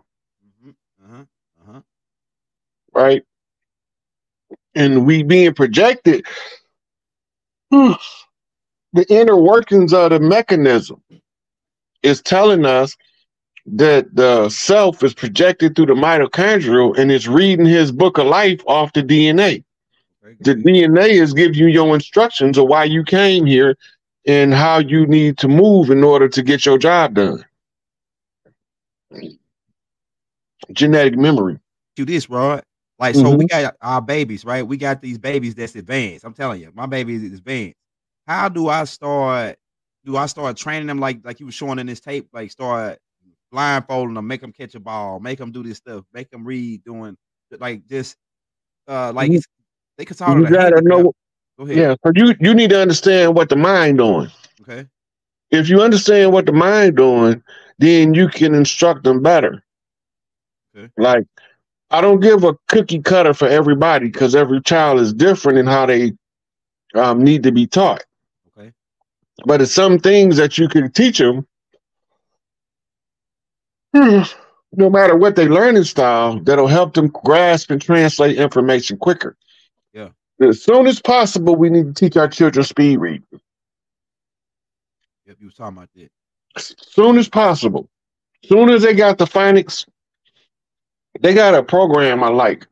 I ordered them and I end up having to cancel my payments on them because their business practices didn't match their product. Their product is excellent, but their business. Anyway, the IQ reading program, right? Uh-huh. It uses what look like video games to train the eye to perceive faster. Okay. Okay. Now, there's a couple of side effects come with learning speed reading. One, it broadens your peripheral vision, which means it allows you to see a larger spectrum on the light spectrum than you normally would see. You also pick up information faster. It was a movie, a series just come on USA. This dude, his father was a cop. And his father was teaching them at an early age how to pay attention to detail. SikApe, that's the name of it. His father trained him how to pay such close attention to detail until his mind began to register details without having to really look for them. Yeah, without just automatic. Right, because it was redundantly taught and embedded in him at an early age. You gotta remember the Jackson Fives used to get out of school and rehearse till it was bedtime. That's facts. Go ahead. I was gonna say that. Go ahead. You know, look at Beyonce Knowles. That's right. They can say what they want about her, but if you look at how hard she been training from a child, that's right. Right, she can only be what she is because she trained herself to be that. Yes. If her self-confidence match her skill development, she has to reach that level. That's right, bro. That's just the law of nature. Tiger Woods, same thing. Yeah, same with Tiger Woods. Yep. Same with the Venus and Serena, whatever them people say they is or not. Yep. But the thing is, you can't take away that all of their childhood they practiced. That's right. And they became good at a faster pace than the average child. Right. And then they took over. That's right. It is what it is. God. Yeah, so you got people like, and then like you know, like the people that start out like Mayweather. Mayweather was doing it when he says he was a kid. His dad. Yep. So now he the greatest. You know what I'm saying? Yep. Like, yeah, they mentioned Kobe. Yep. LeBron too. Yep. Yep. LeBron was playing with NBA players, and at a young age, they used to come into his town to play with him. That's right. That's right. Kobe too. Kobe. Yep. So a lot of these cats that's come great. A lot of them, you know, some people. Like if Michael Jordan, he rare. He said like I think he started playing in the 12th grade or something like that. Yeah, he rare. You know what I'm saying? He became the GOAT. He rare, but like you got some people they never even tap into their potential till later on in their life. They figure out they could have been the GOAT. We call them late bloomers. Yeah, late bloomers. Go ahead. Yeah. So some of us go through hard life to be the best elders. All we doing is training to be in the position we truly want to be in. So if I go through life and I learn how to kick ass, take names, get rich, and play games, now I know everything I need to know to have fun with my family when I get old. So once we get to the point where we can become the elders, now we can enjoy our family the best. Right, so that's where I'm at. That's why I'm a late bloomer. I could have did this shit when I was 8 and told these people that there's some strangers on the land, but I couldn't tell them exactly where they was at.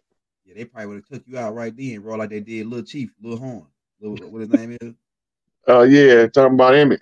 Yeah, Lil Emmett. They would have took you out like Emmett. Emmett might have said something. They heard him, and they said, "Oh yeah, that's." I'm telling you, man. I know exactly what happened, man. when I'm reading the story, I'm like, this is a repeat. Yep. That's Chief Littlehorn. Yep. He would have had this motherfucker turned upside down righteously, right? So imagine you merge Malcolm and Martin together all in one person. This is what he would have grew up to be because people would have responded to him like that. His thing was whistling the war cry. In the South, it's called whistling Dixie. It became that during the Civil War, but it's an old tribal war cry. Some of them use a little flute made out of wood. Okay. But some of them just learn to whistle with their mouth. Okay. Chief Littlehorn, if he come back, he gonna always be a whistler. Uh-huh. And his whistling gonna make him famous all over the land, and he gonna be able to use that as the cover story, like E40, to join the Chiefs behind the scenes. Yeah, yeah. Right? So while you using your art to get you into places, you're using the places that your art take you to make your connections. Right? So we got different levels. And we got to start tapping back into the old structure and the old ways in order to remember who we is. So that's the keys to the sorcery on the land, that natural magic. Hey, Rod, I'm waiting on him right now, Rod. Yeah. Rod cracked heads and twist caps on this one. This right here, one of the best ones. This one of the, like, we got a lot of tapes, Rod. This one right here is one of the top ones, Rod. This is hot. I like this tape. Yeah, this was a good one. This right here taught us the next level information. It says, do looking in the mirror mess with your self-esteem? Does looking in the mirror mess with your self-esteem? It's the conversation you having with the person you see in the mirror, whether you use it to tear you down or build you up. You can't never allow nobody to convince you to tear you down. Always build yourself up first, because that's going to make your real tribe come to help you build you. When they see you doing the self-work, then they going to come and help you work at the other stuff that complements that. So if you're building yourself to be the king, by the time you get done building yourself into king status, you got a kingdom under you.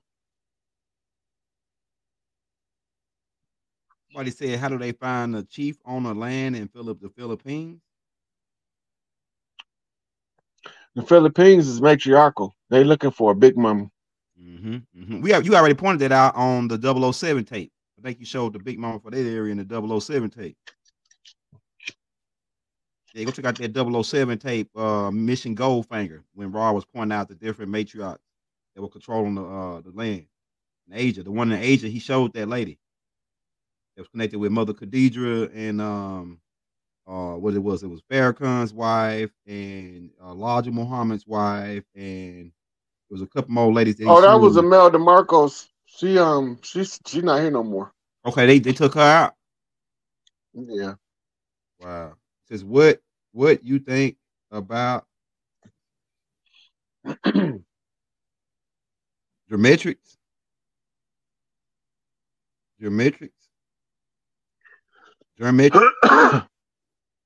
A question.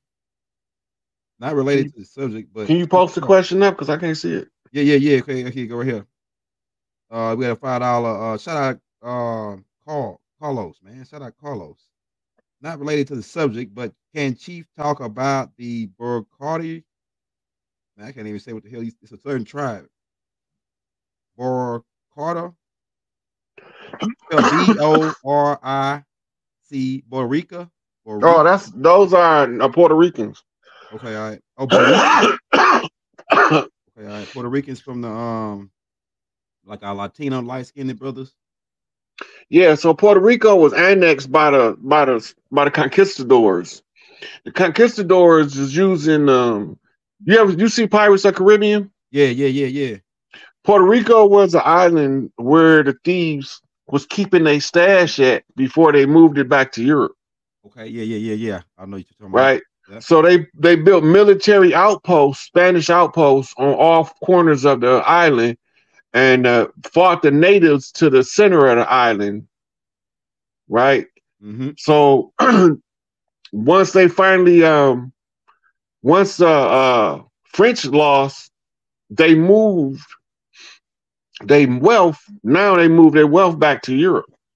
The Spanish did. Yeah. This is when they set up. They're getting ready to set up Switzerland now, in the banks. Right. So now the natives eventually fight the conquistadors to a stalemate on the island. Okay. Some of them stayed and corrupted the priesthood to the day, but most of the priests there are back to the old ways, know who the ones that don't belong there, and that's using the priesthood to exploit the people.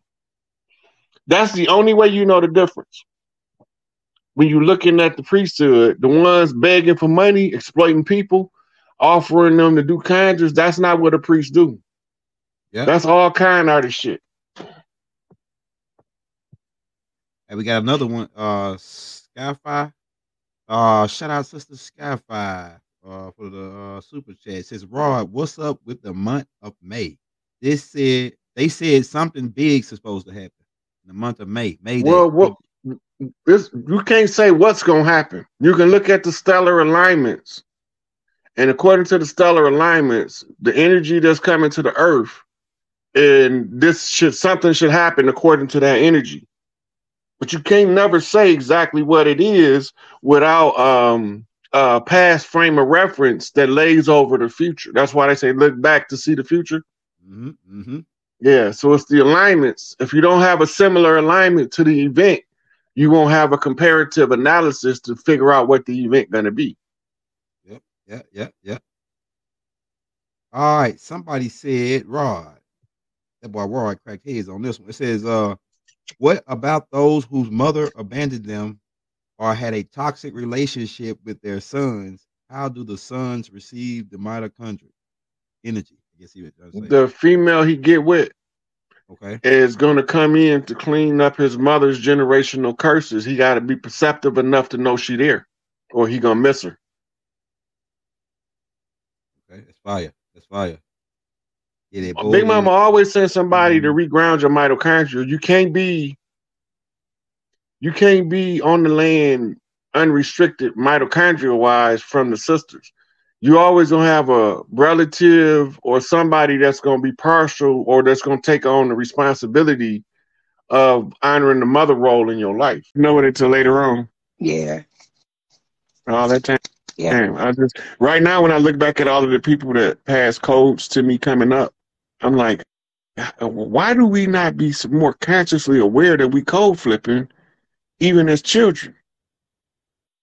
The children's games, all of those children's games, hopscotch and all that, those were training programs. All them games that we double dutch is from here. Double dutch ain't from nowhere else on earth but the Americas. That's where it came from.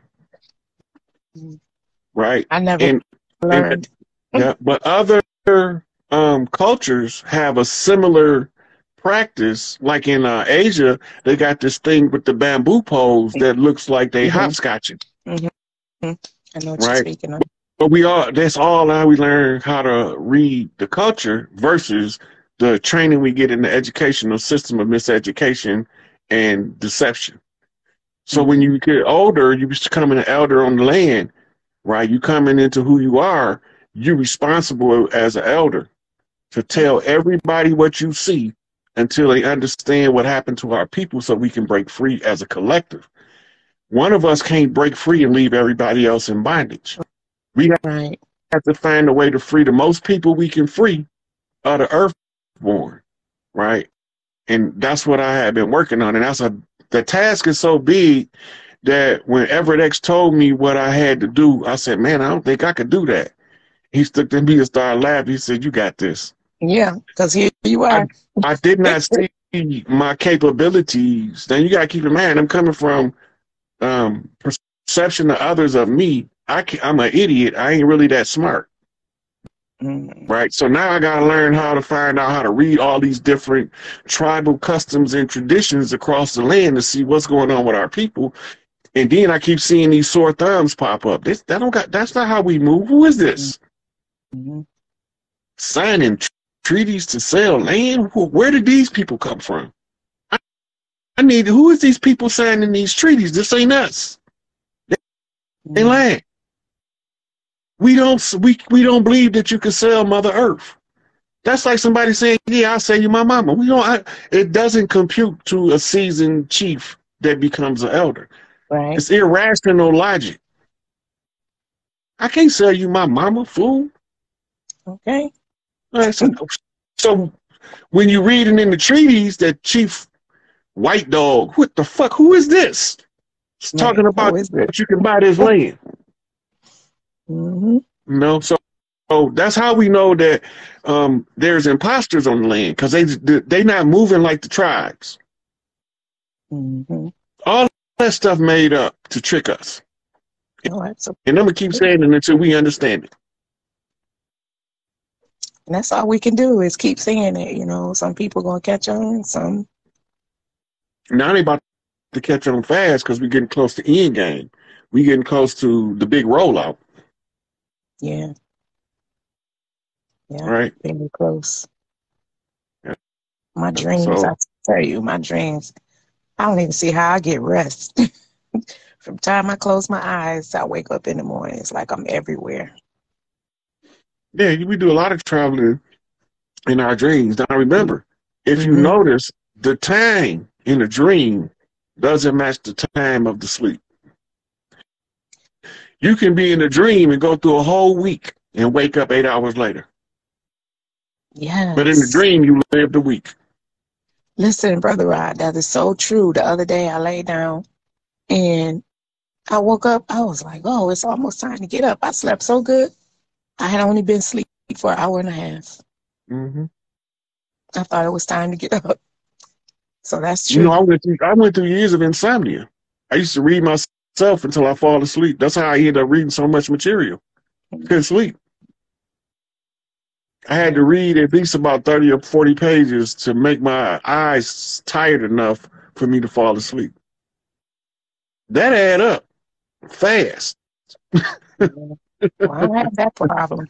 So yeah, I lay down, what I ended up doing, I ended up training myself to use water as a sleeping agent. So when I start every night when it's time to go to bed, I used to drink a big cup of cold water and go in my room, cut off all the lights, close my eyes, go to sleep. After a while, my body got used to when I drink the water, that means it's time to go back to sleep.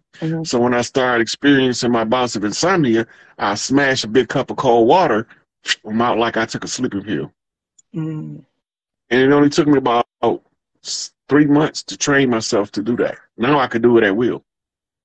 I drink cold water before I go to sleep as well.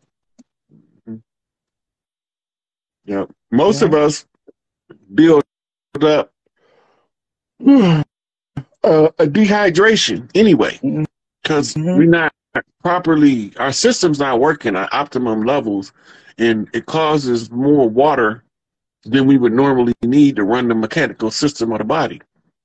Right? Yeah. Right? So when we drink that water, we hydrate the system. Now the system can start doing repairs, and it does repairs when you resting, when you sleep. Okay. Yeah, my body, I used to drink juice. Now all I want is water. All the time, all day.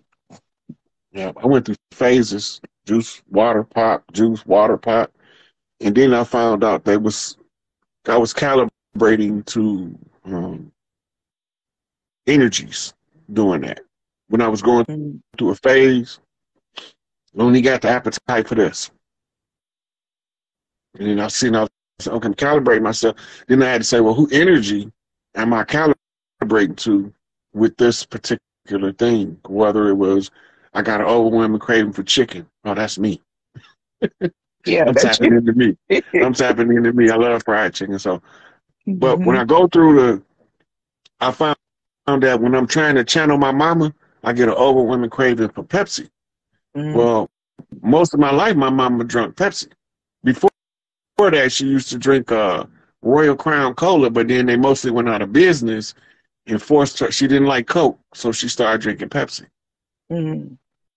So now, if my mama trying to tell me something and I can't hear her, I'll just get a craving for Pepsi. And then it ties the sympathy into my mama and her Pepsi that puts me in what's the nostalgia and reminiscence to recall her energy, and then she can communicate with me. Mm-hmm. That's funny because a lot of times I think like my dad is trying to communicate with me. Like I'm still grieving him. It's been 2 years. I'm the only girl. I was a daddy's girl.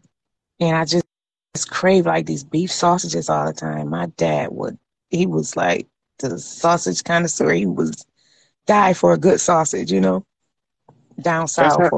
That's how he communicate with you. The way that you open the two-way channel is when you get the craving, he got a message for you. Right? So you go, whatever his favorite sausage was, try to find that one and cook that one. And it's closer to his energy. You got his DNA signature part of who you are. Mm-hmm. And when you do something in the physical world to call forth the energy, now you can align your codons on your DNA to allow him to download information directly to you from the genetic tree, from the family tree. Okay. I'm going to find that sausage. Yeah. All right, sweetie. I was going to make this my last one. I'm trying to take one more call before I go. All right, brother. Thank you. Gratitude. Okay, you're welcome, sweetie.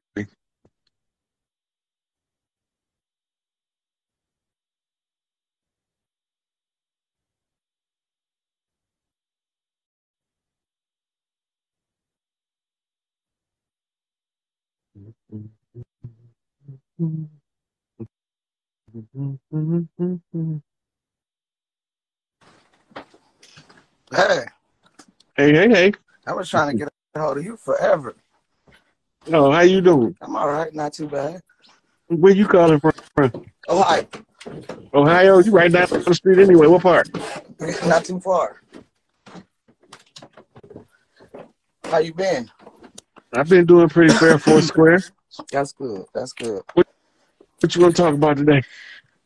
I've just been trying to talk. I don't know what it was I was supposed to get in contact with you about, but a while ago, I had inboxed you a couple times, and you had came to me in my meditation, and it was just said I was supposed to get in contact with you.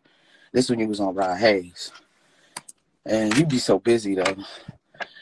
I hit you up we had never connected, but I don't know what it is we were supposed to. Do you have Cooks in your family? Last name Cook? Not that I'm aware of. How about Griffin? Not that I'm aware of. Okay. This is checking because you look like one of my cousins. Somebody did. Did I hear somebody say something? You know what?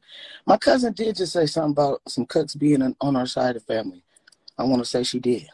My grandmother. I think she did say that. See, is she from around the Magnolia, Mississippi area? They are from Mississippi. I'm not sure what area. Find out. It ain't gonna be hard. You gotta do is call. There's a couple people in your family you call. You know everything you need to know. There's one I could call. This is the one that told me about the Cook, but they changed their last name to Lopp, L-O-P-P. They Lopps or Keefs now. So in the tribal tradition, when you used to, when they crop a dog ears? Yeah.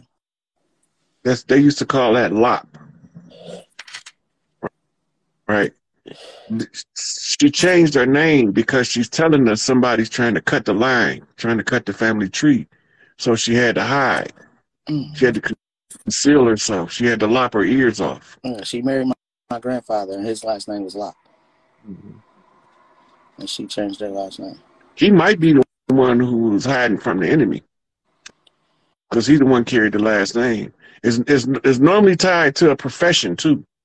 So if he was a dog man, he could have got that name from being from a long family of dog men. They cropped the dog's ears and tails and stuff, right?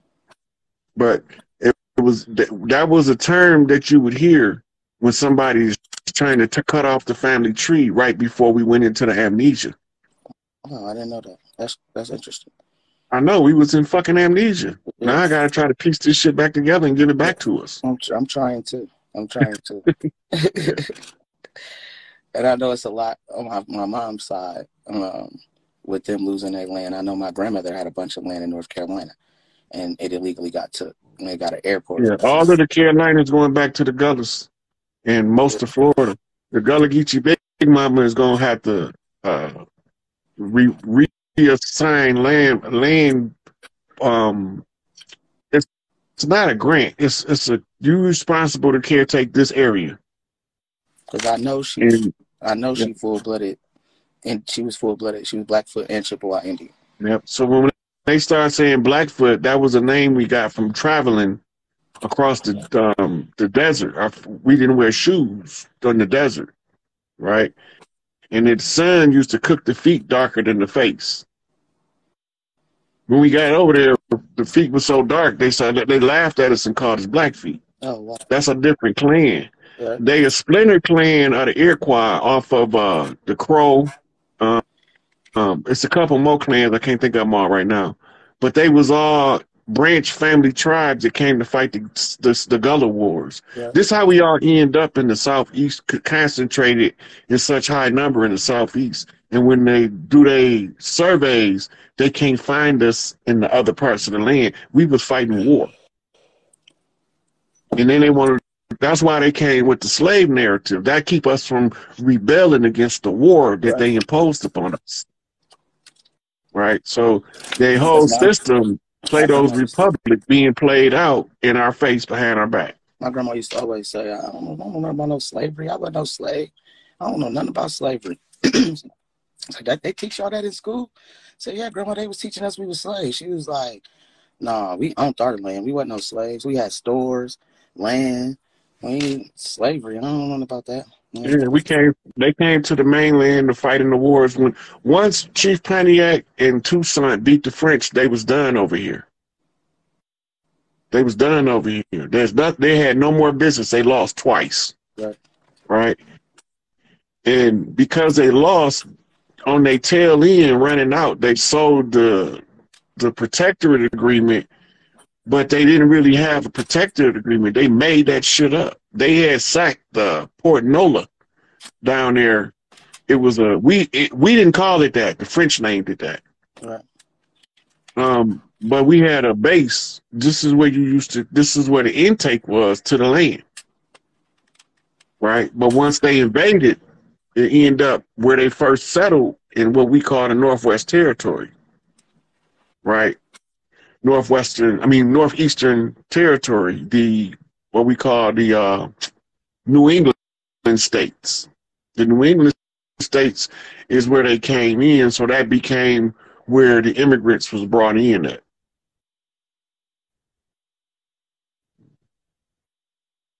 It's buffering you out, sweetie.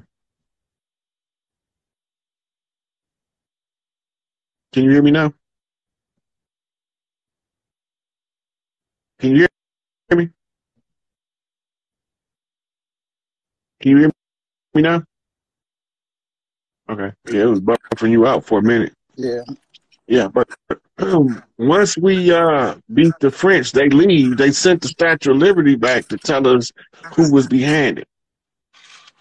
Statue of Queen. Yeah. They don't know.